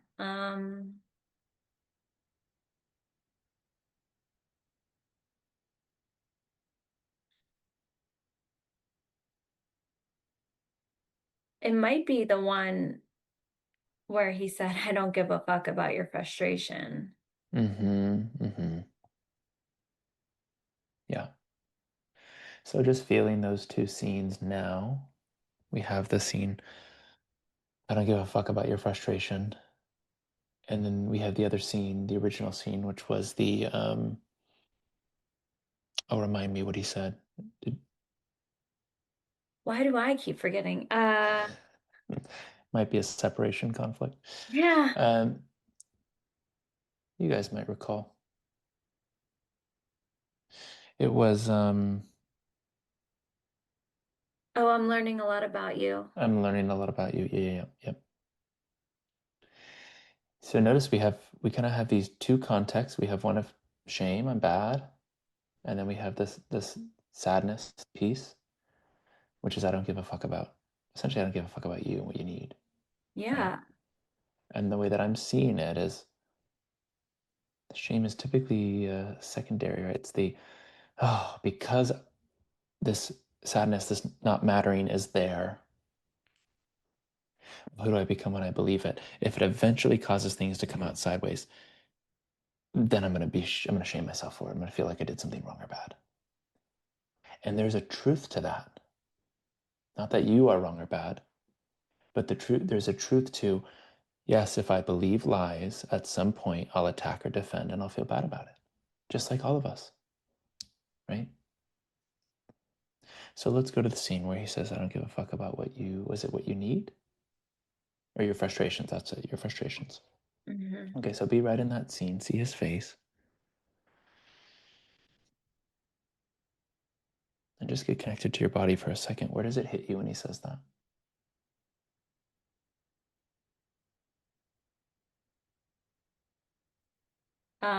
I would say chest, throat, face.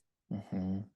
It was a Yeah. very familiar, like my dad used to say, really fucked up shit when I was little. Mm-hmm. Like you just freeze, like you almost Mm-hmm. become like stone. Yeah, yeah. I mean, you're dating your dad. We all date our moms and dads until we solve. Good news, if you can solve with him, you can solve with your dad. Mm, This also tells me there's some unresolved stuff with dad, yeah. which thankfully he's bringing up so you can free yourself of it. So see him. And I'm just doing this to exaggerate a little bit, just to bring up the emotion. It's like, this is the person you love and that's supposed to love you the most. And just be in the scene. I don't give a fuck about your frustrations. What's the feeling? Just stay connected. What's the emotion? I guess it's hurt and emotion, Yeah, you could say hurt. hurt and like sadness. Yeah. So just let that be here. Just little immediacy. Let that be here for a moment.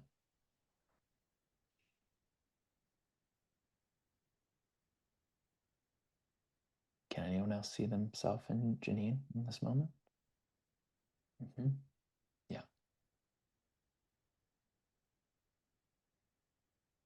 Yeah, it's painful. And I can guarantee this isn't the first time this exact scene has happened. How many times? I can't even count. Yeah. Well, Janine, it takes a lot of strength to keep putting yourself out there after uncountable times of this hurt happening, right? Hmm. So just acknowledging that. Okay, so see him. Now let's take a look. I don't give a fuck about your frustrations. Be just right there in that scene. See his face, be on the couch, see him.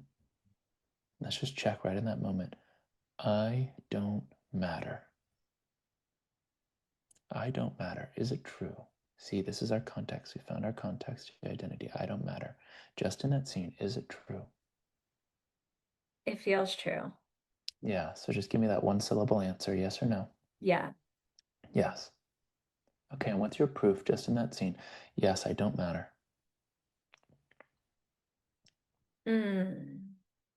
Well, uh, I feel like he just told me that. Mm-hmm. Yeah, so he decides if I matter or not. If he thinks I matter, I matter. If he thinks I don't matter, I don't matter. Hmm. You guys see where I'm going? Remember yesterday in evidence? Clearly, we look at the evidence. We want to start seeing, does this make sense? Does this have a strong foundation? Janine, who do you become when he decides if you matter or not? If he thinks you matter, if he thinks your frustrations matter, then you matter. And if he doesn't, then you don't matter. Who do you become towards him when you give him all that power? Hmm.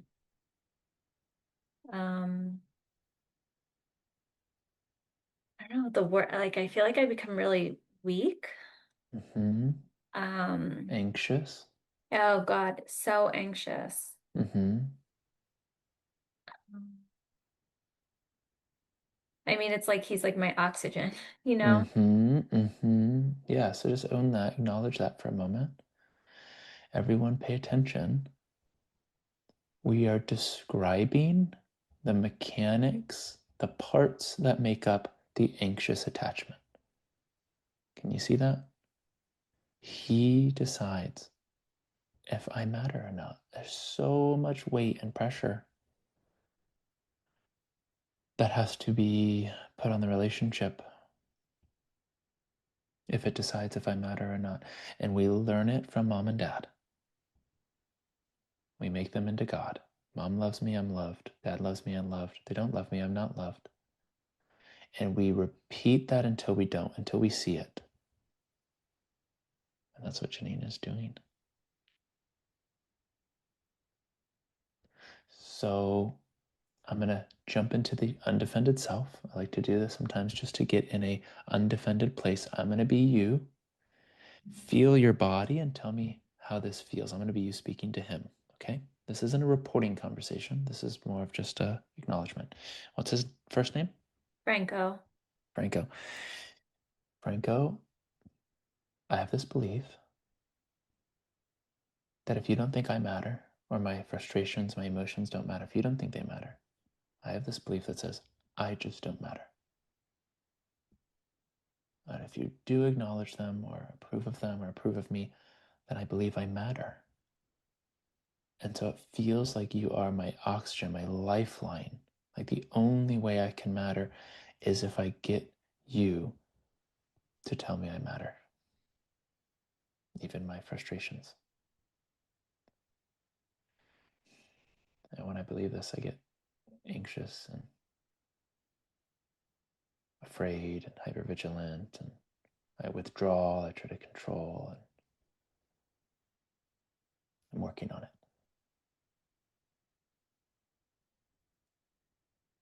So just starting there, what does that feel like? Hmm. Like an emotion. Yeah, what would it feel like to just say that to him? I could. I Mm-hmm. think I was envisioning him being like, well, that's not healthy. You know what I mean? Yeah, I mean, isn't it? He's probably right. Yeah. It's probably some good insight. Any Yeah. context we believe about ourselves that's not true isn't healthy, Hmm. right? So let's try it on. So the undefended self helps us loosen up some of our context, our identities, because we start to see it's not that scary, to be that honest, right? It's just kind of helping us loosen up, and we go back into inquiry, be in the scene. I don't give a fuck about your frustrations. Be right there. I don't matter. Is it true? Yes. What's my proof? He doesn't care about my emotions, about my frustrations. He literally told me, right? So does he determine if you matter or not? If he cares about your frustrations, is that what makes you matter?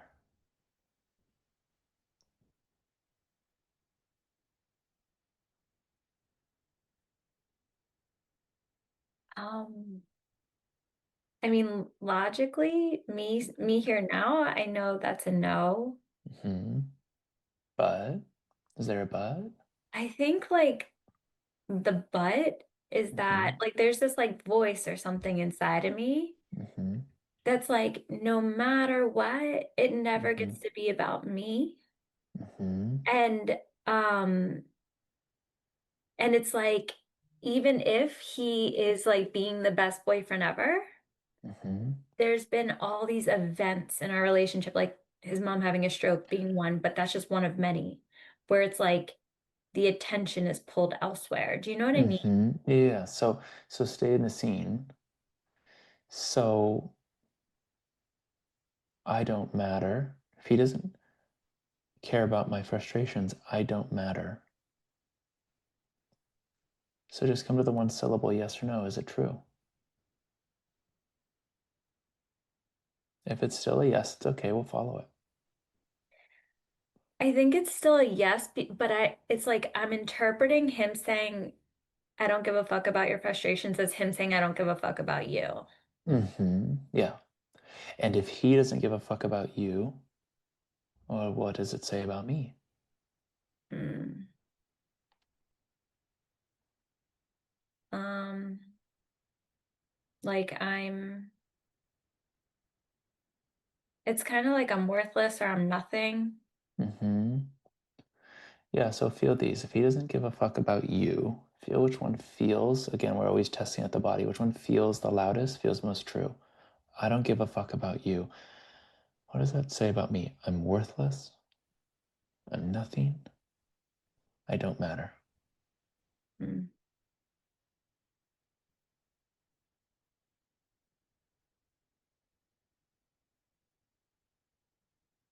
Ugh. It's either I'm nothing or I don't matter. Do they feel about the same, or does one feel a bit louder? Mm. And be in the scene where he said that and try him on.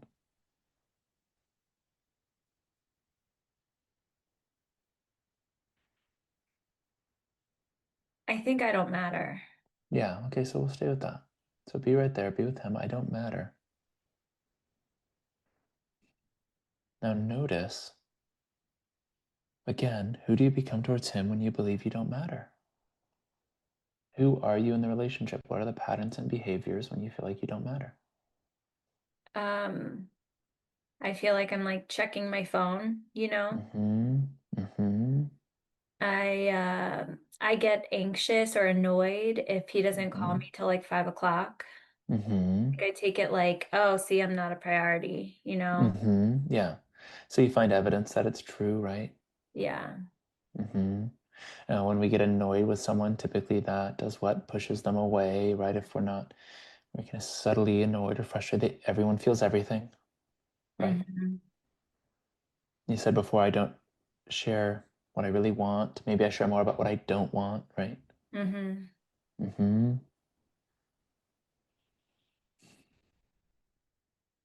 Yeah. I think I just like perpetuate this belief that I don't get what I want. Mm-hmm. Yeah. So just notice the paradox here. The more that you get frustrated with him, withhold what you want, and maybe check your phone, feel more anxiously attached, needy, dependent, all of these things, it actually pushes him away and then proves the context right. You see? Mm-hmm. The more we try to matter, the more we feel like we don't matter. Yeah. You see? So see, we just went to paradox. Okay, I'm gonna try even harder to matter. I'm gonna say this and do this, and you gotta text me at this time. And we do it and we do it and do it, and eventually he's gonna let you down because every single human being on the planet is. There's not gonna be one person you ever meet that's gonna do all those things perfectly, and that's just a fact. And that's a good thing. That's the good news because their deeper purpose is to show you where you're not free, not become who they need to be for you, but to actually point you back to authentic you. So they actually have to let you down. This is the truth for all of us. Can you guys see that? Is it true in your experience that you've never met someone that has perfectly been exactly who you wanted or needed them to be all the time? Mm-hmm. Right? This is the child with mom and dad that we all have that says, you need to be everything for me. Love me, give me safety, give me nourishment, give me food, give me shelter. Give me. This is our child that we all have, right? Totally okay being for a child. Creates a lot of pain as an adult, right? So Janine, let's go back to the scene. I don't give a fuck about your frustrations. Let's just take it to the extreme, okay? If he doesn't care about you, then you don't matter. I don't matter. If he doesn't care about me, then I don't matter. Not I don't matter to him, Mm. but I just don't matter. Can you absolutely know that that's true? No. No, so just be in the scene, hear his words.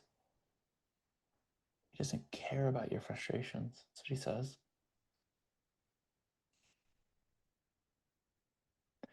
And if he doesn't care about what I'm frustrated about, then I just don't matter as a human being. Janine, I just don't matter.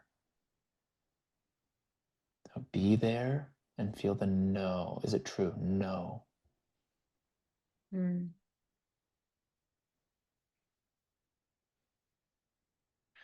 And just start to notice what changes just in that scene.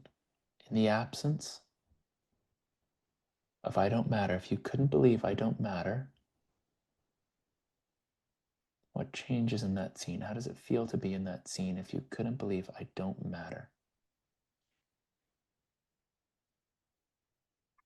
Well, I guess, could I imagine it like with the belief that I matter, or don't do that? No, don't jump there. Just Right. see what's there in the absence, because there's a fullness in the absence, and I want you to experience that without a label. Okay. In the absence of I don't matter, just be in the scene. What changes? What opens up? I mean, it's kind of like there's more of a sense of okayness. Mm-hmm. It's kind of like, okay, it's still like, okay, that's harsh, but it also has not, this doesn't, it feels like it doesn't have that as much to do with me. Mm-hmm. It's like, I guess if it's not like I don't matter, if that's gone, Mm-hmm.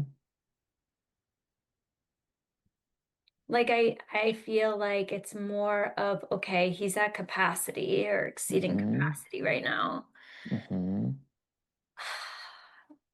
I mean, I don't even know if he means that, but it's kind of like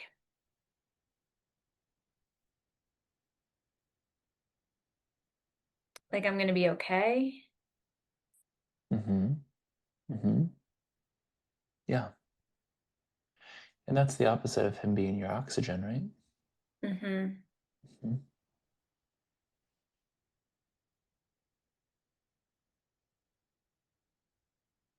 What might you say to him in that scene? How might it change? Well, first we'll even look at, I don't give a fuck about your frustrations. Can we absolutely know that that's true? That he really doesn't care about your frustrations? Can we know that that's true? No. No. Do we say things that are not true and we're emotional? Yeah. Mm-hmm. So how might you respond differently to him in that scene if you couldn't believe I don't matter?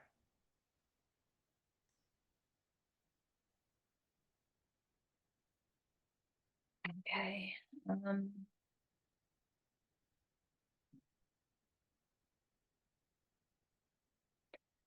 I don't know if I would say like, ouch, that hurt. Mm-hmm. Mm-hmm. Or yeah, I might say like, okay, ouch, that hurt. And then like, I don't know, like maybe I don't know if I would say something like,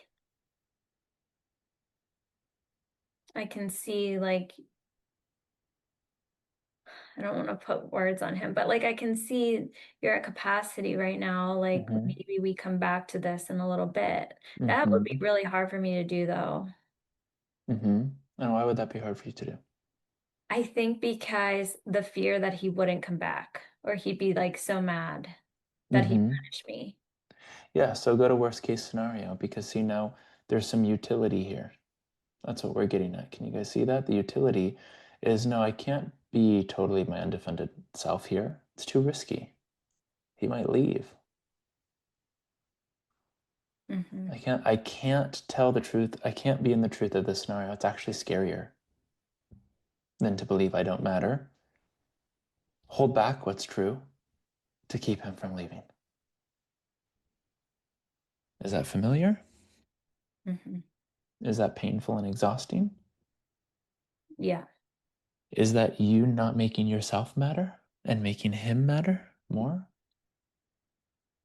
When um When I, let's say, abandon myself to keep him around. So I won't say what's true, or maybe what I want, right. or be in that place of the undefended self, because oh well, he might leave, so I won't go Right. there.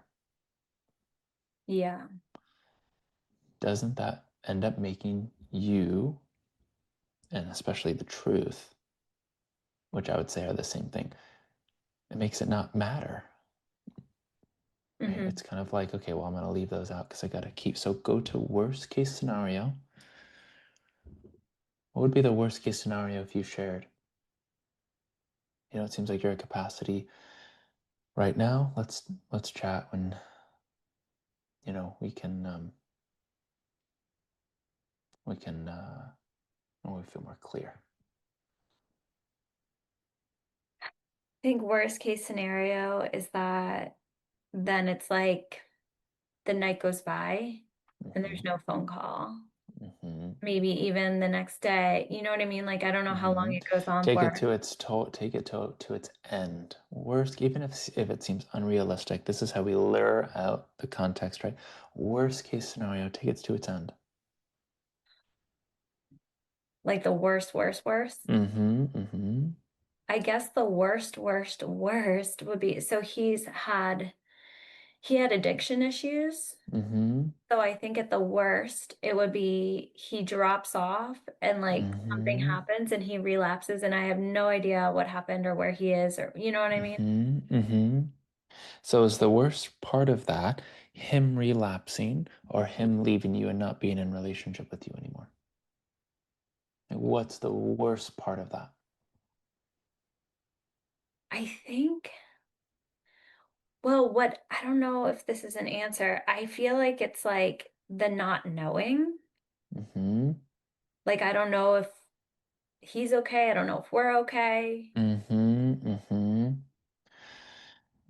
Okay, so let's look at this. So has anyone here heard the kind of view that we can fear the unknown? You've all heard this? We fear the unknown. How can you fear what is unknown? It's like me saying, hey, you know that thing you don't know? No, because I don't know it. Oh, do you fear it? Fear what? It's unknown. There's no such thing as fearing the unknown. There's fearing what we think we know about the unknown, what we think is going to happen, what we believe most strongly is most likely to happen in the unknown. And this is what we learn from our past, from our history. So, Janine, it's not, I just don't know if we're good or not, Mm-hmm.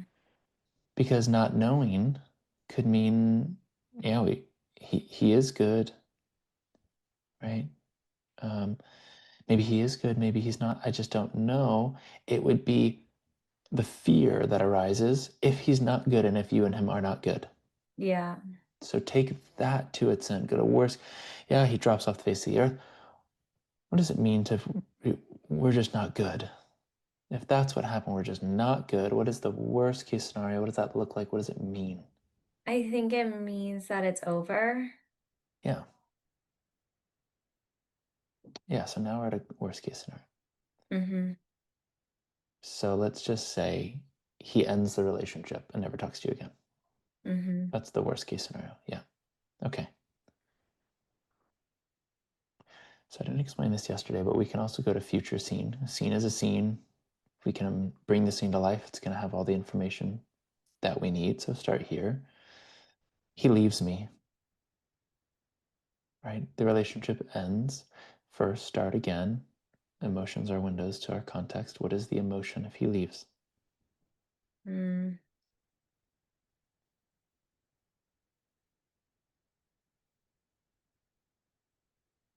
Oh, I think it might be like despair. Mm-hmm. Yeah, so just own that. Now, everyone, what do we say about futures, about worst case scenarios? Do you remember? I know some people here would remember because they've been with me more. A worst case scenario is it's what we're already living. Hmm. There's already despair, and there's already a feeling that he's left. Am I Mm, right? yeah. Remember yesterday we said our past and futures are created from the now? So I use the future to bring up more clearly what's happening right now. I already feel like he's left me and I'm in despair, Yeah. right?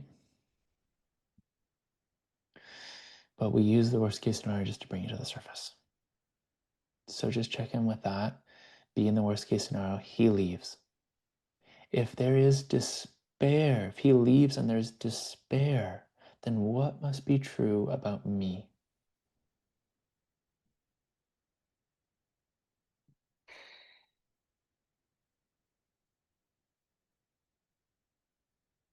Uh, I mean, it's all these thoughts of like, I have nothing. Mm-hmm. Like I'm starting all over. I'm all alone. Mm-hmm. Mm-hmm. Hmm. I have nothing. I'm all alone. What else?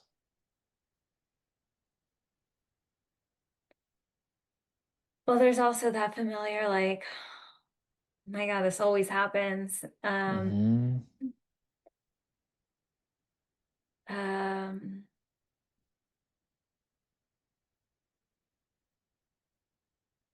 yeah, I don't know if it's like doomed. It's like this very Mm-hmm. like tragic, you know? Mm-hmm. Mm-hmm. And then also probably an element of like, it's my fault. Mm-hmm. Mm-hmm.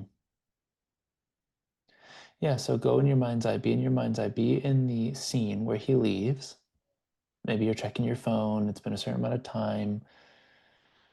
He's gone, he's not coming back, there's despair.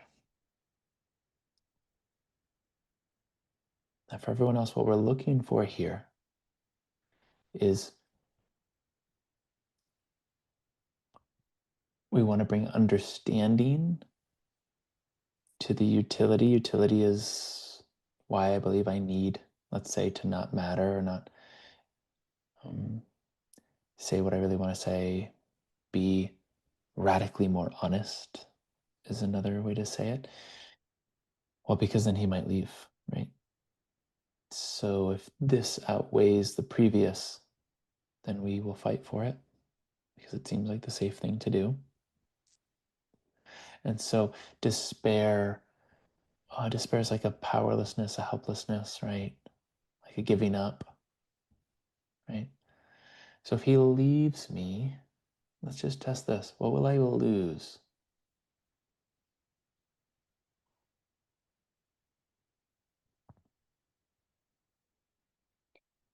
Mm.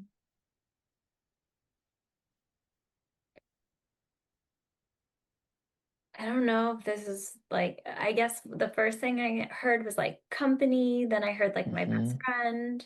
Mm-hmm. What does that give you? What's the quality? Is it connection, love, I think connection. connection? Yeah. Mm-hmm. So if he leaves, I lose connection. Yeah, it's kind of like no one cares about me. I'm all alone. Mm-hmm. Yeah. Mm-hmm. So what feels true? If he leaves and I lose connection, well, I'll put it this way. What kind of person looks for connection? Assume the person who doesn't have connection Mm-hmm. Yeah. or maybe isn't connected to themselves. Mm-hmm. If I'm in a constant search for love, I must not be in love.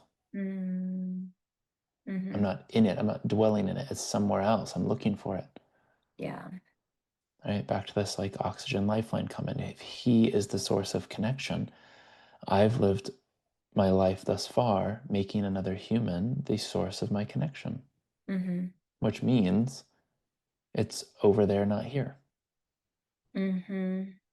Right? Now, I'm not connected. It can be a context, but usually not. It's usually the byproduct of a context and identity, right? Because every identity or context that we take on that's not true produces a sense of disconnection. I'm not enough, I don't matter, I'm not loved, I'm not lovable, right? I'm not cared for. There's always going to be disconnection there. Same thing with being alone. Has anyone here really enjoyed being alone? Yeah? When you want to be alone, there's no problem being alone. And I bet there's times you don't want him to follow you. You don't want him to follow you to the bathroom all the time. Oh no, I want to be alone here. No suffering. So being alone is also not a context. Mm. It's what comes up in the aloneness. The aloneness brings up our context very easily because now we're not distracted. I'm not giving my attention out there. I have to actually be with what's in here. Right? So if he leaves you and you feel disconnected and alone, what does that say about you? If that's just another one does it. They all do it. It keeps happening. And I'm alone again. Then what must be true about me? Mm.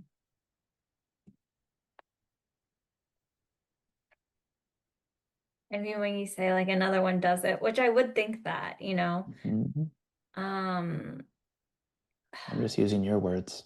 oh, I said that. Okay. Mm-hmm. Mm-hmm. I feel You said like, it's happening again, right? yeah, I Mm-hmm. feel like, I mean, I know you said this is not a context. The one thing that comes through the loudest is I'm all alone, but then I Mm-hmm. guess if it keeps happening, Mm-hmm. I don't know, there's something attached to I'm all alone. Mm-hmm. But Yo, let's look at that. If I'm all alone, maybe that's another way of saying people don't even want to be around me. People don't want to be close to me. They don't want to be in a relationship with me. I'm all alone. What do we say about people that are just all alone?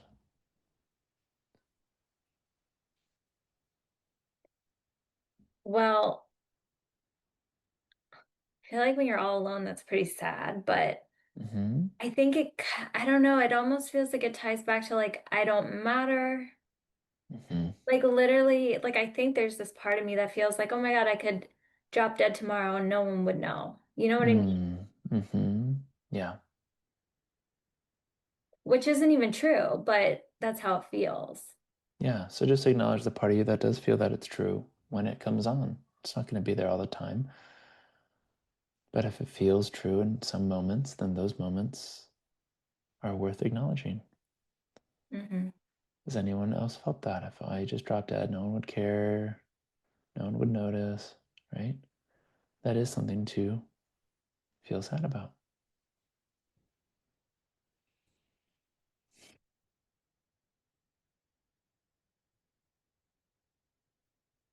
So if I'm all alone, it would be proof that I don't matter. Hmm. If he left me, it's just absolute proof that I don't matter to the degree that yeah, just no one would care even if I died. Hmm. Yeah. What does that feel like? Sad. Yeah. So let's let that be here.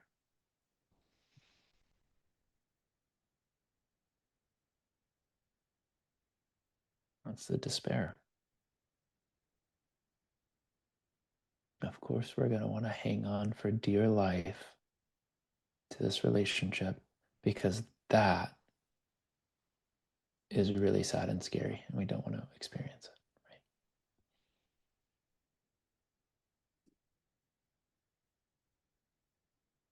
And we're just bringing understanding to why it makes sense to hold on so tightly. Well, because it's scary to let go, right? It's scary to let go. I'll be all alone. It won't matter. I might have that actually proven right. You see, often our utility tries to protect us from proving our context right. No, no, no. If you let this go and he does leave, you really are going to be alone. No one's going to care about you. You're not going to matter, to the degree that if you die, no one's going to think twice about it. And this is what the ego does. It builds that up so intensely that we don't change. And that's just the ego surviving, right? Are you guys with me? Is this making sense? You other, yeah, okay. So we'll start there, go to that worst case scenario. If he leaves, the relationship ends. We'll start with, I'll be all alone. Is it true? Just yes or no. Whether it feels true? No. Whether Oh, it is true. no. No. Okay. The relationship ends. Now, here's a funny concept. Do relationships ever end?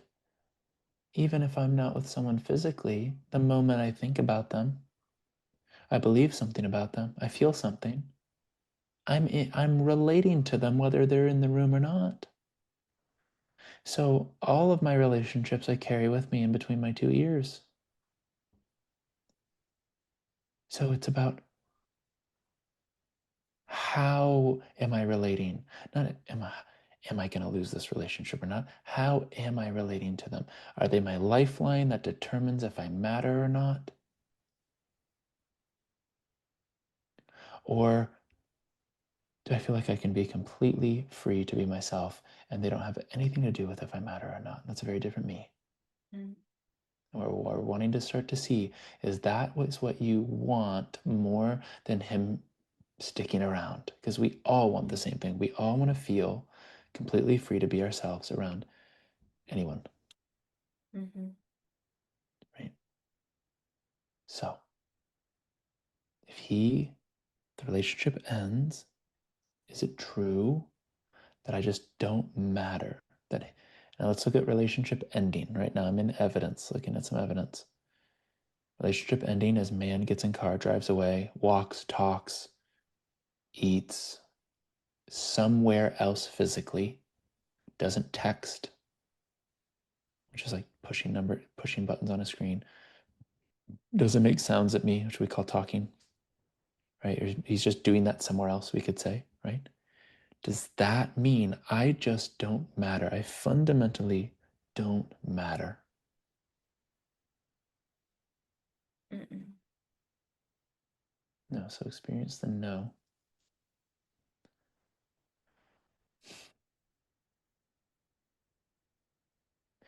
Just acknowledging that up to this point, as long as that belief I don't matter is on, you would have to live a life proving it right.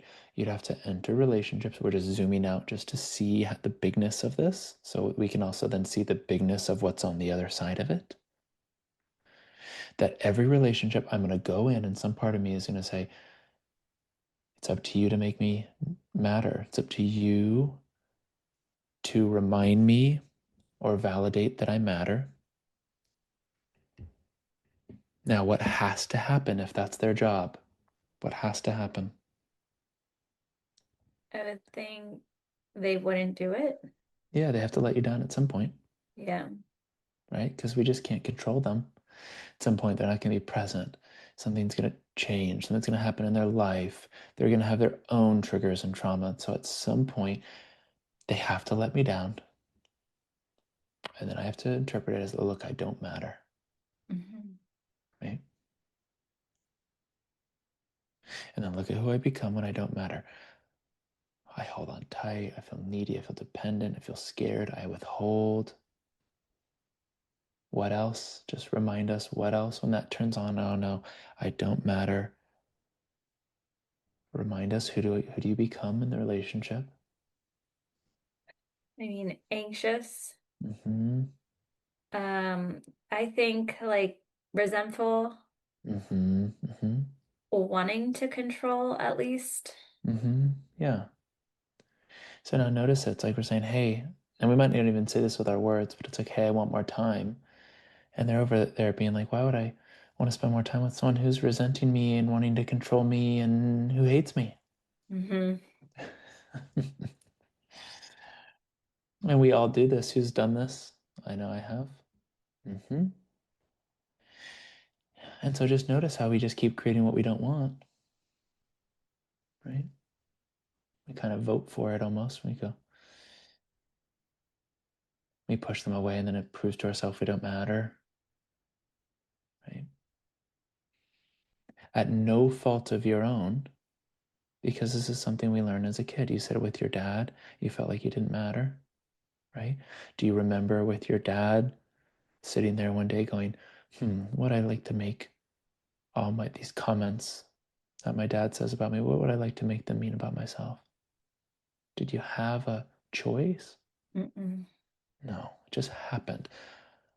Okay, if someone who's supposed to love me and be there for me and connect with me can say things like that, I must just not matter, I don't matter. And it just happens at lightning speed, no fault or choice of your own. That should engender some compassion because you're not to blame. This is not Mm-hmm. something that's chosen, it just turns on until we see it.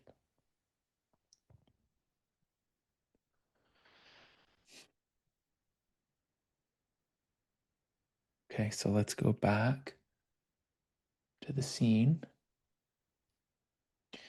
where he says, I don't give a fuck about your frustrations. I just want to check a turnaround. He doesn't care about my frustrations. I don't care about my frustrations. What does that mean to you? Can you find where that might be equally as true? Were there things that you were frustrated about that you didn't let yourself acknowledge or feel or voice?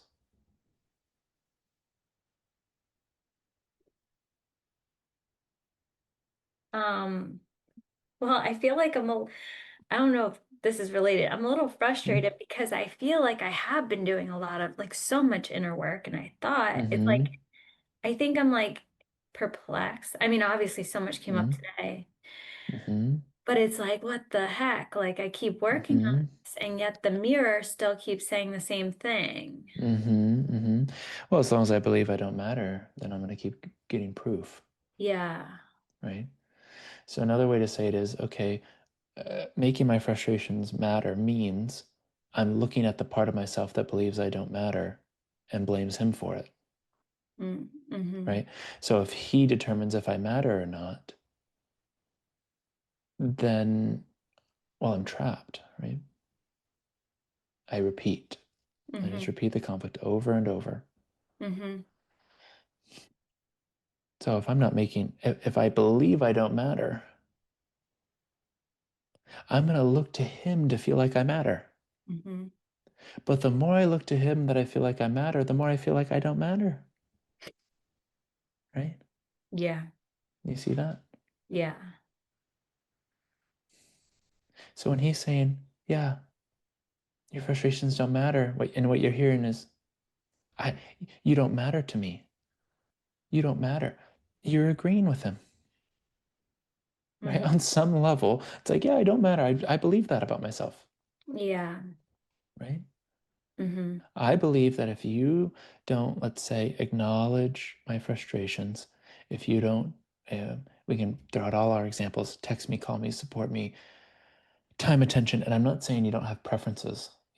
We all have our preferences, but we're clearing out what's in the way of getting in touch with our honest preferences, Mm-hmm. which don't have a charge on them. Preferences, you go to a coffee shop, hey, do you want coffee or tea? If you want coffee, and that's a true preference, you're not polarized against the tea. You're not charged against the tea. You don't feel like your life depends on getting the coffee, although I'm sure sometimes we can. But are you guys getting the point? A preference is light. Oh, I just like this. I just want this. Yeah, it's just my preference. We're going from, I need this from you to be okay, to feel like I matter, to true preferences, right? So, oh, your frustrations don't matter to me. And what you hear is, I don't matter. And up to this point, you've believed that. And so if he's not mattering, he's doing to you what you would be doing to you. Right? Mm-hmm.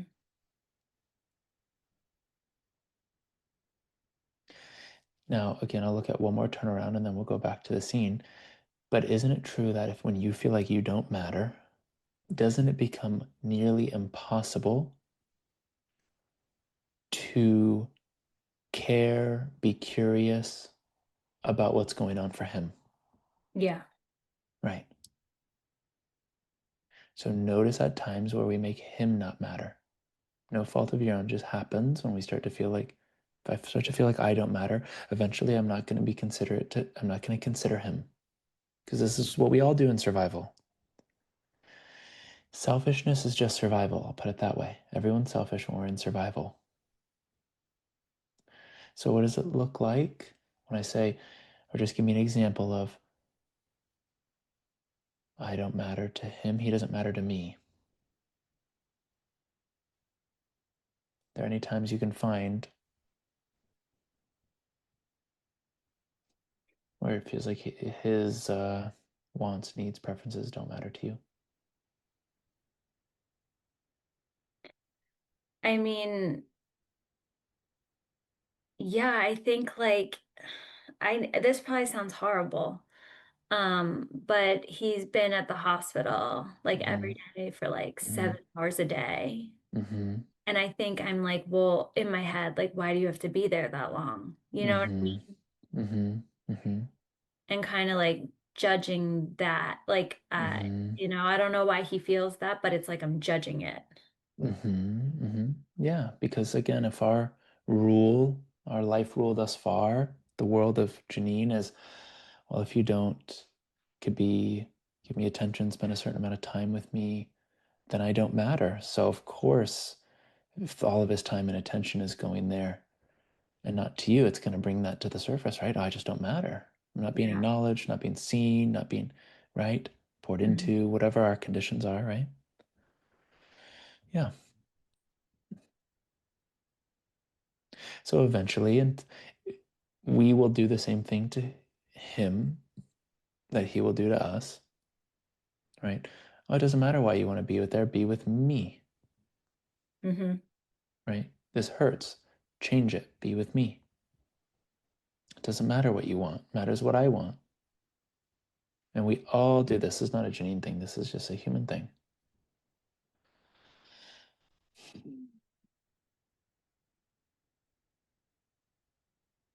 Okay, so let's go back to the scene now. Now, see, we're getting really honest. I was going into the turnarounds a little bit just to see the full picture of what's happening. Typically, when we can start to see ourselves in the other person, or when we can see how we are mirroring them, it starts to loosen up the context as well. So let's check it now. Be in the scene. It says, I don't give a fuck about your frustrations. Again, notice times where you didn't give a fuck about his in terms of him at the hospital and what, maybe he wants. Notice where we do the same thing at times, not always, but at times. And just right in that scene, I don't matter. Can you absolutely know that it's true? The reason he's going to the hospital, he's not giving much time and attention, is because you just don't matter. Is it true? No. No. Who would you be towards him in the relationship, especially when he's going to the hospital and all these things? Who would you be towards him in the absence of I don't matter, if you couldn't believe that? I think I'd be really understanding. Mm-hmm. I mean, I think it would be more like, okay, like take the time you need. Mm-hmm. I'm good. I'm here. Like Mm-hmm. whatever. I think I Yeah. would maybe even be like, hey, if we don't see each other for a little bit, it's okay. Yeah, feel that. Feel the freedom in that. I'm going to let you in on a secret.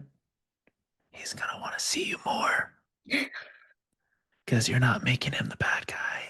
Yeah. And you're not making him responsible for mattering. Yeah. And because of that, you'll start to feel paradoxically like you matter more, because every time we stop trying to matter or we stop looking for that thing, we actually start to find it. It's always there in the absence of the search for it. When it's no longer his job, you can start to feel like you matter, because you're no longer being that anxious version of you, which is exactly what needed to happen for you to arrive here, so you can reconcile it and meet who you are without it. And so he can meet that you too. Mm-hmm. So feel this. I'm going to model a reporting conversation. See what this feels like. See if your body opens or closes. This is going to tell me where we're at. Okay. I'm going to be you. What was his name again? Franco? Franco. Okay. So I'm going to be you speaking to Franco. Franco. We had a conversation about, spending time together and whatnot. And you said, I don't give a fuck about your frustrations. In that moment, I made it mean that I don't matter. And when I believe that thought, that I don't matter, I get frustrated at you. I make it your job to make me matter. I try to change you. I try to control you. I get annoyed with you. And I realize that might push you away. And if that's affected you or impacted you in any way, I'm sorry. I'm realizing now it's not true that I don't matter.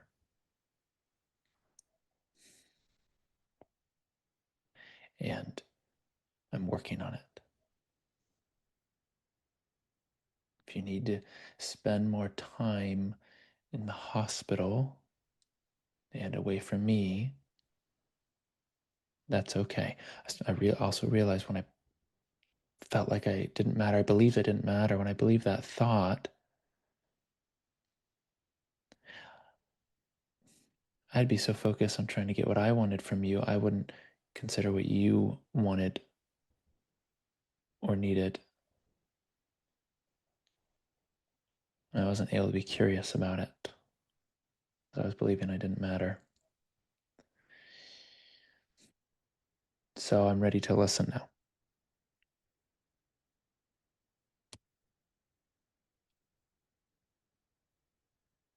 What does that feel like? I feel like I'm like cheering me on or cheering you on. Like, um, yeah, I think that feels really good. And now feel this. Everyone naturally is going to have preferences. You could still have a preference. I don't matter is going to motivate you to tell him what you don't want, so he feels guilty, punished, or there's an encouragement for him to change. Because it's like, look, this is painful for me. If you change this, I won't be in pain. But without the pain of I don't matter,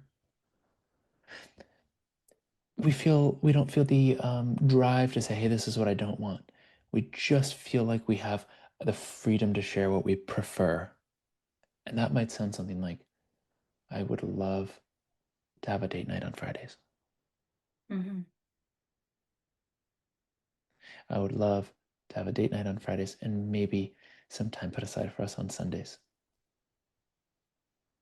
No pressure. This is just what I would love. Doesn't that sound so much more kind than maybe when we're in our context? Mm-hmm.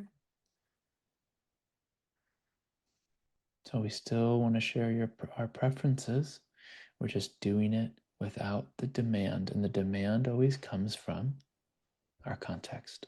If you don't give this to me, I don't matter. But can someone else decide if you matter or not? No. Does where someone stand and make sounds talking, does that determine if you matter, if they're doing that with you or without you? No. What about if someone is just giving you attention? Does attention mean you matter?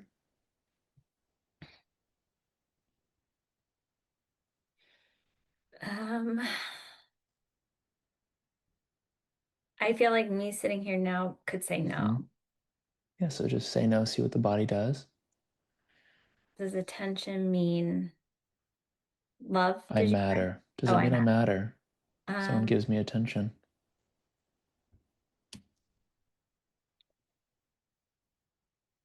I mean, I feel like there's still a little yes. Yeah, so follow that. Have you ever gotten attention you didn't want? Yeah. Did you feel like you mattered? Just in that brief moment, not after, just right in the moment where it's like, ooh, I want to move away from this. Does that feel Mhm. like you matter right in that moment? No. No. When someone, and this is very important for everyone watching to notice, when someone gives you attention, there's a perception. Oh, they're giving me attention. I must matter. Is that coming from their attention, or is it coming from the thought, oh, I matter now? And Mhm. now that I have the attention, I don't have to search to matter. I don't have to try to matter anymore. I don't have to get this thing called I matter. I can let it go. I can relax. I've got the thing. Oh, does it come from the thought and then the release of all the effort to matter? Or does it come from that person's attention?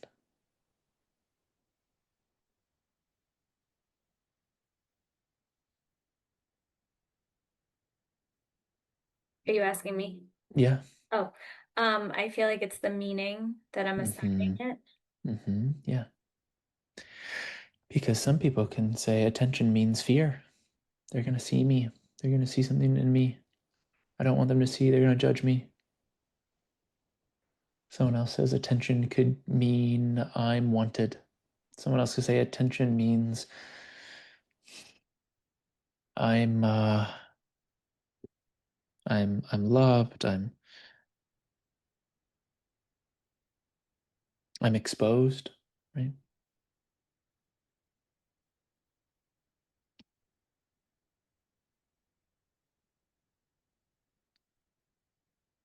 Who would you be without the thought attention means I matter?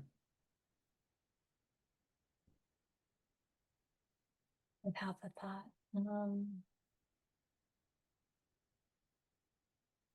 I think I would be not like looking for the phone call or the text, Yeah. or like, I mean, before this call, like I kept having this thought, like I need him to text me good morning. Yeah. So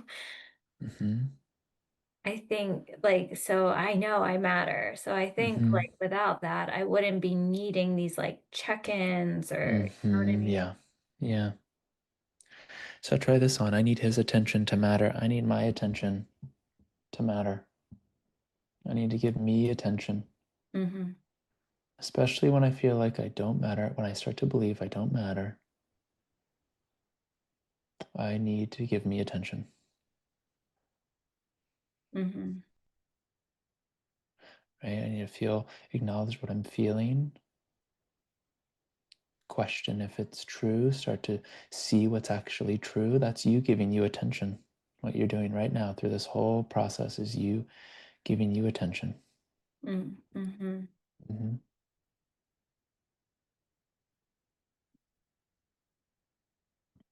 Question for everyone. I like to take it here. Just this is kind of what really starts to, I'm just reinforcing kind of this who would I be without, and we're just taking it to a level where you can really start to see a new identity. Can anyone ever make you feel like you don't matter? Is it possible that they can make you feel like you don't matter?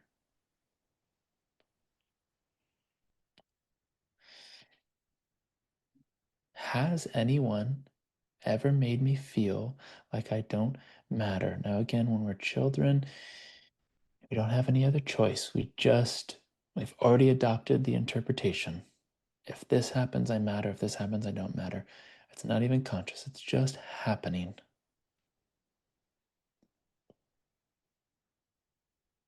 But it can only be one or the other. I believe I don't matter. And That's how I feel. That's how I act. And then a whole life is born, a whole lifestyle. It either comes from the thought or the person. It can't be both. So again, Janine, this is the considering. Just consider that no one's ever made or forced you to feel like you don't matter. Mm. What they did, what they said, what they didn't say. As if like they had all that sadness and despair in their fanny pack and they said, here, I'm going to shove this into you now, right? But notice, at least up until now, you also didn't sit there and feel like you had any other choice, Right. right? So you didn't choose it. It's not, Janine's not to blame. It's just what happens. It's just what turns on. Oh, this is familiar. Known this all my life. It's like wearing yellow tinted glasses. I'm just going to see it this way. I don't matter. I don't matter. Mm-hmm. Right? I'm not blaming them. We're not blaming you. Blame isn't placed anywhere. We're just understanding it.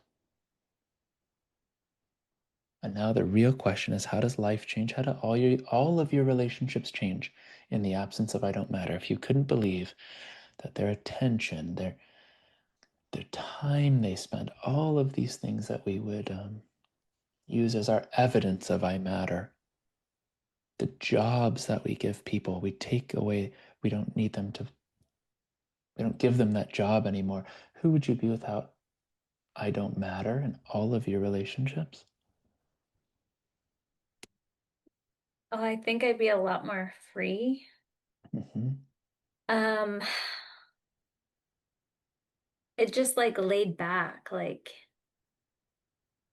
um, I don't know, like the not needy, you know what I mean? Mm-hmm. Mm-hmm. Yeah. I also think that I would probably just be doing more things on my own, Wow. Yeah, like. like trying a new bar class Mm-hmm. or even just like going downtown for like for whatever, to shop. Mm-hmm. Not really like, waiting on other people. Yeah. So you would get to know you more. Yeah. See, now we're already, remember we talked about this earlier, we're already transitioning to what's possible in the absence of the context. What am I inspired about? What do I enjoy? What do I love? Let me get to know me. So at some point we left me. We would leave ourselves to make sure someone else doesn't leave. We think we want them to stay, but we turned around. I want me to stay, right? I want to stay with the things that feel most me, most that I love, that I feel inspired by, that I enjoy. Notice how much we ditch those things as soon as we believe we don't matter, right? I'd make anyone miserable. I've done that. So who would I be in the absence of I don't matter? Yeah. Oh, Janine, what do you want to do right now? Like in this moment. Well, no, I'm just giving you an example of Oh. you being with you. Oh, what do I want to do right now? Oh, okay. Yeah. Oh, okay, this person is not available or they're not around. Okay, what do I want to do right now? Hmm. What is exciting for me? Where do I feel curious, inspired? What do I want to do for me? Right? It's a totally different response. Yeah. It's a totally different life. Yeah. So back in the reporting, I'll just add this just as an example. I keep forgetting his name. Remind me again. Franco. Franco. Okay.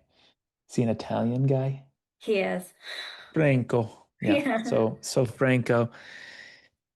I also realize that when I believe I don't matter and I make it, your job to make me matter, that I literally make parts of me not matter. Things that I love to do, checking in with myself, maybe friendships, hobbies.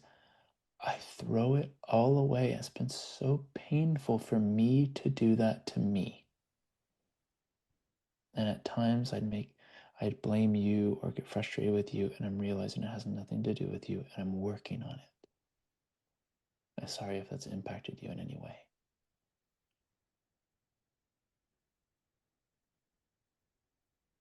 What does that feel like? Yeah, that feels true. Mm-hmm.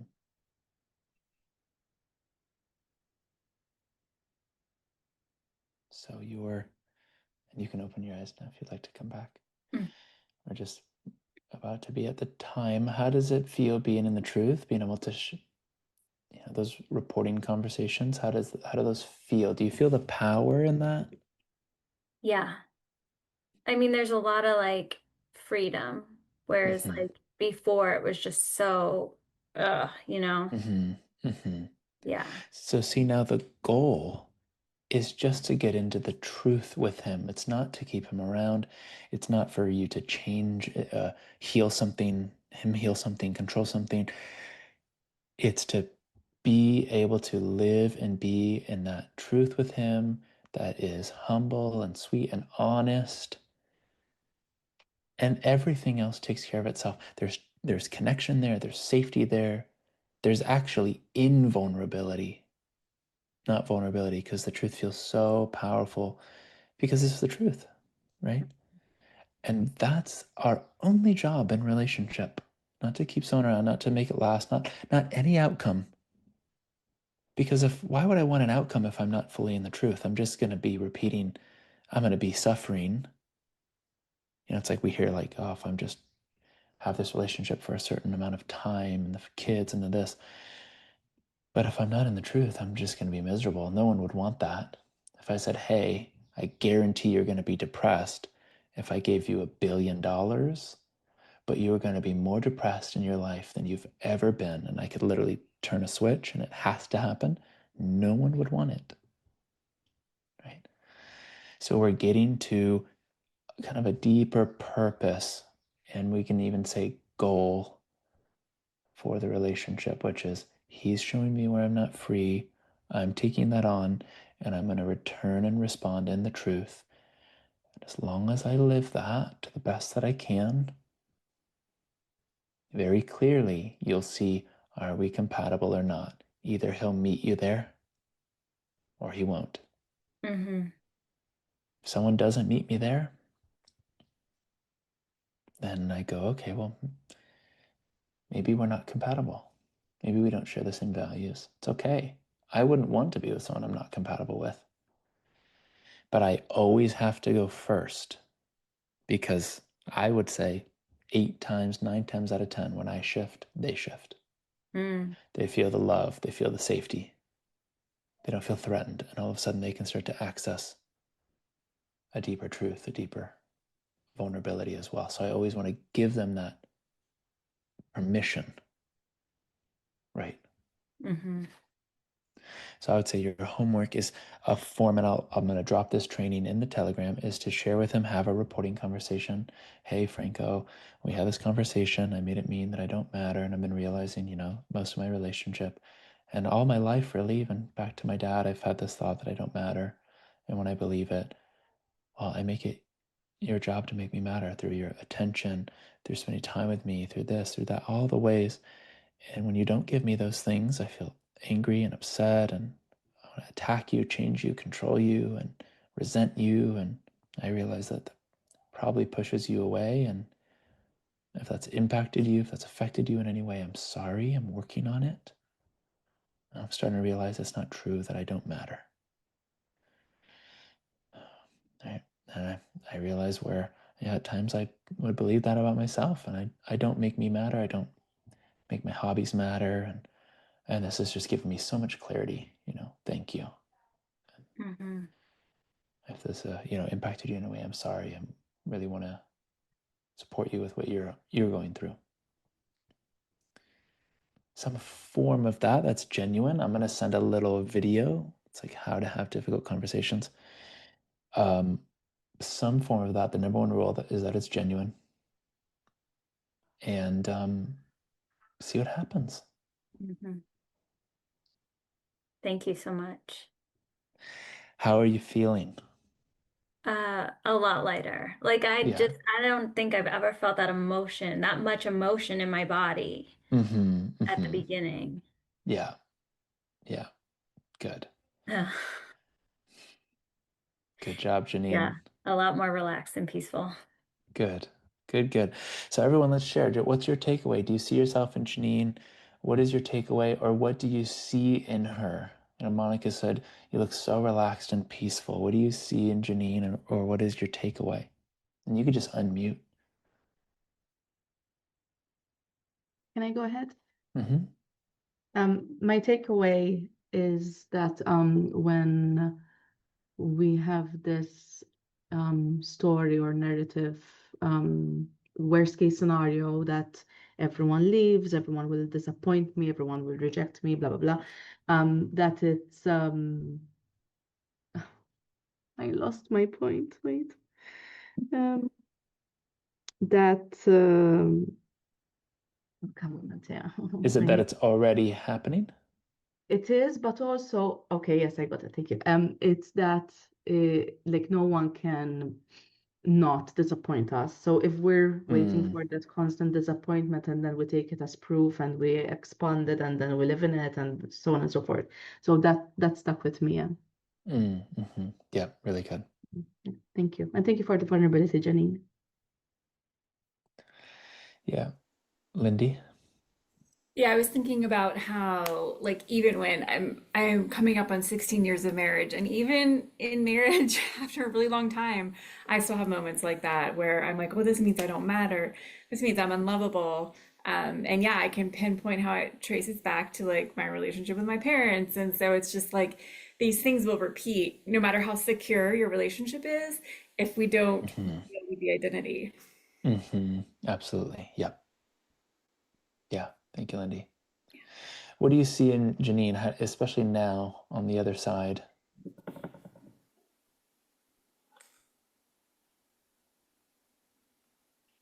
Are you Just asking unmute. me or us? Yeah, Lindy, you can Oh, respond okay. if you. Yeah. Yeah, I saw the visible transformation of the very a lot of anxiety, the anxious attachment. I feel like that was very prevalent at the beginning, and then like the softening, the shoulders coming down, the face like relaxing. Yeah, it was a palpable and visual change. Yeah. There's a radiance now. There's a levity, right? There's a softness. What else do you guys see? A lightness and openness, clarity, authentic self. ISI is about fluffing up our bouncy ball self. Yeah, exactly. Exactly. Brightness. Yeah, more energy.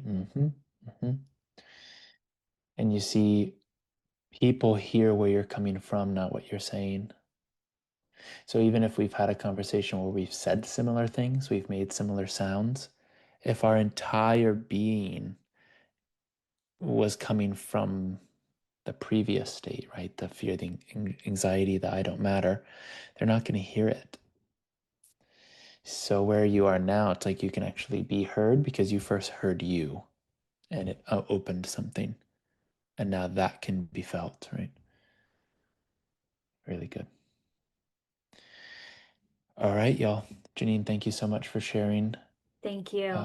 Yeah, absolutely. That was incredibly courageous of you. Thank you for being so honest. Especially thank you for saying the yeses. I know I do believe that. This is the key to inquire. We have to be honest, even if we know it's not true here, but it feels true in here, because we have to keep letting that evidence come up until we can totally see through it and go, oh my God, okay, it's not true, right? That sometimes takes feeling through those emotions, which you did so well. So thank you, everyone. Thank you for your attention and yeah, just being present.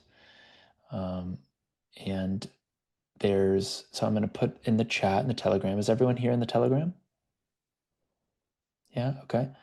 look for a video called How to Have Difficult Conversations. I send this to every single one of my clients. It's a way of integration, right? We have this here and then we go live it out there. Just some basic guidelines on how to do that.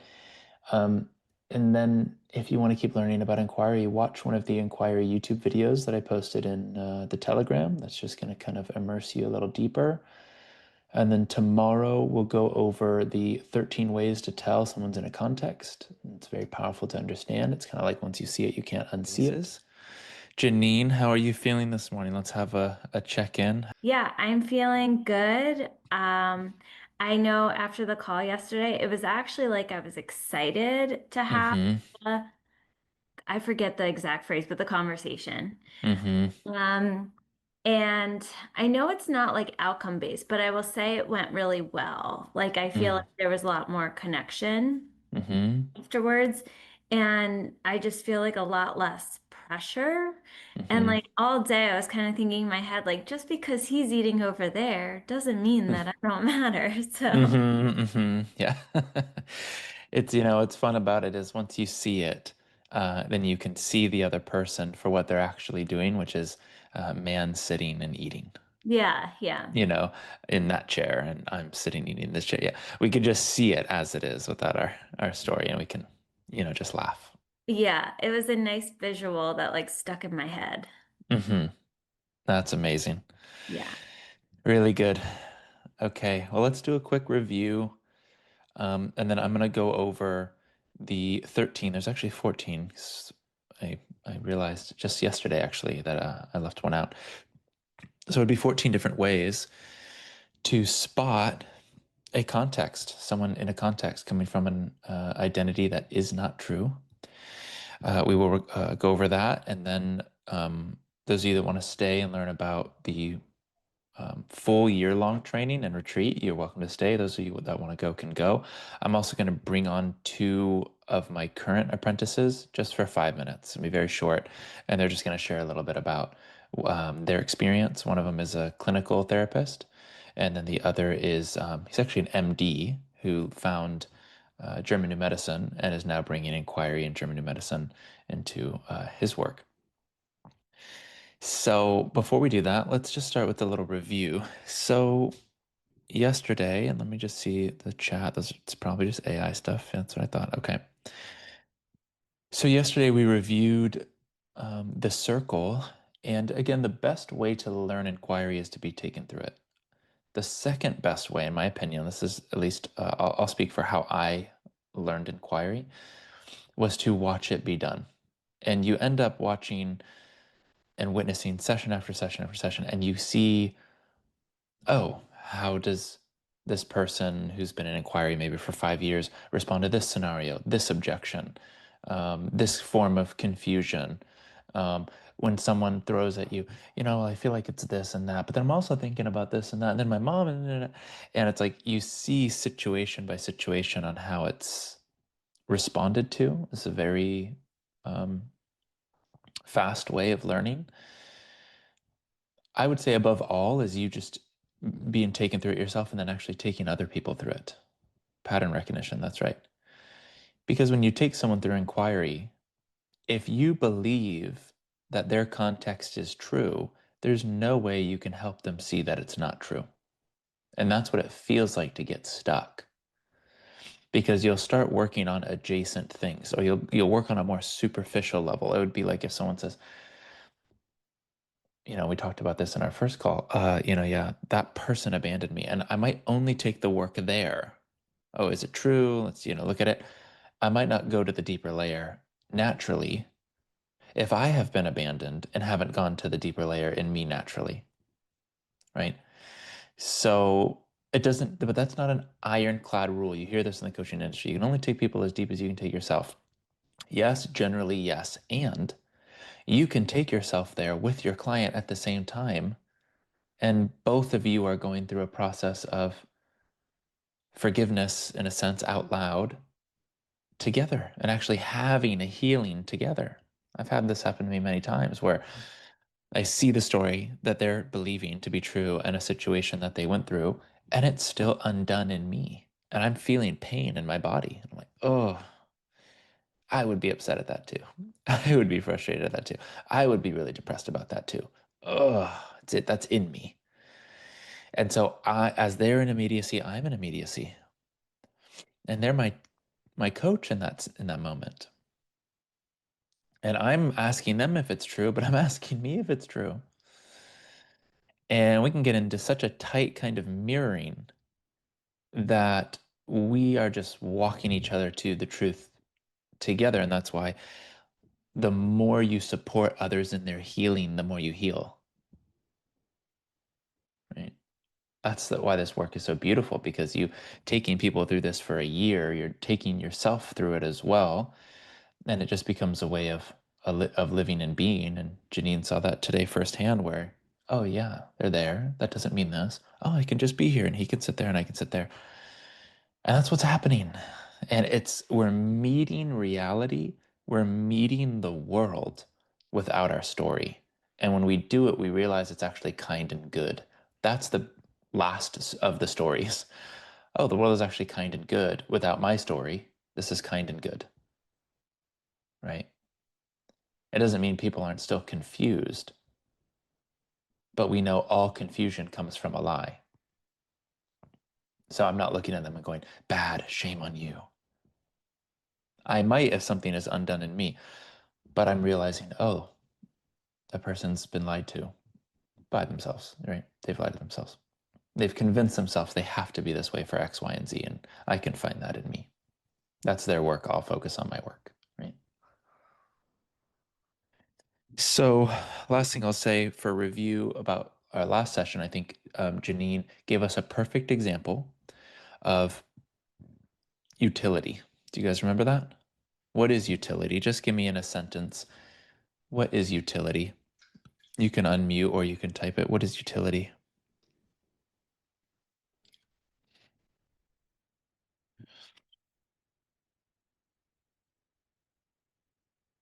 Usefulness of our triggers and identities. Great way to say it. Yeah, and how do we resolve utility?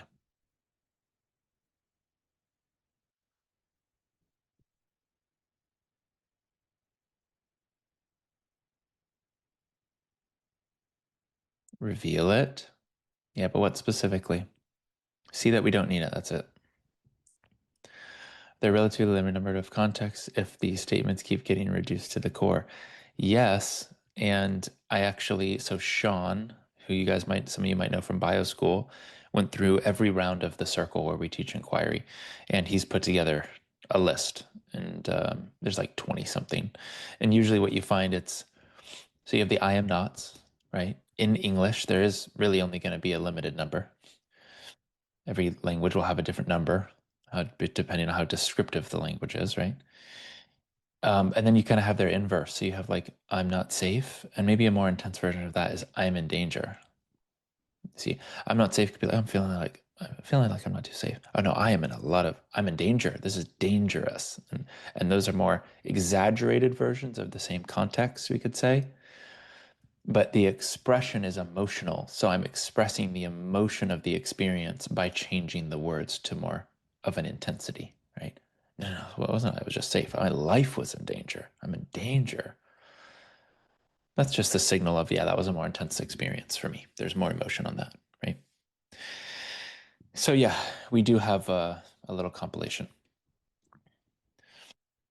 Yeah, so how do we get out of utility? We see we don't need it. How do we see we don't need it? What is the mechanic, the trigger that goes, oh, wait a second, I don't need that?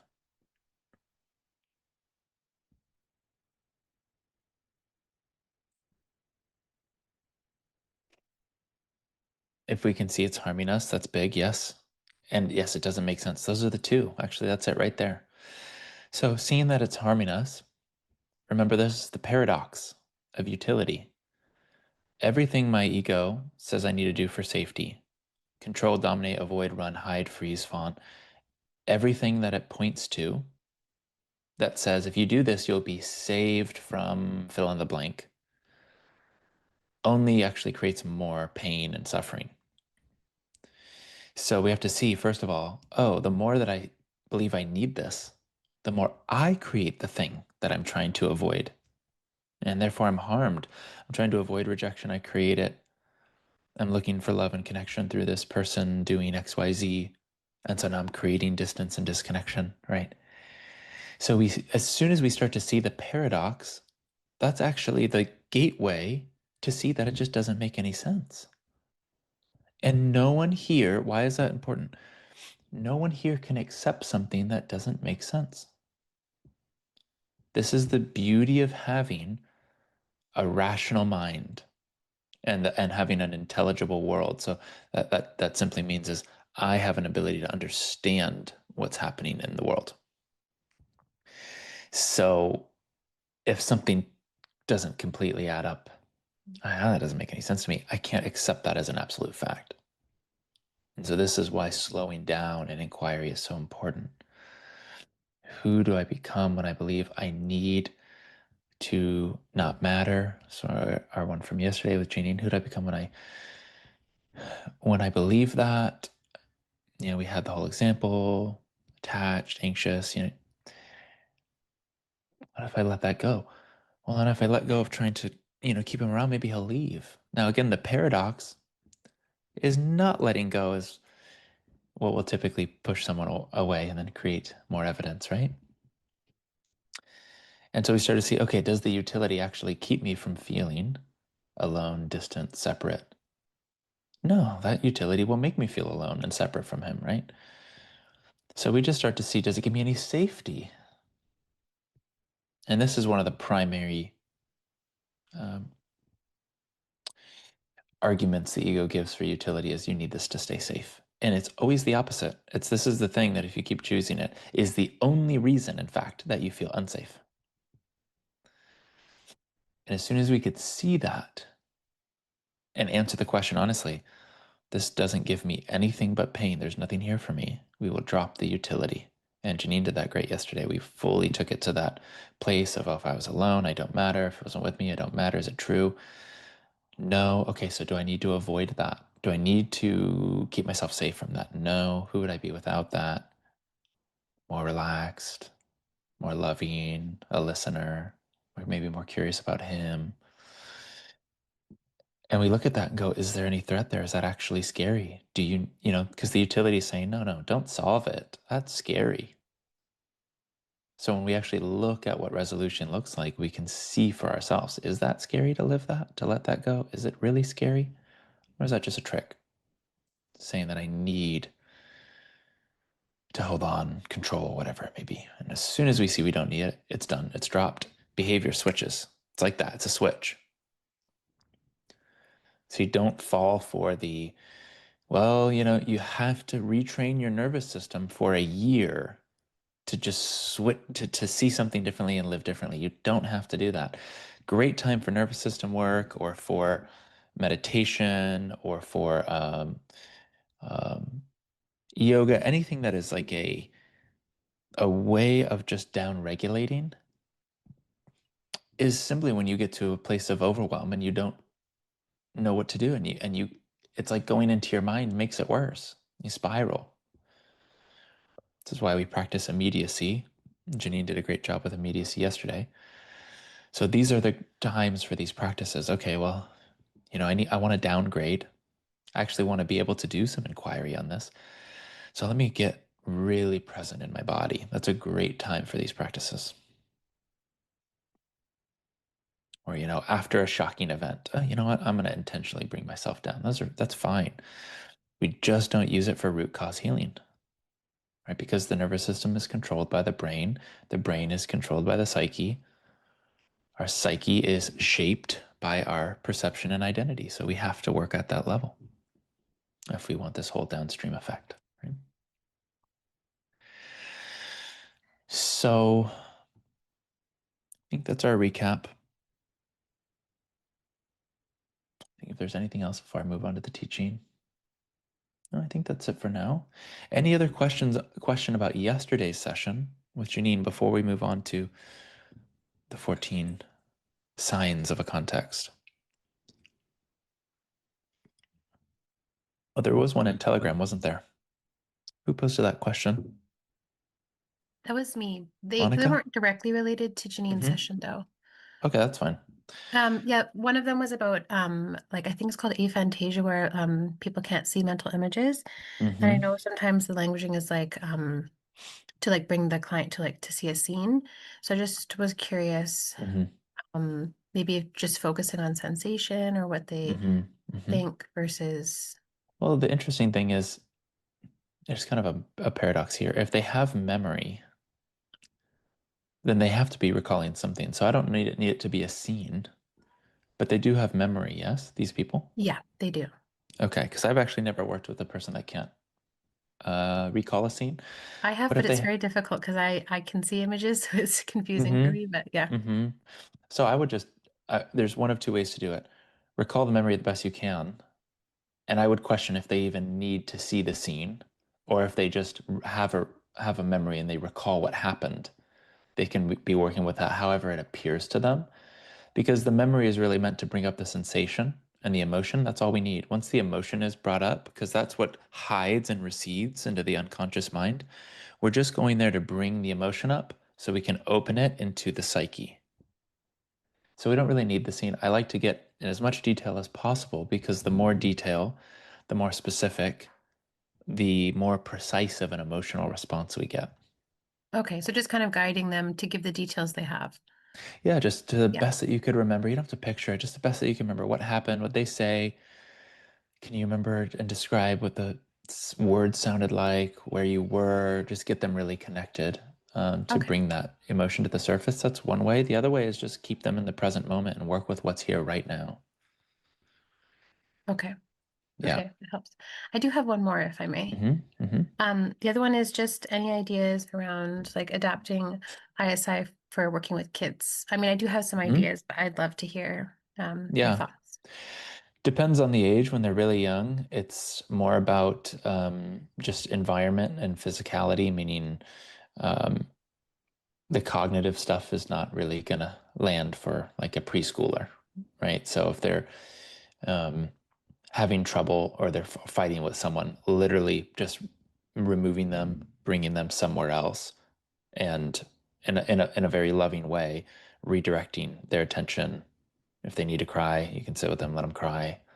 But it's just like a direct kind of consequence. Hey, we don't, you know, and boundaries because they're learning cause and effect. They're not able to emotionally process much and understand the concepts, right? The conceptual stuff. So they just need to learn, oh, when you do that, it hurts the other person. Okay, we don't do that. Here's the consequence. And I have a certain degree of power that you're going to learn you can't determine and control as the adult, which they actually want that because they want, okay, who's the one can contain me and love me and guide me? And if it's no one and I can control them, that's actually a scary place for a child because then there's no sense of boundaries. So it's just like, okay, let's remove you, go here. We don't hit the child. We don't hit. This was a hit. We don't hit. Now we can play here. And I might have to do that 5 or 6 times until they start to get it. And if they cry, we have to just let them cry.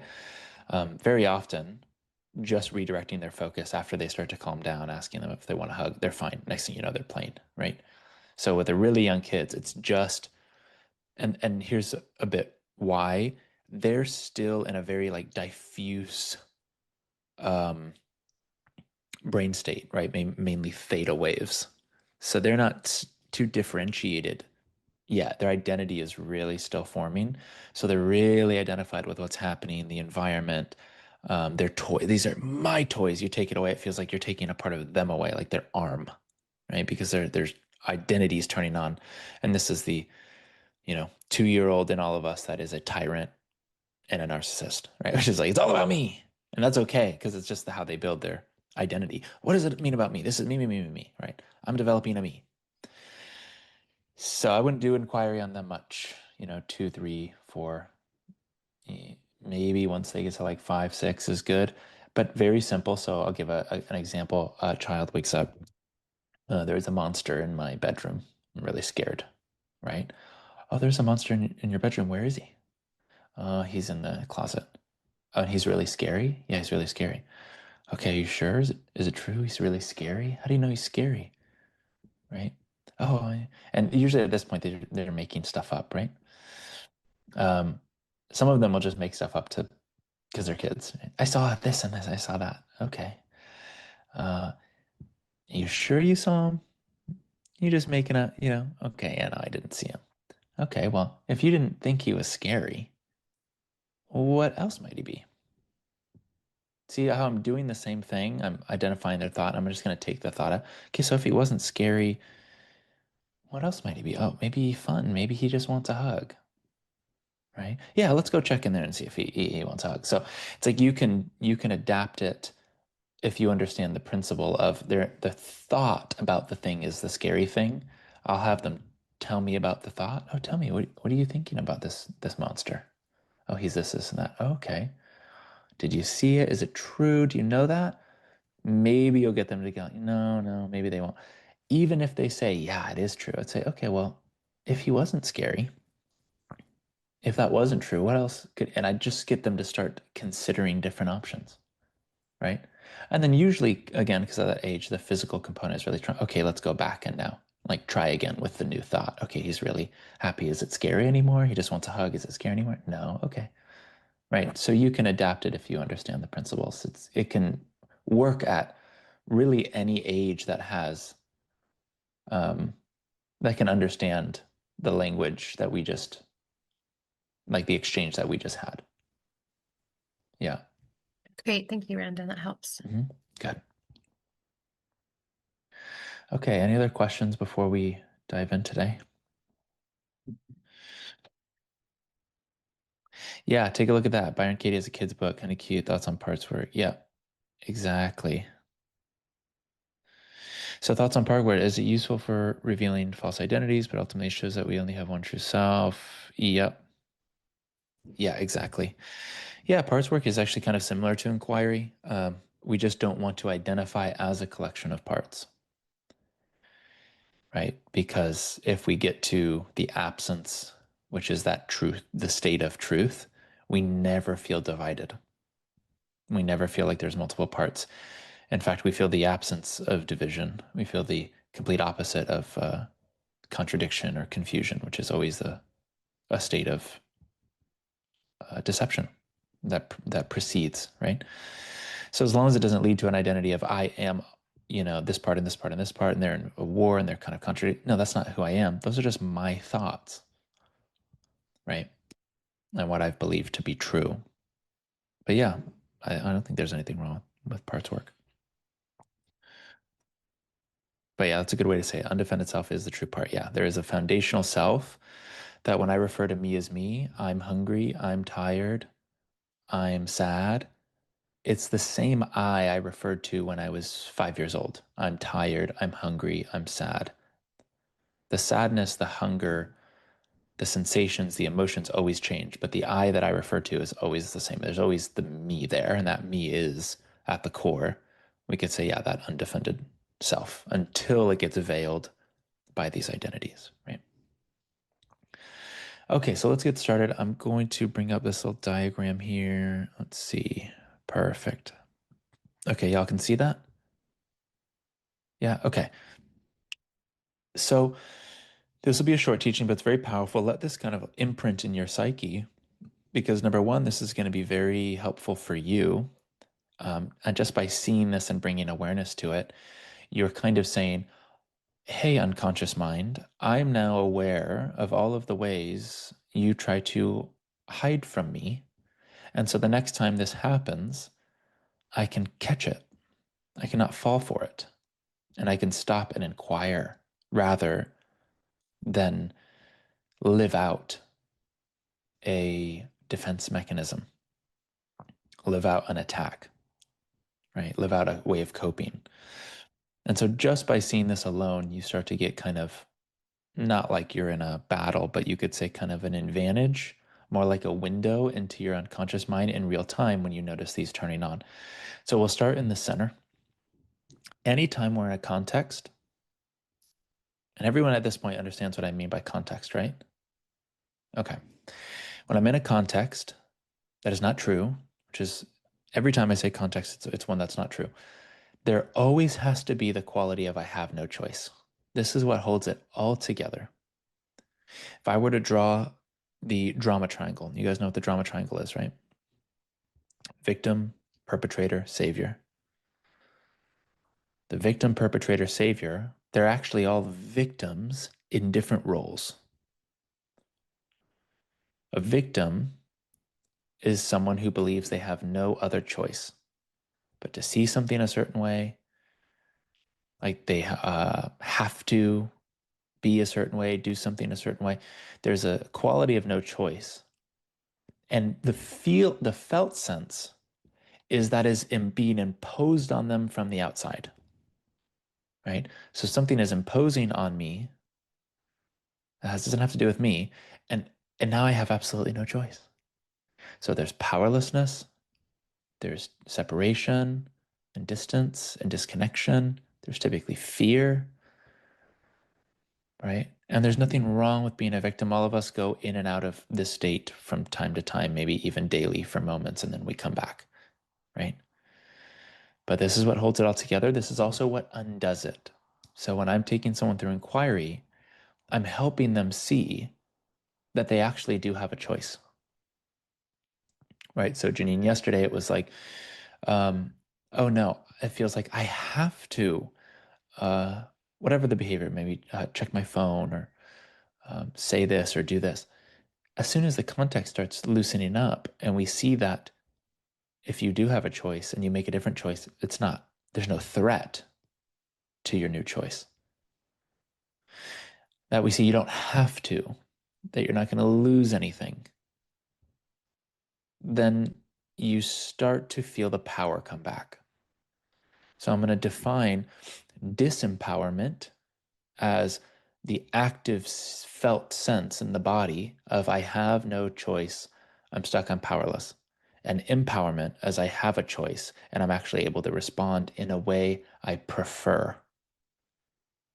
That is aligned with my genuine preference. I have the choice to respond in a way that I truly prefer. It's the same way if you look at, if a war is happening, war that's happening right now. You can look at it and go, I'm powerless, but I want to do something about this. And that's what creates anger and rage.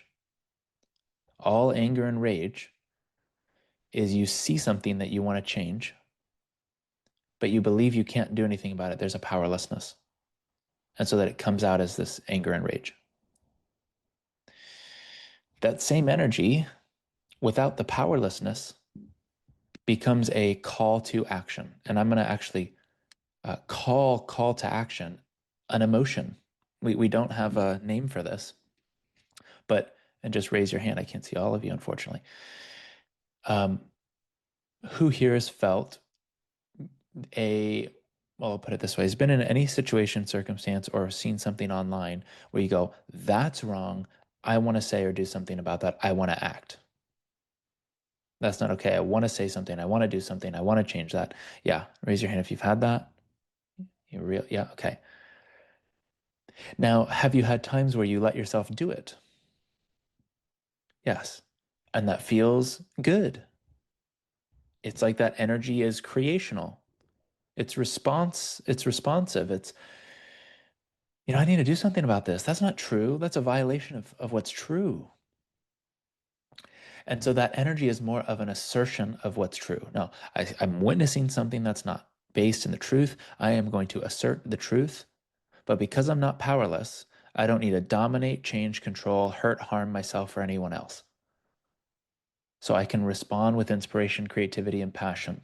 And every one of us has a response built inside of us that becomes obvious, that arises when we see a violation of what's true.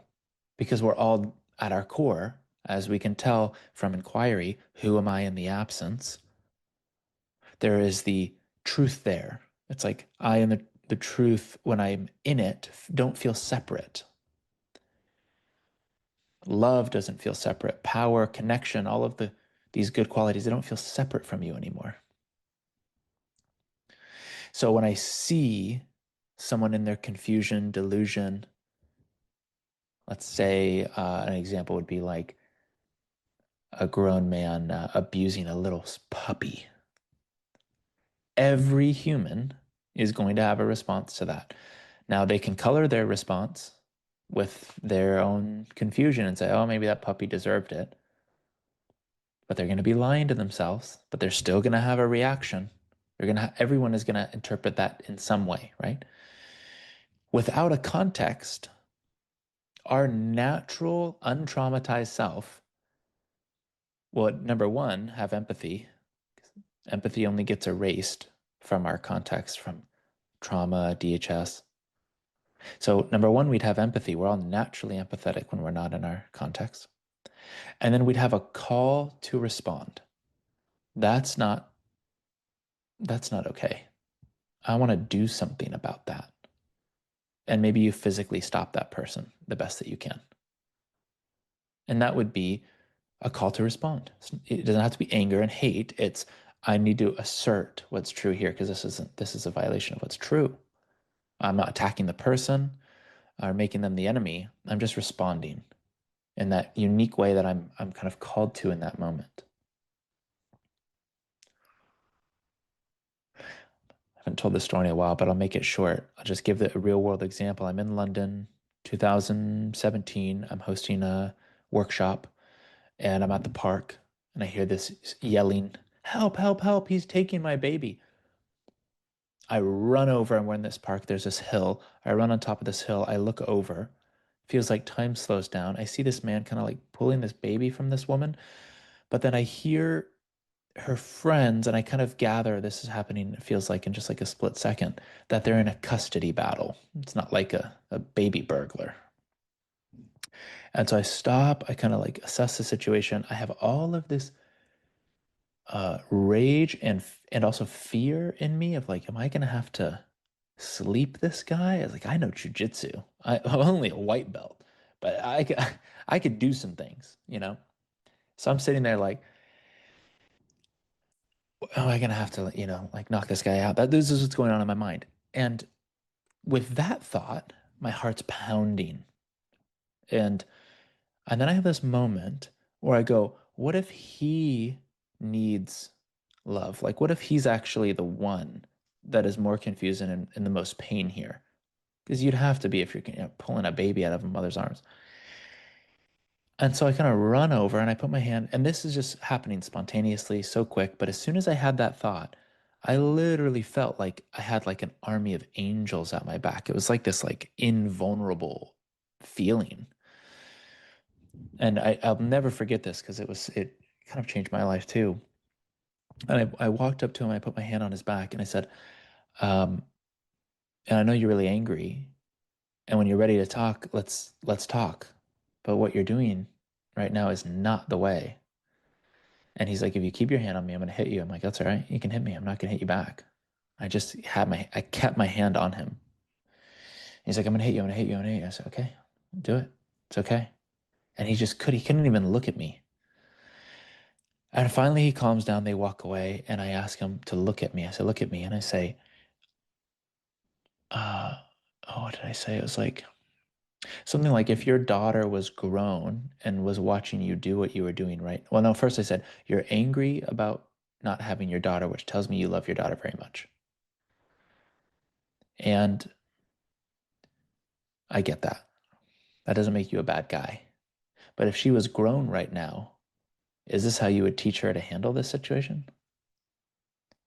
And then it felt like he was just looking down. He still wasn't really looking at me. For maybe like a minute, it felt like. And he just looked up into my eyes and just said, thank you. And he just walked away. And so that was a moment where I didn't let my ego get in the way of what my true response was to this, my true, genuine call to, no, there's something that's more true here. And for some reason, I felt called to go over, and there's something that wants to happen. And I could say yes to it, or the fear could turn on, and I can go into self-preservation. No, too scary. I have to think about me and my own survival. That's going to take me out. I'm powerless. I have no choice. It's too right? But by grace in that moment, maybe it was all the inquiry and it just started happening in real time, I was able to actually respond in a way that felt like it was exactly what he needed and exactly what I needed. And I believe all of us have that in us. For example, something like a war. When a war happens, imagine if everyone in the world had that kind of response to the war. Some people would make music about it. Some people would make art. Some people would become activists. Like everyone would have a different response. But if it came from that place, now we're using what people might typically call anger in an empowered way, which is really just this rush of energy. Do something about this. Is this making sense? I'm just giving the difference between no choice and choice. One of them feels like power, and the other feels like anger. I need to dominate, rage, right? So, no choice keeps us in the drama triangle. As long as we're in the drama triangle, we're suffering. Every trauma that repeats has to come with I have no choice, and I'm in the drama triangle. I'm either a victim, I'm the bad guy, or I need to save someone from something that happened. It all revolves around no choice. Inquiry is how we go from no choice to choice. Now, from no choice, it kind of grows out. This is where we reinforce it. We can lie to ourselves. Self-evident. We deny things. The danger, you could say, of denial is that to be in denial, you have to be in denial. You're in denial. No one walks around and goes, hey, I'm in denial. I just want to let you know. That wouldn't be denial, right? Blame, it's your fault. What you did, what you said, your tone, your face, your facial expressions, your body language, something about you is the reason I'm suffering. This is a popular one, right? Avoiding. Reward is an interesting one. Raise your hand if you're guilty of this. Not that you're guilty for this, but it's just an expression. Don't turn it into a context. You're not bad. Reward. Oh man, I worked out so hard today. I deserve a reward. Let me go get some ice cream and I earned it. I worked so hard today and I did X, Y, and Z. I earned a reward and now I'm, let's go here, justifying the reason to reward myself. I did something good. Now I'm justified to do something not good. Not that dessert's not good. It's just an example, but you understand. So see, it's sneaky. Anyone use reward? Mm-hmm. Reject. What about reject? Reject is, oh, thank you for that perspective and idea. That might contradict the sacred religion of my belief system, but I'm just going to reject it before I even look at it. Anyone? Nah, no, that's not true. Oh, no, that sounds way too crazy to be true. That was kind of I actually never had this with the whole virus conversation because I was blessed by my older brother he gave me a lot of like conspiracy theory videos and awaken when I was in high school. And so I had a very open mind, but I've had so many people, oh, you're claiming that viruses, they don't exist unto themselves. They're just processes in the body. There's not these invisible particles that are non-living that want to hurt you and harm you that just fly around. And I can't even look at it. I have to reject it. I can't even consider it. You're in a context. Yeah. Rationalize and justify. Here's a funny one. Anyone ever been at a restaurant? It's like, and you do a special order or something, or maybe they got your order wrong and excuse me, hey, got my order wrong and I would like this, but I didn't get it. And it's just because, I'm kind of picky and, I really don't want you to, it's kind of the over explaining. I don't want you to work too much. If it's too much for you, then don't change my order. It's okay. But, I just, at 8 years old, I had onions and I have this trauma with onions. I can't have the onions, but if you really don't want to remake it, it's fine. It's like, anyone have the over explaining, overly justifying everything you ask for, right? Paranoia, or it's like, oh man, that that group of, mothers in the neighborhood, I think they're just always sitting around talking about me, right? It's like, oh, they didn't invite me. Oh, they all think I'm just nothing, right? Maybe they're all scheming right now. Anyone have that ever turn on? Right. Yep. Context. Hiding, right? Man, I really, want to go to this gathering of people, but if they find out that I'm sad or whatever it might be, that's really scary. So I got to hide from them, right? Or hide something from someone. And then the other one that I added just a few days ago is minimizing. Yeah, it's really not a big deal. I've worked on this trauma before, and it's not a big deal anymore. But, sometimes I still think about it a little bit, but it's really not a big deal. Oh, but is there still sadness on it? Yeah, but it's not really we don't even need it. It's not a big deal, right? It's kind of like a form of hiding. It can be. So just put in the chat, what's your go-to? Just own it. I say for me, go-to is probably avoid and yeah, probably reward. Avoid and reward are my top two. Avoid, blame, justify, hiding, minimizing, avoid, hide, justify, hide, reward. Yep. I cycle through, must have many contexts. Yeah, we all do. Justify, avoid, project, reward. Are there patterns for what kind of contexts are present for each specific behavior you listed? No, it's probably possible to make something like that, but this is so complex that all of these can show up from one context, depending on the situation you're in and the circumstance. Right. Yep. No choice. Yes, no choice is present in all of these. Yes.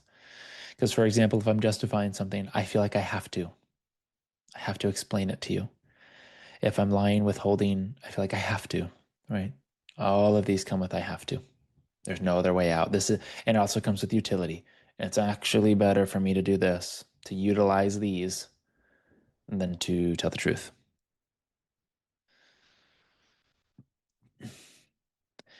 That is the hub to the context. You could say that. I would say it's like this is the smoke screen of the context. The context goes, don't look at me, just choose these. It's like an offering of utility. The context saying, you can look at me, but why not just do this? It's easier. You don't have to confront me and feel your feelings. Just do these things. Right? And of course, they always create the thing we're trying to avoid. If we're trying to avoid feeling anxiety, that's exactly why we're feeling anxiety. Right? If we blame someone else because we're angry, the more we blame them and the more they don't change, the angrier we get. So all of these create the thing we're trying to avoid. Embellish, I think I missed that one, is just an exaggeration, right? So it's kind of like the feeling I have to exaggerate my sense of self-worth, my achievements. Oh yeah, I am the best at this or that, or I'm telling a story and I have to make it the most epic story in the world to make sure everyone, validates me, Their survivor. Yes, exactly, Monica. Yeah, the 14th was minimize. It's minimize, yeah. Okay. So I'm going to pause the share here. And you guys are right on my morning bathroom schedule. So I'm going to go pee 2 minutes and we'll come right back. Okay.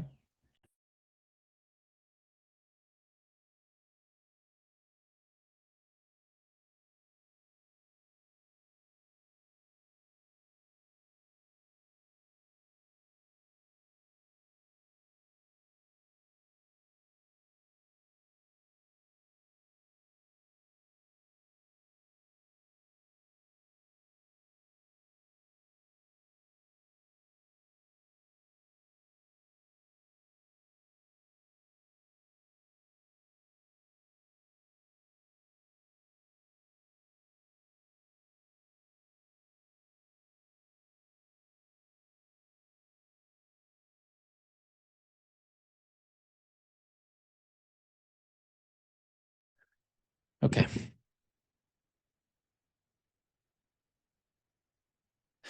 Now, what might be signs that we're not in a context?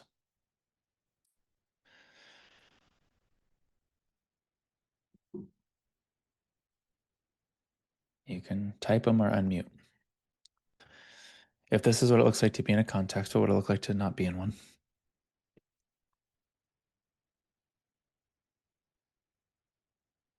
Oh, here's another one I would add, actually, it's just coming to mind, is confusion. That's a great example of being in a context. There's confusion.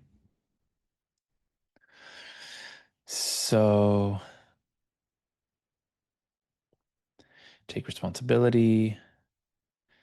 These aren't present. What do you mean by that, Jesse? Yeah, being not defensive, actually feeling your feelings in the moment. Unlimited choice. Yeah, so the first thing is, oh no, I have a choice.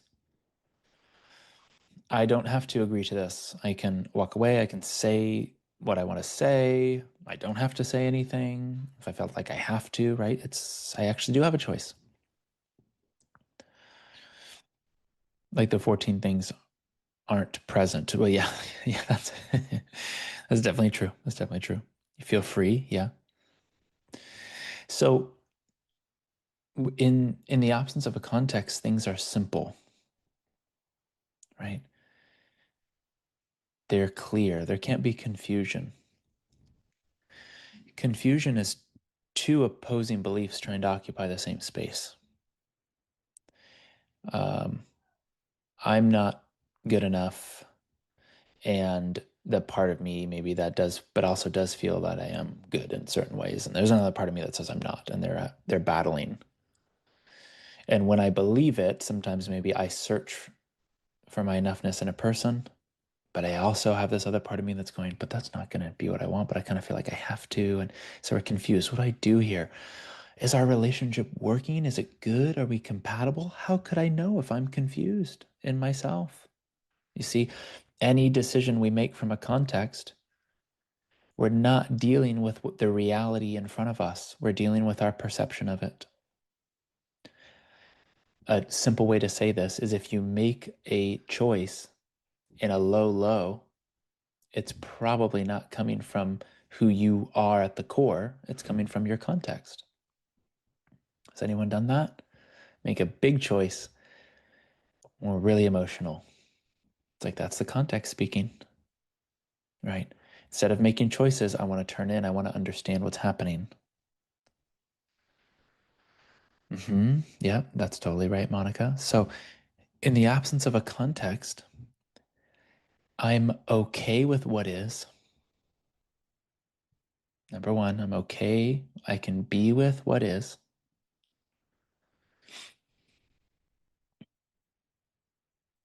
And I'm clear on what I prefer and don't prefer. So one of them is, what is it like to be in a context, out of a context at rest?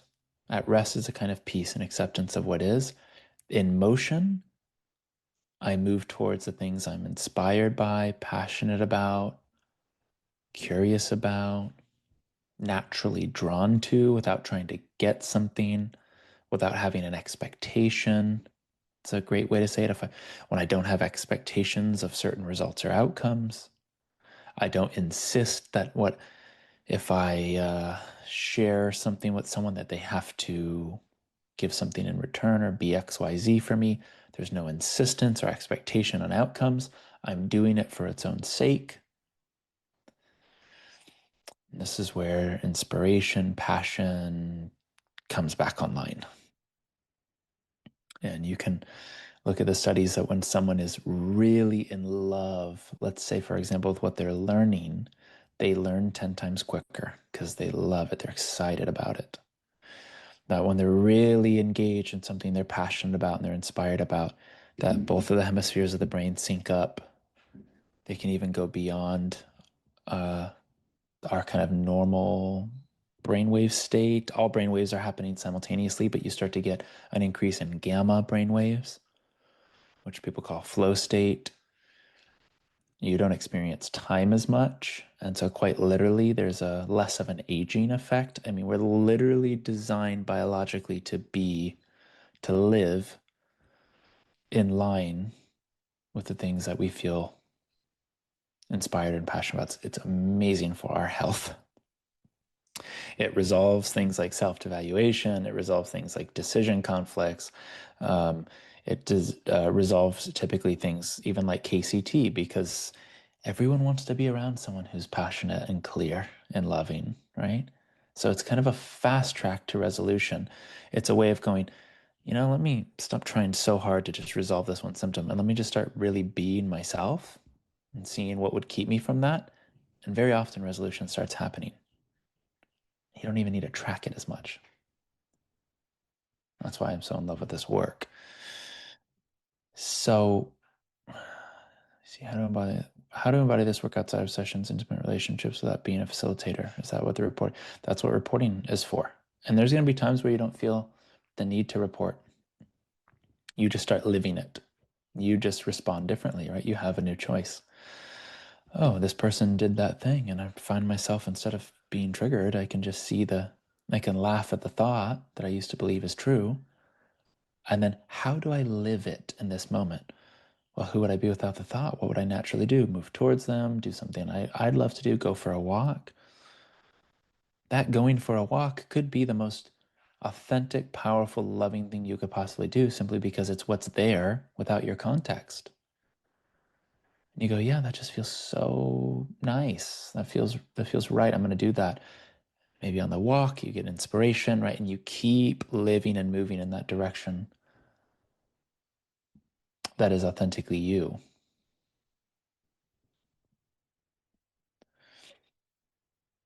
So I can't tell you what it would look like, but the reporting conversations is a great intentional way of doing it. And it's great for reconciliation. So if something happened and it caused me to react, if I had a reaction to Natalie, for example, and I was kind of sharp, or I had a tone, and I feel it and she feels it, and I'm not ready right in the moment to acknowledge it, I need a couple minutes, and I'll have my inquiry and I'll come back. Okay, I had a tone and I was believing, XYZ. When you said this, I was believing XYZ. And when I believed that, yeah, I wanted to attack you, and I realized it had nothing to do with you. I'm sorry.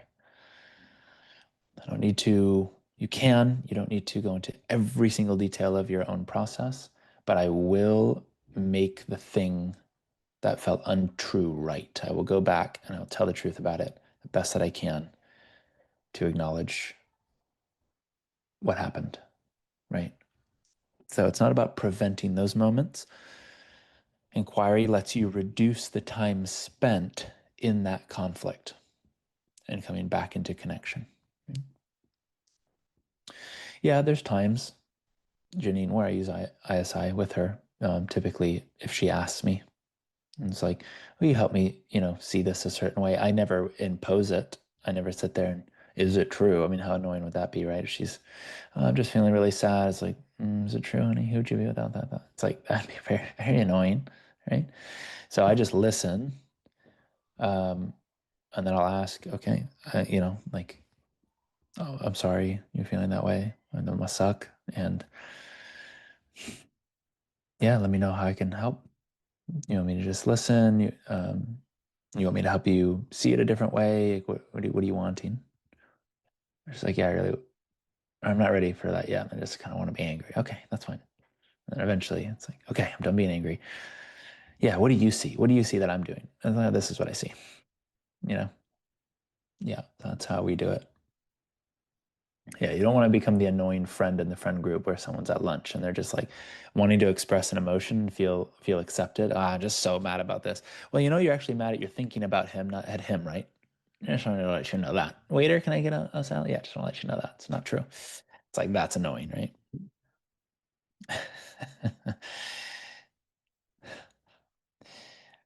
Okay. So, any other questions? It's almost 11.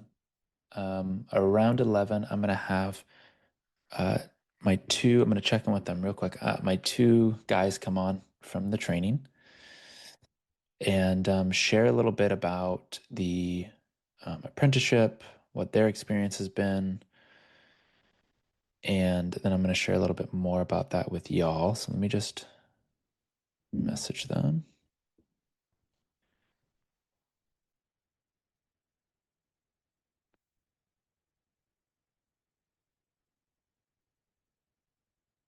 Okay, so they'll get here when they get here. So this is your opportunity. First of all, we're gonna transition. I'm going to share with you what our facilitator training looks like, the retreat, and kind of just what it entails. Then anyone who's interested will have a 30-minute call, likely next week, and just see what you want, what you're looking for. What's great is I'm taking between 6 and 12 people, so it's going to be very intimate, and I'm going to build it around you. And so if part of it is like, I really want also to work on the business side, or, I really want to learn inquiry and I want to integrate it with my current practice or integrate it with other tools, or if I'm not a practitioner, but I want to become one, you can, if you just want to take this on for yourself. I want to learn inquiry, I want to be taken through it. You can do that too. And what's could be great about that is you're going to have a bunch of facilitators that can practice on you, and you could probably get a lot of free sessions. So you can do that. Just know I will be speaking to a practitioner mind, in that we're going to be developing the skills to bring this to clients. Now, again, you don't have to bring it to clients if you really want to join. It's still a fast-tracked way to learn, is to be led through it and to lead others. You will still learn it, just as an individual that wants to learn it, very quick that way. And you'll have then the skill after the year to create an entire practice around ISI. And again, you can integrate whatever you want. It can be just one thing that you do or the fullness of what you do. For me, and I'll share this in the presentation, I built my business. So last year I did about $320,000 in this work. And I don't do ads. I don't do any of that stuff. I just share the results.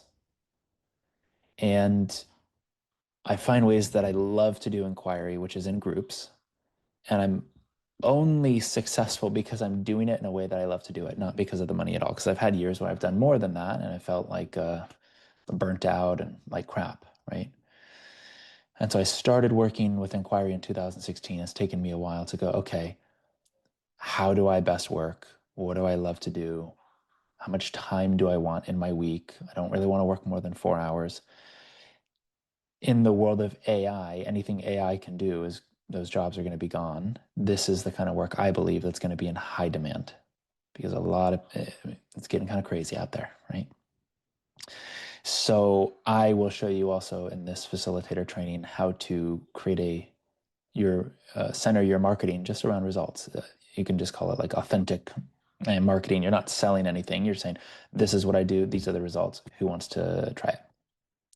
And that's how I built my business, right? So I'll share with you how I do that. And then we'll see if my guys jump on. Let me just check. Okay, they're not in the room yet. So this is your chance. I'll thank everyone for showing up. If anyone wants to leave, you're totally welcome to leave. You don't have to watch the presentation.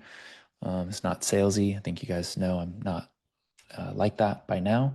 But I'm just going to show you what is inside of it. And then if you decide that you want to investigate, you can book a call with me and we'll chat more. So yeah, now's your chance. If you want to jump off, if you feel complete, you totally can. So I'll let anyone here do that, and I'm going to get this presentation ready to go. So this will be about 20 minutes. Okay. And we do have another cohort next week. So you guys those of you that want to join, these might be your who you're going to go on this adventure with, who you might even meet in Scotland. And then we have a whole nother cohort, actually more than this, next weekend that will join as well. So you guys can see this. Yeah. Okay. So actually, I put this in another place. Give me a second. I want to show you something else first. Is it on the same one? Here we go. Okay. So this is from a different program.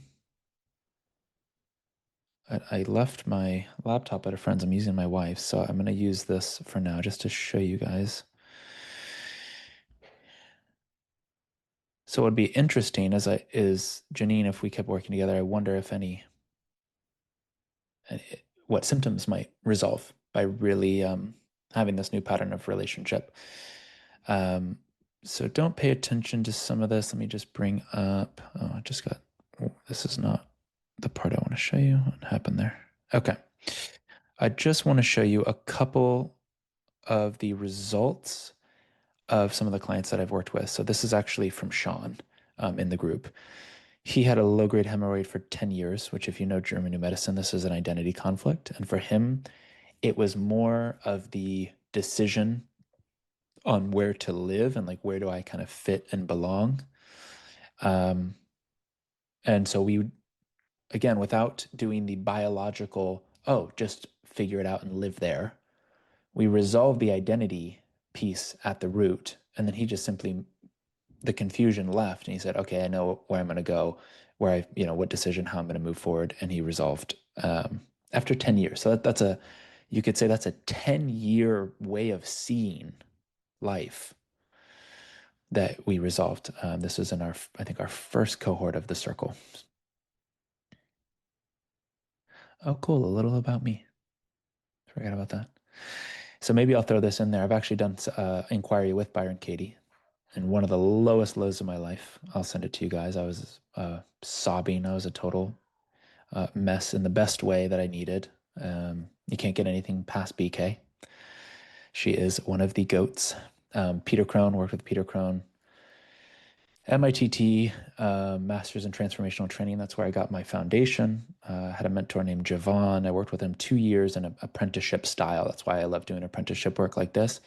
And he flew me to Europe, and we would do workshops and retreats together. And I was 26, and I remember being at a party, and this woman walks up to me and goes, "What do you do?" I go, "I'm a life coach." And he goes, "You're 26. What do you know about life?" And I go, "I don't know. I just know about my own experience and what hasn't worked and worked for me. So that's what I teach from." And she's kind of like, "Well, 26 minutes." And I remember Javon saw me, and he looks over, and this just speaks to the character of Javon. He looks over and sees what's happening, and he's like 6'6". It's like half black. He stands out. He's a good looking guy. He's really big, and he walks over and he looks at her in the eyes, and she looks at him, and he has that presence and he looks at you, he sees your soul, right? And she looks at him, and she goes, "Well, you're dressed really nice. What, are you gay?" And he goes, "I'll be," he goes, "Who hurt you?" And it was so authentically him, because he can never turn like inquiry off. He can never turn it off. And she just started breaking down crying.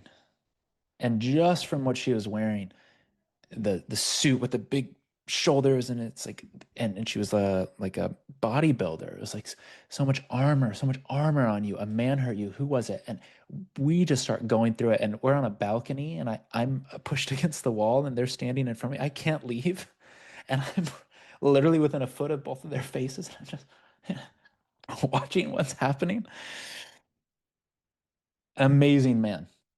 One of the most powerful mentors I ever had, and he would just throw me into the fire. "Oh, see that group? Go give them a breakthrough. Go." And he'd give me feedback. And so I was privileged to have this really amazing mentor for a couple of years. I don't know any of you guys that know Jaguar. Just some work with him, helped him get through his kind of breakup and healing phase, territory loss. This one was really cool. This was after one session. Rebecca didn't have she was 8 weeks late menstruating. And yeah, it was maybe about let's say an hour after our call, her cycle came back. And that was just all around safety. And that was all around the context of I'm not safe, so I'm not safe around my man. She resolved it. She went around her man. She felt totally safe, and she got it back. Couple other things. This is a cool one. I've worked with a lot of coaches over 5 years, but the depth of clarity we were able to get to in one session was amazing. When I slept after our session, I had night sweats. So that's someone going into a resolution. What else do we got here? You guys can see it. This is a really powerful one. This is 3 days. 3 days. Separation conflict. I mean, she'd had this for years. We did inquiry on what was happening in her relationship. There was a codependency. I can't separate, but I also don't feel really good about connecting. Like where do I go? Which way do I go? Separation conflict, skin rash. All about boundaries, connection. Do I want to separate from you? Do I want contact? We got to the identity, resolved it. She decided it's way overdue and that she needs to leave. 3 days later, that's her skin cleared up. Pretty amazing. I love this one because it's so simple. It's really unreal. It sounds so simple to say out loud. I'm no longer ruminating. I can't connect to the need to hunt for survival. That was kind of our theme. And then she had night sweats, which is a resolution on the biological level. So I just wanted to share some of those to, again, demonstrate the power of this work. And let's head right over here. Now we'll get to the what. Okay, I can't see you guys anymore. Can someone unmute and let me know if they could see this screen? Can't see it. You can't see the it. screen. Okay. Okay, thanks. Let me see here. Share. Okay, how about now? Yes, yeah. Okay. Although all I see is the lines, not the words. Yes, that's correct. okay. Yes. Same with me. Yep. Okay. So this is our and let me just make sure the guys, before I do this, are not in the waiting room. Sorry for the delay. No. Okay, good. Okay. So I'll get to the what in a second, but this is my promise to you. This helps me avoid doing a million sales calls. So I'm just giving you guys the kind of download right now. And then if you have questions and you want to go a little deeper, we can have a short call. So my promise to you is that this ISI facilitator training will let you double your clients' results. And that can mean resolving symptoms, but that can also mean you're able to get to help them resolve anxiety twice as efficiently, at least, as you were previously. And that might be over time. That might be it takes twice as less time, or that they're going to have a resolution that previously might have, oh yeah, I reduced my anxiety to, it's almost not there. Now, again, this is if you commit and like if you actually do the work, which as you've seen, Janine, 2 things that's required. You have to really desire and want and be willing to change and be open. And then you have to be honest. And the reason this is a year long is because this is not just learning a skill. You're going to be going through this inquiry process, held in the community, right? Bringing everything that would take us into suffering into connection here. It'll be available for you, at least. I can't force you, for a year. My first year of doing this, I filled out maybe 2 or 3 notebooks. I would just write down the questions, take myself through it. But it was so hard to do that alone, right? So we get to all learn from each other. So to double your clients' results, because of that, you'll be able to charge more. This is what I've experienced firsthand. The more results I help people get, and I'm not the one doing it, they're doing it. We know that from inquiry. But the more I share results, the more demand I get. The more referrals you get, it just naturally, your business this is how organic growth happens. Yeah, it'll help you easily build word of mouth due to undeniable results, and you'll feel more unwavering in sessions. And so remember when I described that there's no hierarchy of trauma. Someone can have sexual abuse. Someone just could be called a name. The person called a name could have more of an intense response than the person that had the abuse. It just depends on how they perceived it. So once this really starts to get into your bones, you won't be shaken by the story. You might be touched and moved emotionally, right? I still have sessions where I just cry. I mean, I have a whole archive that I'll be sharing with you guys to study from. Oh, it looks like Ernst is here. So this is a good, I'm going to pause because I think he's out at dinner. So I'm going to let Ernst in here. Sweet for him getting on. Oh, I think he's not in the right one. Yeah, you aren't. So let me send him this link. I think some of you know Ernst, right? I know Grace, Brandon, you know Ernst. Okay. Yeah, Sarah, yeah, you know Ernst as well, yeah.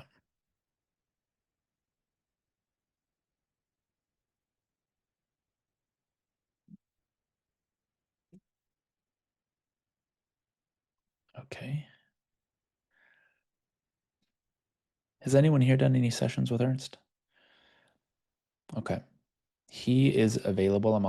I've trained him, and I think he's still offering some free sessions, so that's available to you guys. Okay, here he is.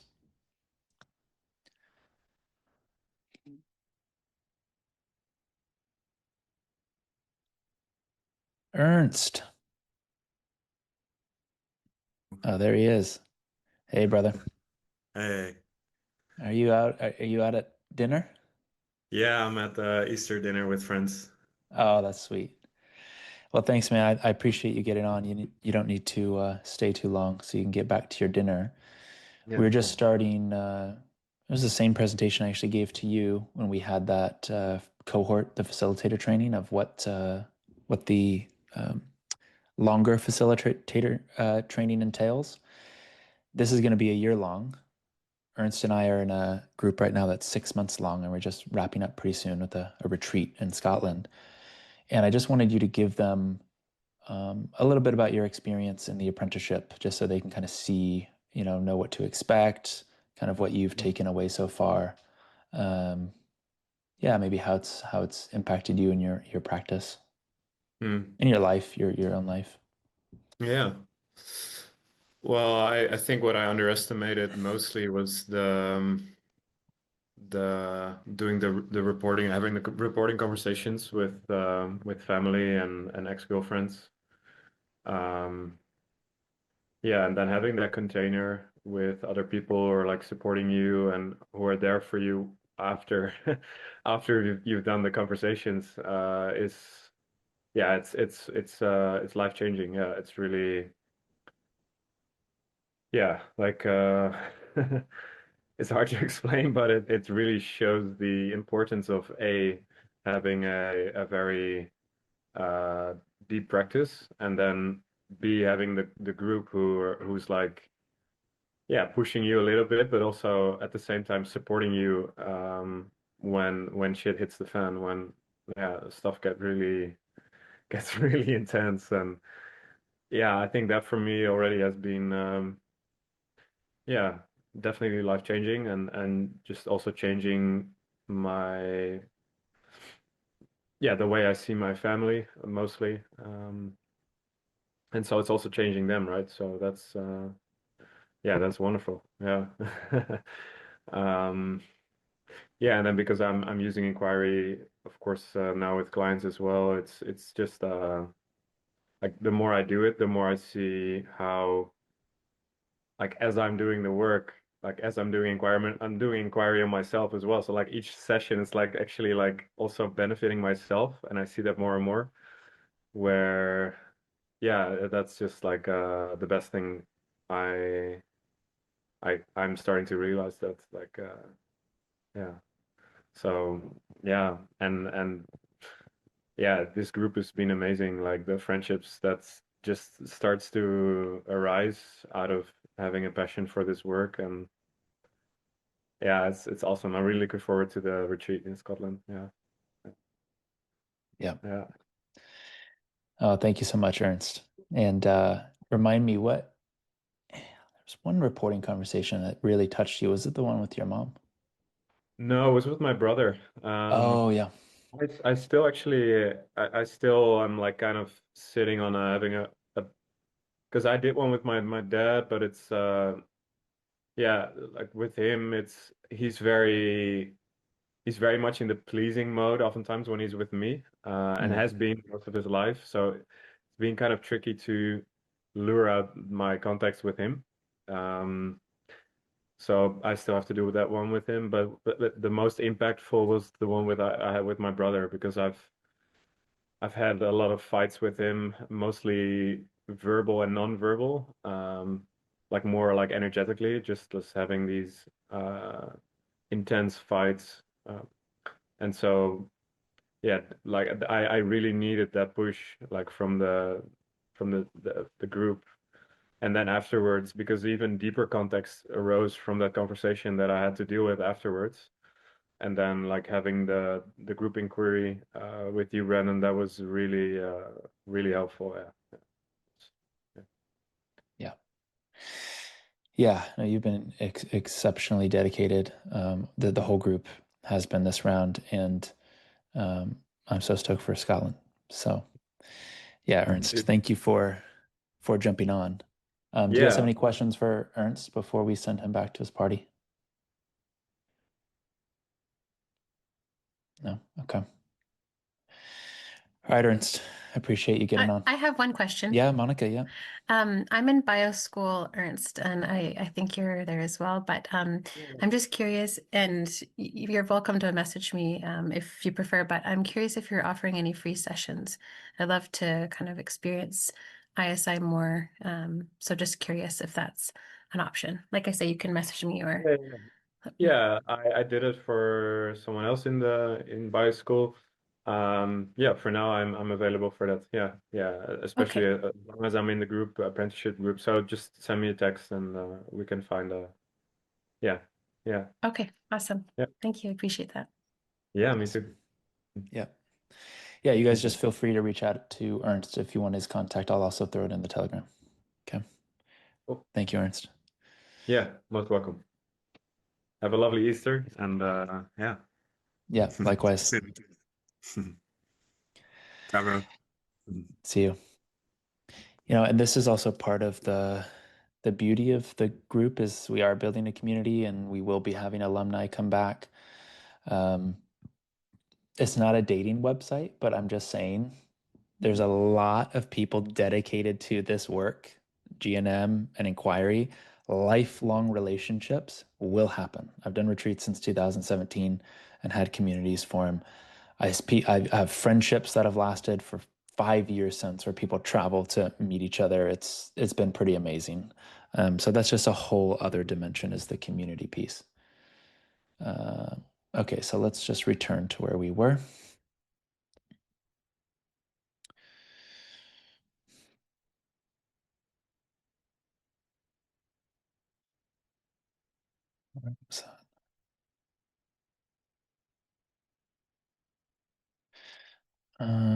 Did I lose my page? 1 second, y'all.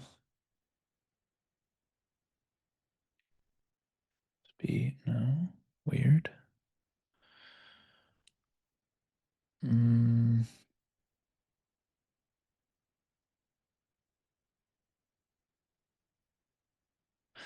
think I just exited out. Just give me a second. That happened.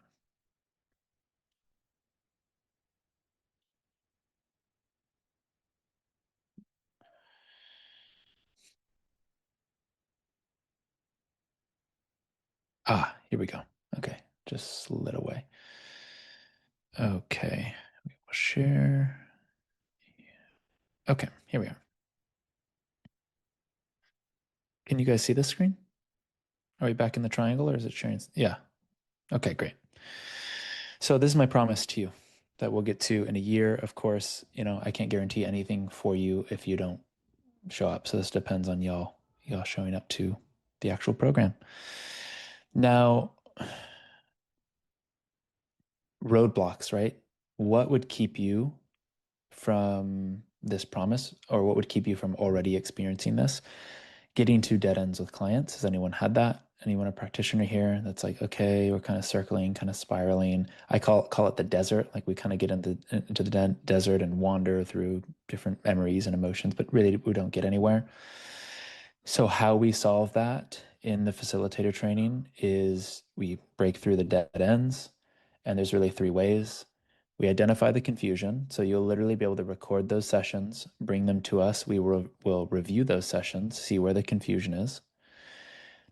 I'll teach you how to do reverse inquiry, and we already know a little bit about the undefended self. Reverse inquiry is a way to test someone and get them out of the mind or one of the 13 or 14 tricks that keeps you from actually helping them. And it's a way of just having the body speak. So for example, Monica, just try this on, okay? Close your eyes. Anyone, you guys can follow and do this too. So Monica, just close your eyes. You don't have to unmute, just close your eyes and just say out loud. And why don't you all try this? Let's just all try this. You get a quick experience. Now act as if I am a lie detector and see how your body responds. And say, I can say absolute anything to anyone. I can say anything. We'll just say anything. I can say anything to anyone. So body close or open, even if it's subtle.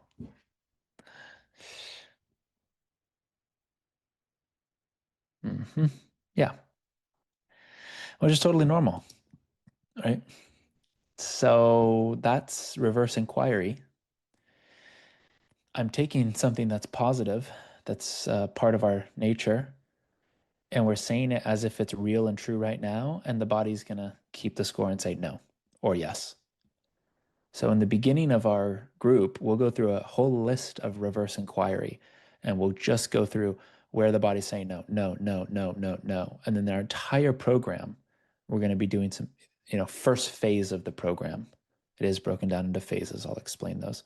We're just going to be addressing those no's, right? And resolving them. This is something you can take your clients through. So if you don't know where to start, if you want to get them out of their mind, you can do a reverse inquiry. Boom. Okay, there it is. That no. Let's investigate.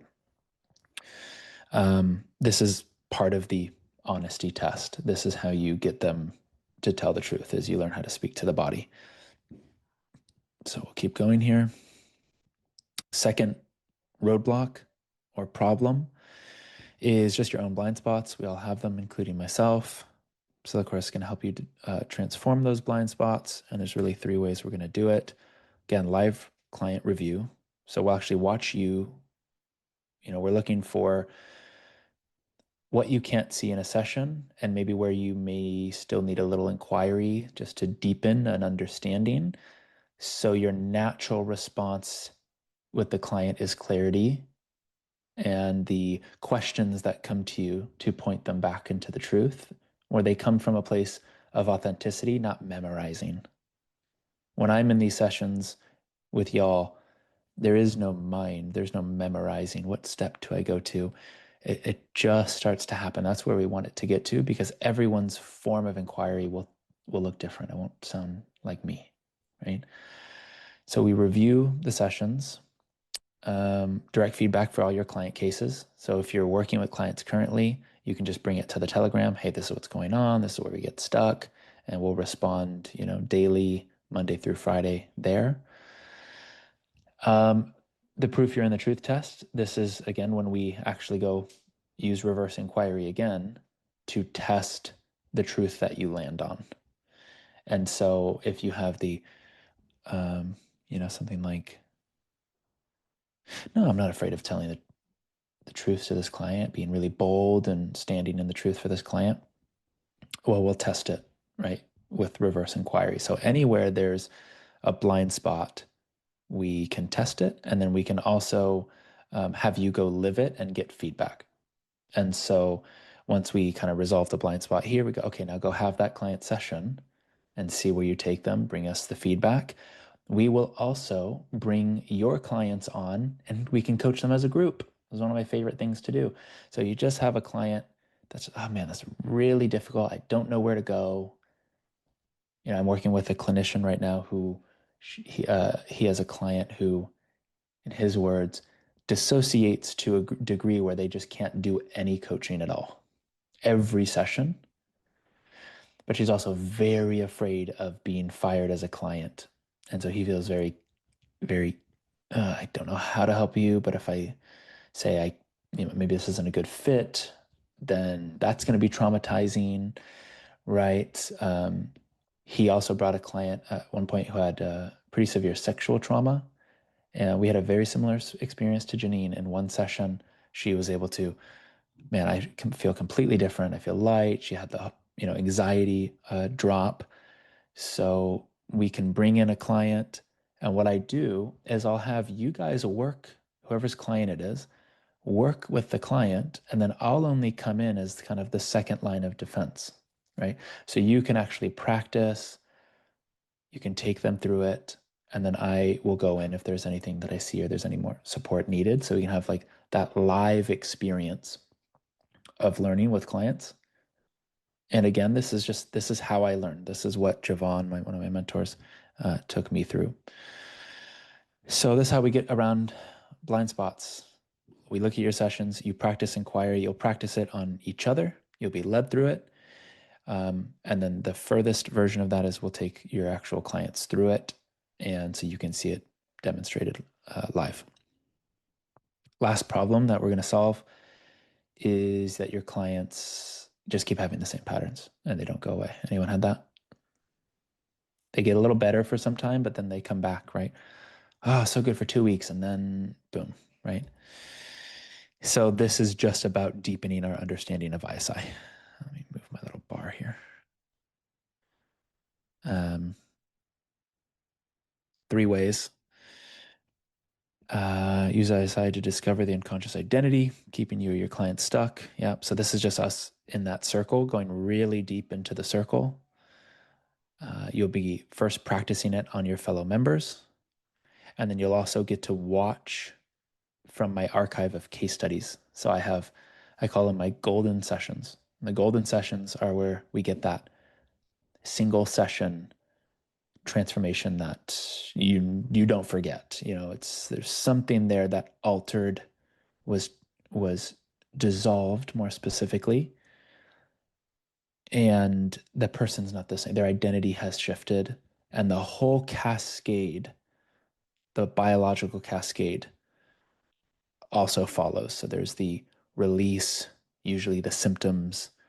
So I have a collection of golden sessions that I'd have you guys watch and study. So this is really just being immersed in ISI, you being taken through it, practicing on each other, getting really good, sharpening here, getting feedback from me. So often I'll have, let's say, okay, Monica, you're going to take Janine through it. And then everyone else, you guys are the coaches, coaching them if they get stuck. And I'll sit back and you'll practice. And I'll say, okay, any of the other coaches, if you see anything, just raise your hand and you can share, you can ask a question. Or Monica goes, oh, I'm getting stuck. I'll say, okay, Brandon, Emily, everyone else, you guys help her see where she might be stuck or where she can go from here. So I'll give you that responsibility.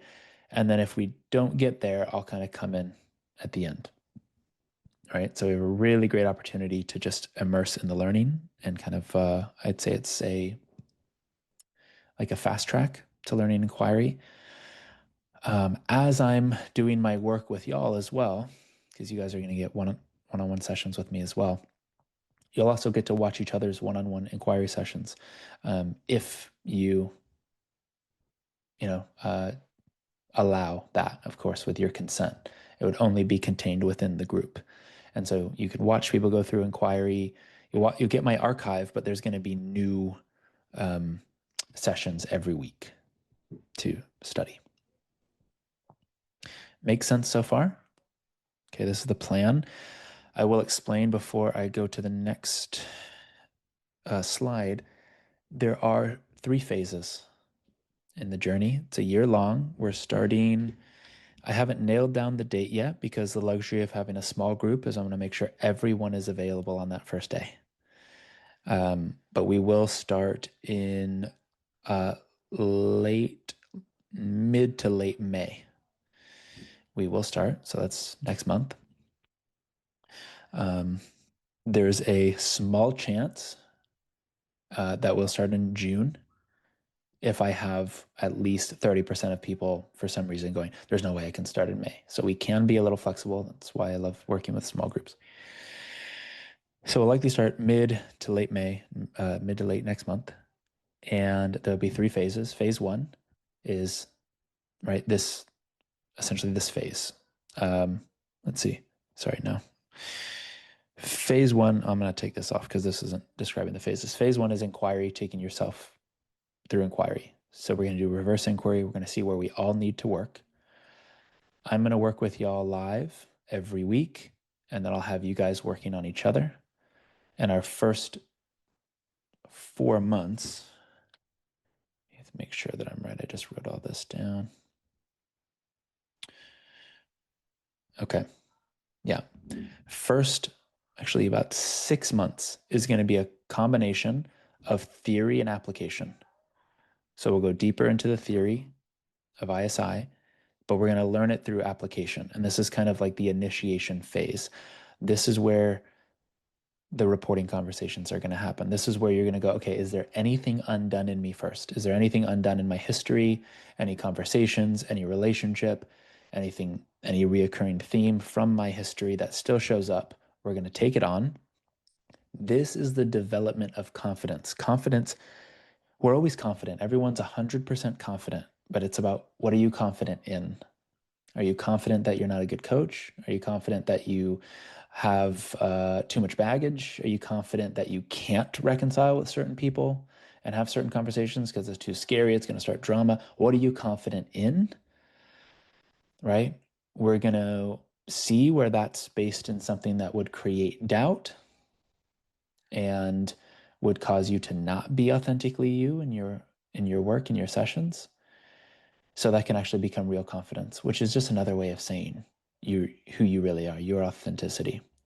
So this first half is so important because you'll do most of the learning and inquiry here as you're actually taken through it, you're applying it, you're living it. This is the first phase. This will be 6 months, for the first 6 months. Then we'll get into, about the next 3 months, 3 to 4 months, the practice phase. This is where we're going to start taking and reviewing your client sessions. This is where we'll take on actually some of your clients in the group.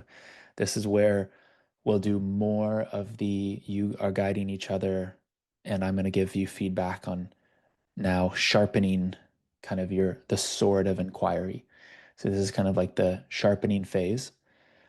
Then we'll have a retreat. So that may be around January would be our retreat in Scotland. I love Scotland. Has anyone been to Scotland? It's magical.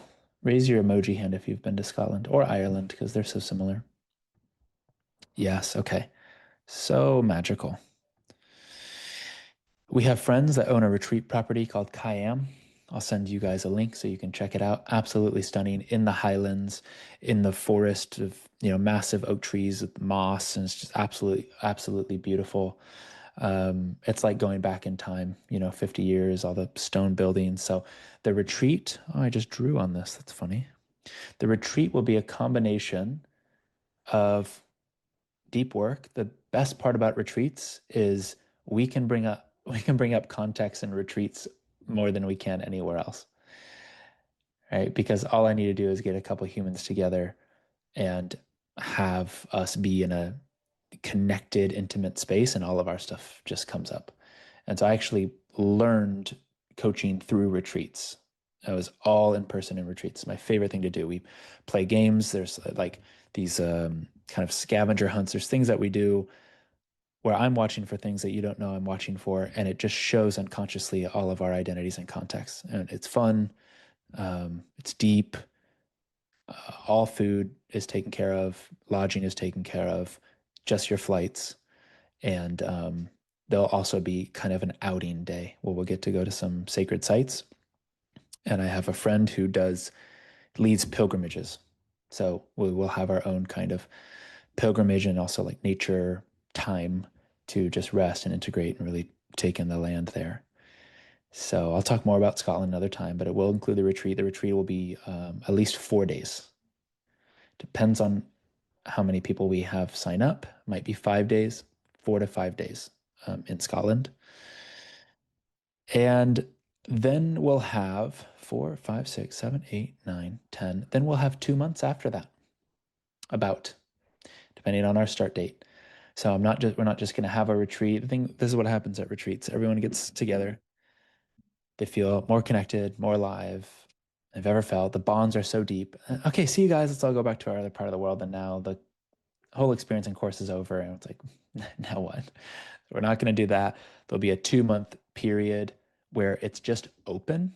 So this is where it's like your business, if we want to go into business, this is where I'm really building it around you. And I will previously to that as well, but this is where we can really just tie up anything else you want to make it a really great experience for you personally. So this is where I can't say exactly what it's going to be. It's going to be based around what you need and what you want for those last 2 months. And it's also a way to just integrate the retreat and have a nice transition. Now, from there, everyone that you will be certified. I will be tracking everyone's results. So I've developed an app, thanks to AI, where as you go through and you do your reporting conversations and you do your inquiry practice, you can just click. All you have to do is click on a screen. Done. Check. What's my anxiety or fear or guilt or shit, whatever the thing we're going to measure is, what is it today on a scale of 1 to 10? Check. That's all you have to do. We're going to track it all. We're going to get it accredited and have everyone get certifications. And then I'm going to have a directory. So everyone in bioschool and the communities that we're building, if they want resolution support or they just want to do ISI, I'm not taking one-on-one clients anymore, but I will direct them to the certified ISI facilitators. So my intention is to build a team of people that do ISI. It's all going to be in your own way. One person might be, oh, I combined EMDR with ISI. I combined hypnosis with idea. Like you'll all have your own little niche, right? But I will actively be recommending to this group of people that complete.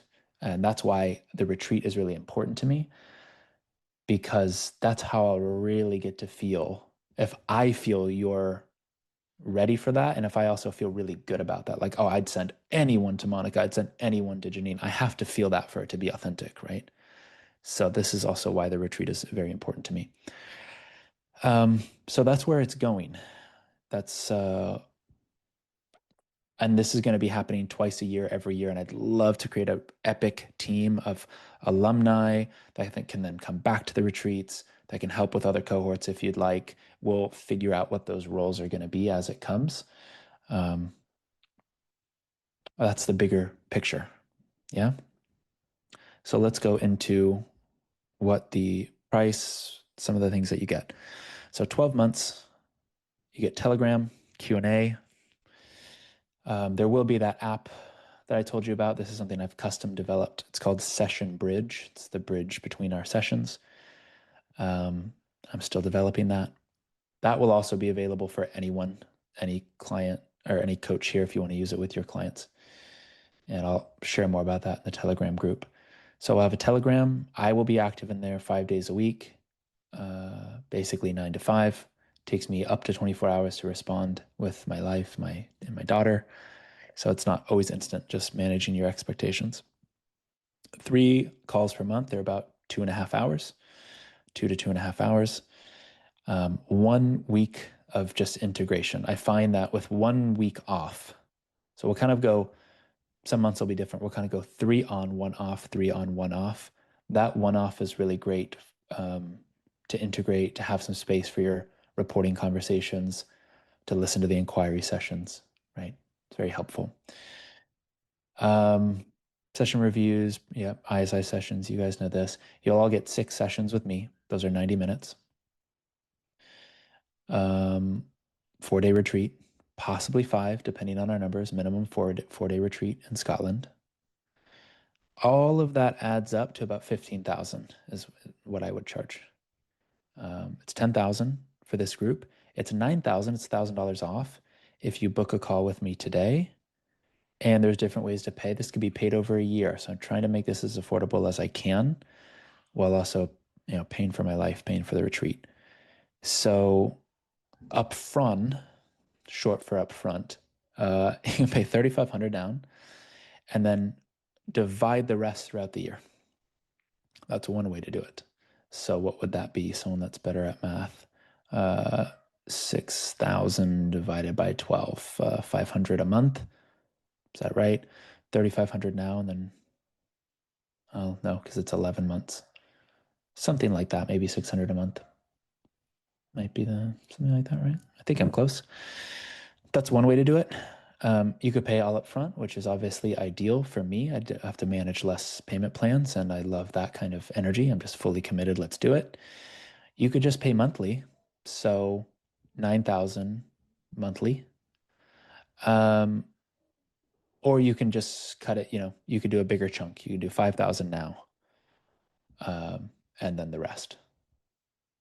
So 3,500 down, 5,000 down. You could do all up front, or you can just, that at the end there, $500 a month. That was from my last round. Forget that. Or you can just do it monthly, starting now, which would be 9,000 divided by 12.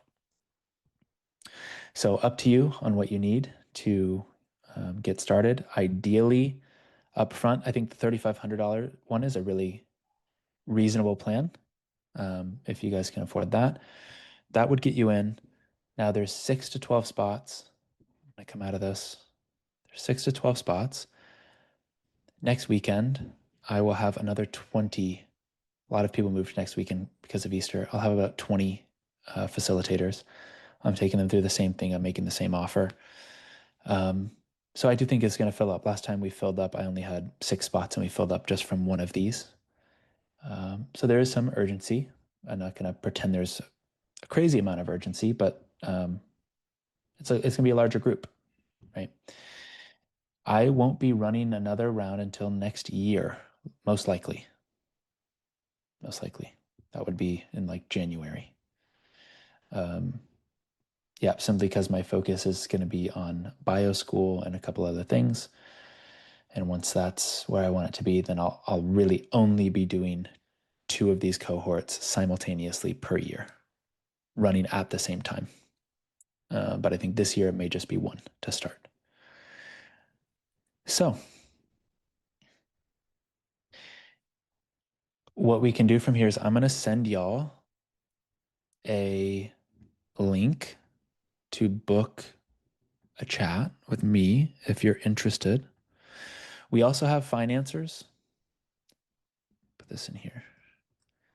So we have third-party financiers. So if you wanted to spread this out over 24 months, you could probably do that. What would that be? Who's good at math? 9,000 over 24 months. Savannah, I feel like you're good at math. Or were you more of an English gal? 375, Jesse, yeah, okay. Yeah, so we can, 375 a month for something like this. We can probably get it to that if your credit is, not below probably 650, you can probably get that. So if the money is an issue, bring it to me and let's get creative to see if we can find something before you disqualify yourself. If it's truly an issue and you just don't want to pursue it, it's totally fine. But we can, nowadays it's 2026. We can figure a lot out if you really want it. We will determine the calls once everyone's together. They will likely be during the week, though. I'm the most fresh before like 3 p.m. Central. It's going to be somewhere before that. Yeah, during the week. I've never had a group where this small, where we couldn't find something that works for everyone. So I'm very confident we're going to find something that works for everyone. Yeah. Okay. Now I'm going to send a link here Okay, who here is not in the Telegram? Is everyone here in the Telegram? Everyone's in the Telegram. Okay. So I will post the links to sign up in the Telegram. If you book a call today with me, then you get the discount. If you sign up today and if you feel like you don't need to book a call, message me first on Telegram, because I want to be in contact, and I might still book a call with you just to check in. But you're welcome to sign up today. You'll get the discount. So if you sign up today or book a call, you'll get the discount. If you don't book a call, if you don't sign up today, then it's going to be back to 10,000. Anything else I'm missing? If you need, if any of, perfect. If any of those payment plans don't work for you, reach out to me, Telegram or my email. You guys should all have my email, but I'll put it back in here. And we'll work it out. I promise you, if you're dedicated to this work, building a business around it is not hard. Unless we're in a context, then everything's hard. Okay. We can finance it 375 down. If you're starting to work with clients right now, let's get started. Let's take them through inquiry. I'll help you with that. I'll teach you how to leverage those testimonials to get more clients. You can easily get a client a month. It's going to pay you $1,000 a month. You can do that for 12 months and you can completely pay for this. So I'm just stretching, the idea of what's possible. Okay. So book in, we'll just chat for 30 minutes. If you need a custom payment plan, let's get creative. And any questions about the course, the retreat, logistics, details? Yes, Lindy. So I guess my question is I've done work like this before, and I feel like I'm one of those special cases, Oh, yeah. like nothing works, and so I'm getting very excited. But do you feel like you've had people come that are like nothing's ever worked and nothing ever Oh, worked? yeah. There's always one, Yeah.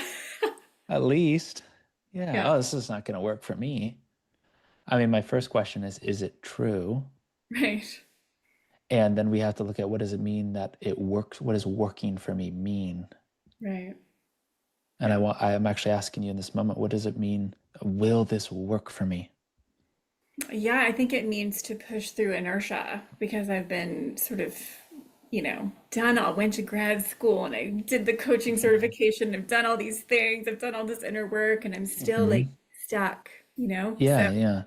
I What guess does feeling it, just give me not. the example, if I was able to like create inertia, what is it that you want to create, do, Mhm. experience? What's the thing?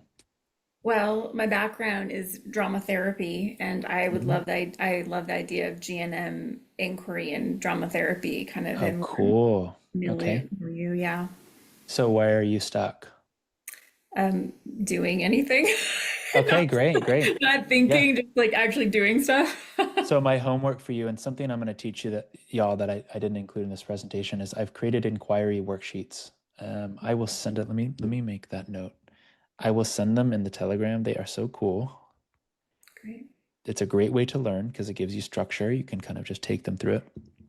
One assignment that I would give to you, Lindy, is write down as clearly as you can, if you can do it in a sentence or less, the fears when it comes to doing the things that you want to do, right? Putting yourself out there, inviting people to be your clients, working with them. This might seem simple, but if I ask you to do it as clear as possible, like you can tell the fear to a third grader, we have to just identify these first. Okay, what is my fear? And as soon as you get it, see if you can take it deeper. Okay, why? Actually write it down.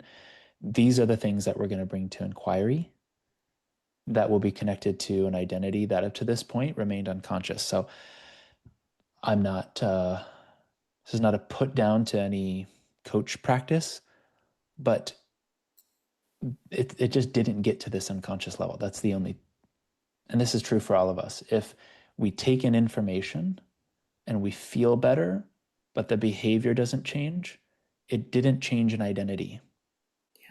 It pointed me to the identity that temporarily feels good. So this is like an affirmation. We say something like, I am free and unlimited. We know it's true on some level. We feel kind of good if we just do it a lot, right? Yeah. But but we're still kind of overriding the unconscious. And so we have maybe a moment of, I know there's a truth there, but could I, if I were asked, is it absolutely true that you're not enough or something? Maybe I'd still say, yes, it is true. Maybe there's still a yes in there.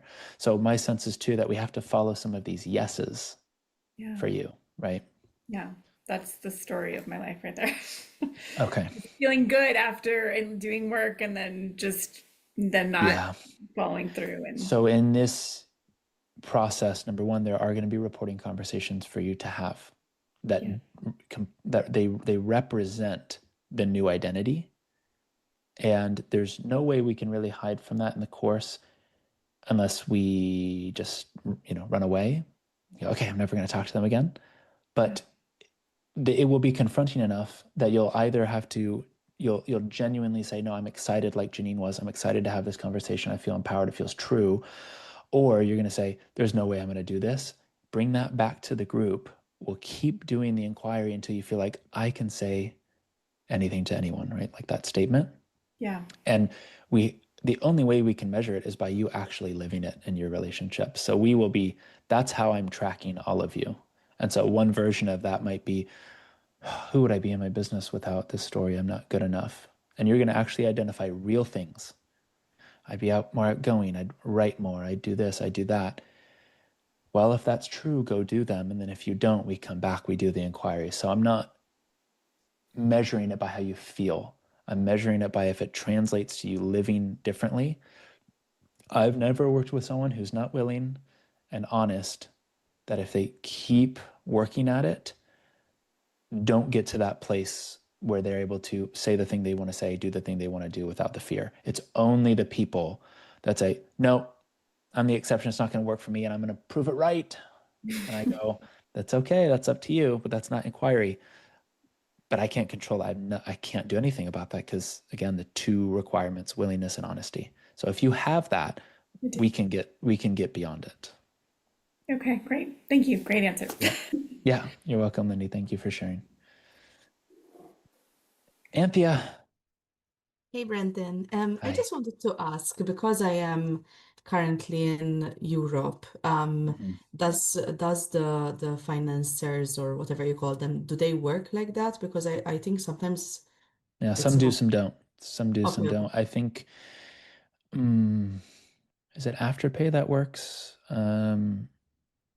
I have to double check. Yeah. okay, okay. Should I still book the call though, if that's the Yeah, you can book a call.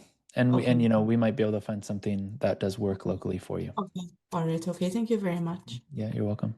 Janine? Can I ask a few quick questions? Okay, how much do you think the time commitment per week is? So again, our calls will be 2 to 2.5 hours. There's not much. So I'm not a huge this is your homework. It takes 2 hours to study and do this. I like to do all that live together. In between, the main things you're going to be doing is you're just going to be taking inquiry to your life and to your practice, or likely some form of a reporting conversation. Okay. So however long your reporting conversation takes is up to you. There will be some assignments, but a lot of them are going to be optional. So I'm going to give you sessions to listen to. That's not part of the required curriculum. Now, there is a requirement on how many sessions you make and what you miss. So if you miss more than 5, then you're out of the program. I didn't mention this is very important. If you miss more than 5, actually it's 6. I'm doubling it from last time. It was 3 last time, 6. If you miss more than 6, then you're out of the program and you have to buy back in if you want to come back in. And that's just for accountability and to ensure that everyone, the curriculum, everything builds on itself. So when we're doing breakouts and we're working together, if some person has missed 3 or 4 sessions and they're uninformed, they slow it down for everyone. And then that person can't engage with the group. And it's kind of like, oh no, we have to recap and da-da-da. So that's the standard that I'm holding, is there is a certain amount you have to make if you want the certification at the end. And there's a consequence, which is you just have to buy back in. It's not going to be expensive. but it's to keep everyone committed. When you say more than 6, do you mean 6 of the live calls? Yes. Okay. Yeah. The other requirement that I forgot to mention is that if you miss a call, you have to watch the replay before the next call. Now, there's only 3 calls a month. Everyone should be able to do that. And that's, again, just when we're in parts of the curriculum that stack, we want to keep you up to date so we don't slow down the whole group. But this is why I give the off week, because if you miss one, you go, okay, put it on that off week. Right. Okay. This is more of just a random question, but I'm curious your take on it. You know, there's Mhm. like people online, I mean, maybe like Joe Dispenza or Mhm. somebody like that who's just like, you know, envision the new reality. You don't Mhm. stop feeling the feelings that you're feeling, like stop Mhm. letting the body take over. Mhm. I'm curious for your take on that. Like just Yeah. create the new timeline. Yeah. Just create it. Just do it. Yeah. So a couple things. Have you seen the people that go into psychosis after some of those events? I've heard of it. I haven't. I could send you some profiles where one of my friends worked with Joe Dispenza, and he's in this whole exposed Dispenza thing. And I think, I think there's a little context for him going on there, but it's not untrue that someone with a lot of trauma from their history does the breath work, the meditating, the intense breath work, right? The meditating, the visualizing, all of the stuff they do. And I was huge into Joe Dispenza. I think his science is great. You are the placebo, it's becoming superhuman. There's a lot of good stuff in there. But a lot of it will become a bypass if you don't address the real feelings in the body. And as you saw, Janine, this isn't about, I just need to sit in my emotions for 20 hours and, you let that come up. And it's actually a real, just pure emotional, let's say, process. It rises and falls. One emotion completes its entire circuit in about a minute to maybe like 90 seconds, but it's usually less than 90 seconds unless we keep poking it. So if we let something just come up and out, it's just going to do that on its own. That's what happens in inquiry. So I describe these as 2 different paths. I'm not going to say one's right or one's wrong. His path, I see it as more of a path of effort. I'm going to choose, I'm going to feel, I'm going to envision, I'm going to act, I'm going to do. I think it takes a lot of effort because I've done that. I used to wake up and do breath work for 45 minutes, meditate for 45 minutes, do the EFT for 20 minutes, work out for an hour, prime myself for the day. Now I can take a coaching call because I'm ready. And then I had to question, well, why am I so scared of not being ready? Letting down a client, not getting good results, saying the wrong. I had to take that to inquiry. And then I realized I feel more empowered not needing to do those things than getting the feelings from doing those things. So I feel more empowered from stripping the things away rather than adding on things. That's a mystery, Grace. So yeah, I think there's some goodness there. It's fine, but people can bypass real trauma. That's one thing that I see. Number 2 is it takes a lot of effort. You have to, because what happens in the brain is when you see something and you feel an emotion that's very charged around it, it does imprint in your brain, right? There's an imprint that happens. So you can kind of take this, I would also describe it as like a masculine approach. You could take this like, I'm going to kind of force and will myself. Now, here's what I've learned about willpower. It runs out. And so I'm more interested in, let me question why I think I need anything in my life to change in order to be happy or in order to feel empowered or connected. Now, here's the paradox. As soon as I drop the need for something to change, that's typically when it changes, but not from my effort, from the release of my effort. So I would describe this path as more of an effortless path or undoing all of this effort that we think we need to do. Does that answer the question? Yeah. No, it makes a lot of sense. Yeah, good. Thank you. You're welcome. Millie.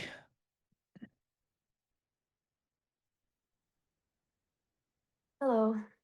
Hi. I've been in a very intense healing phase the last couple of weeks, so I have a question about the course, I guess. I in the last 4 months, 6 months, I have opened my like becoming a coach basically. Mhm. And so I am very new to all of this. And like right now, I only have 2 clients, and they're both family that I got from in person. Mhm. And is that like you work with that? Like, No, definitely not. You gotta, yeah, hit the road.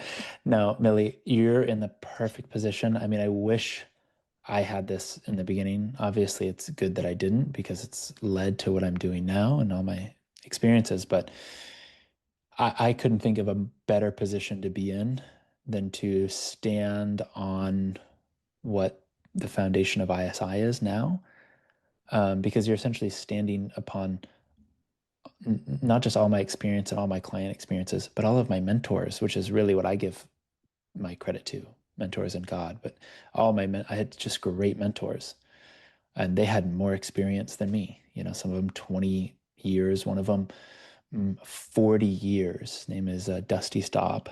He's 70, and he's been doing this work for 40 years, and he still does it.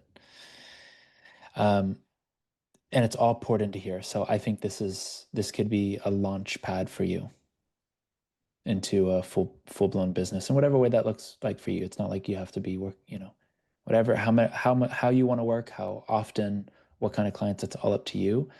But this can completely equip you for that on the working with clients level. But again, everyone's gonna get an intake form when they join, and I'm gonna build this program around what you guys are really wanting. I'm gonna have maybe like a top 3. What do you want most? The end of the program, what do you really want? That's going to say, oh, this is way worth it. I'm going to build it around that. And that will include you. And if you're new to the practice, then just put in there what you'd really want. And so I know. And we'll walk you through that. yeah, I have had some experience personally because I've worked with Martine for 4 years. Oh, great. Yeah, I love Martine. And I did have another question that kind of came up yesterday. And that was, there's actually like 3 of them. Mhm. Can you do it without a particular scene? You can do it in the current scene, which is another way to say just them sitting in front of you right now. And the reason is because I use scenes because they're more emotionally charged, and that emotion is the window into that identity. So I like to bring them there, but it's not like we're actually going to the past. You can't go to the past, right? Mm-hmm. We've never been in the past. We've never been over there. We've never been before. We've never been after. It's all here, but I'll take them there just to bring up the context, because luckily we've been created to where our unconscious mind isn't always in the forefront. It's not always, you suck, depression, right?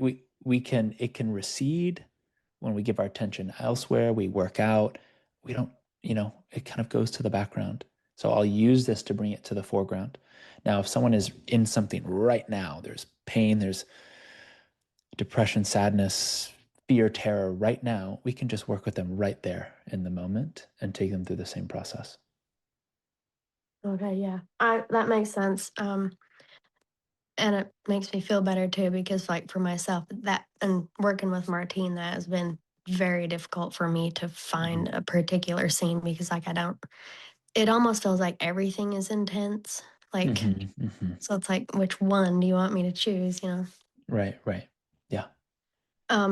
Another thing was that you mentioned in the midst of like doing the thing with Janine yesterday.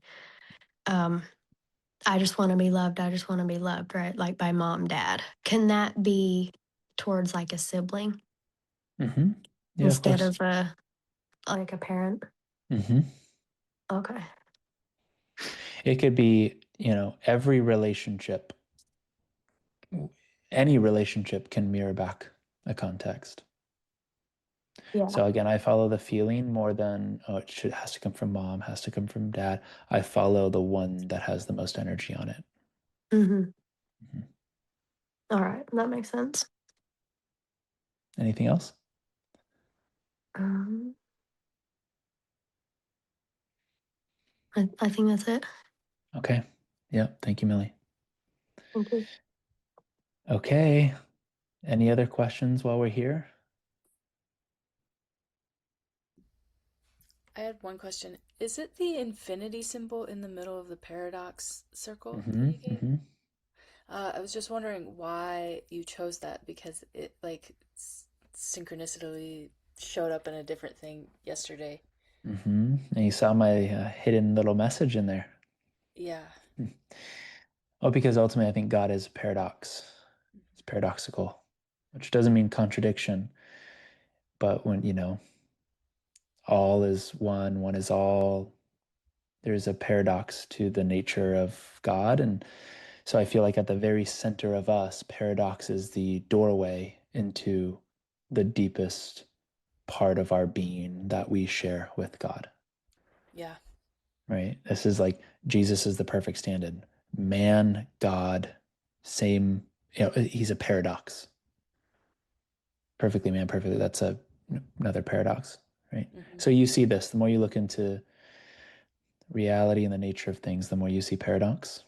Mm-hmm. And so I equate when we're in the center of a paradox, we actually come back into our knowing and into our power, into kind of a balance between extremes and polarities.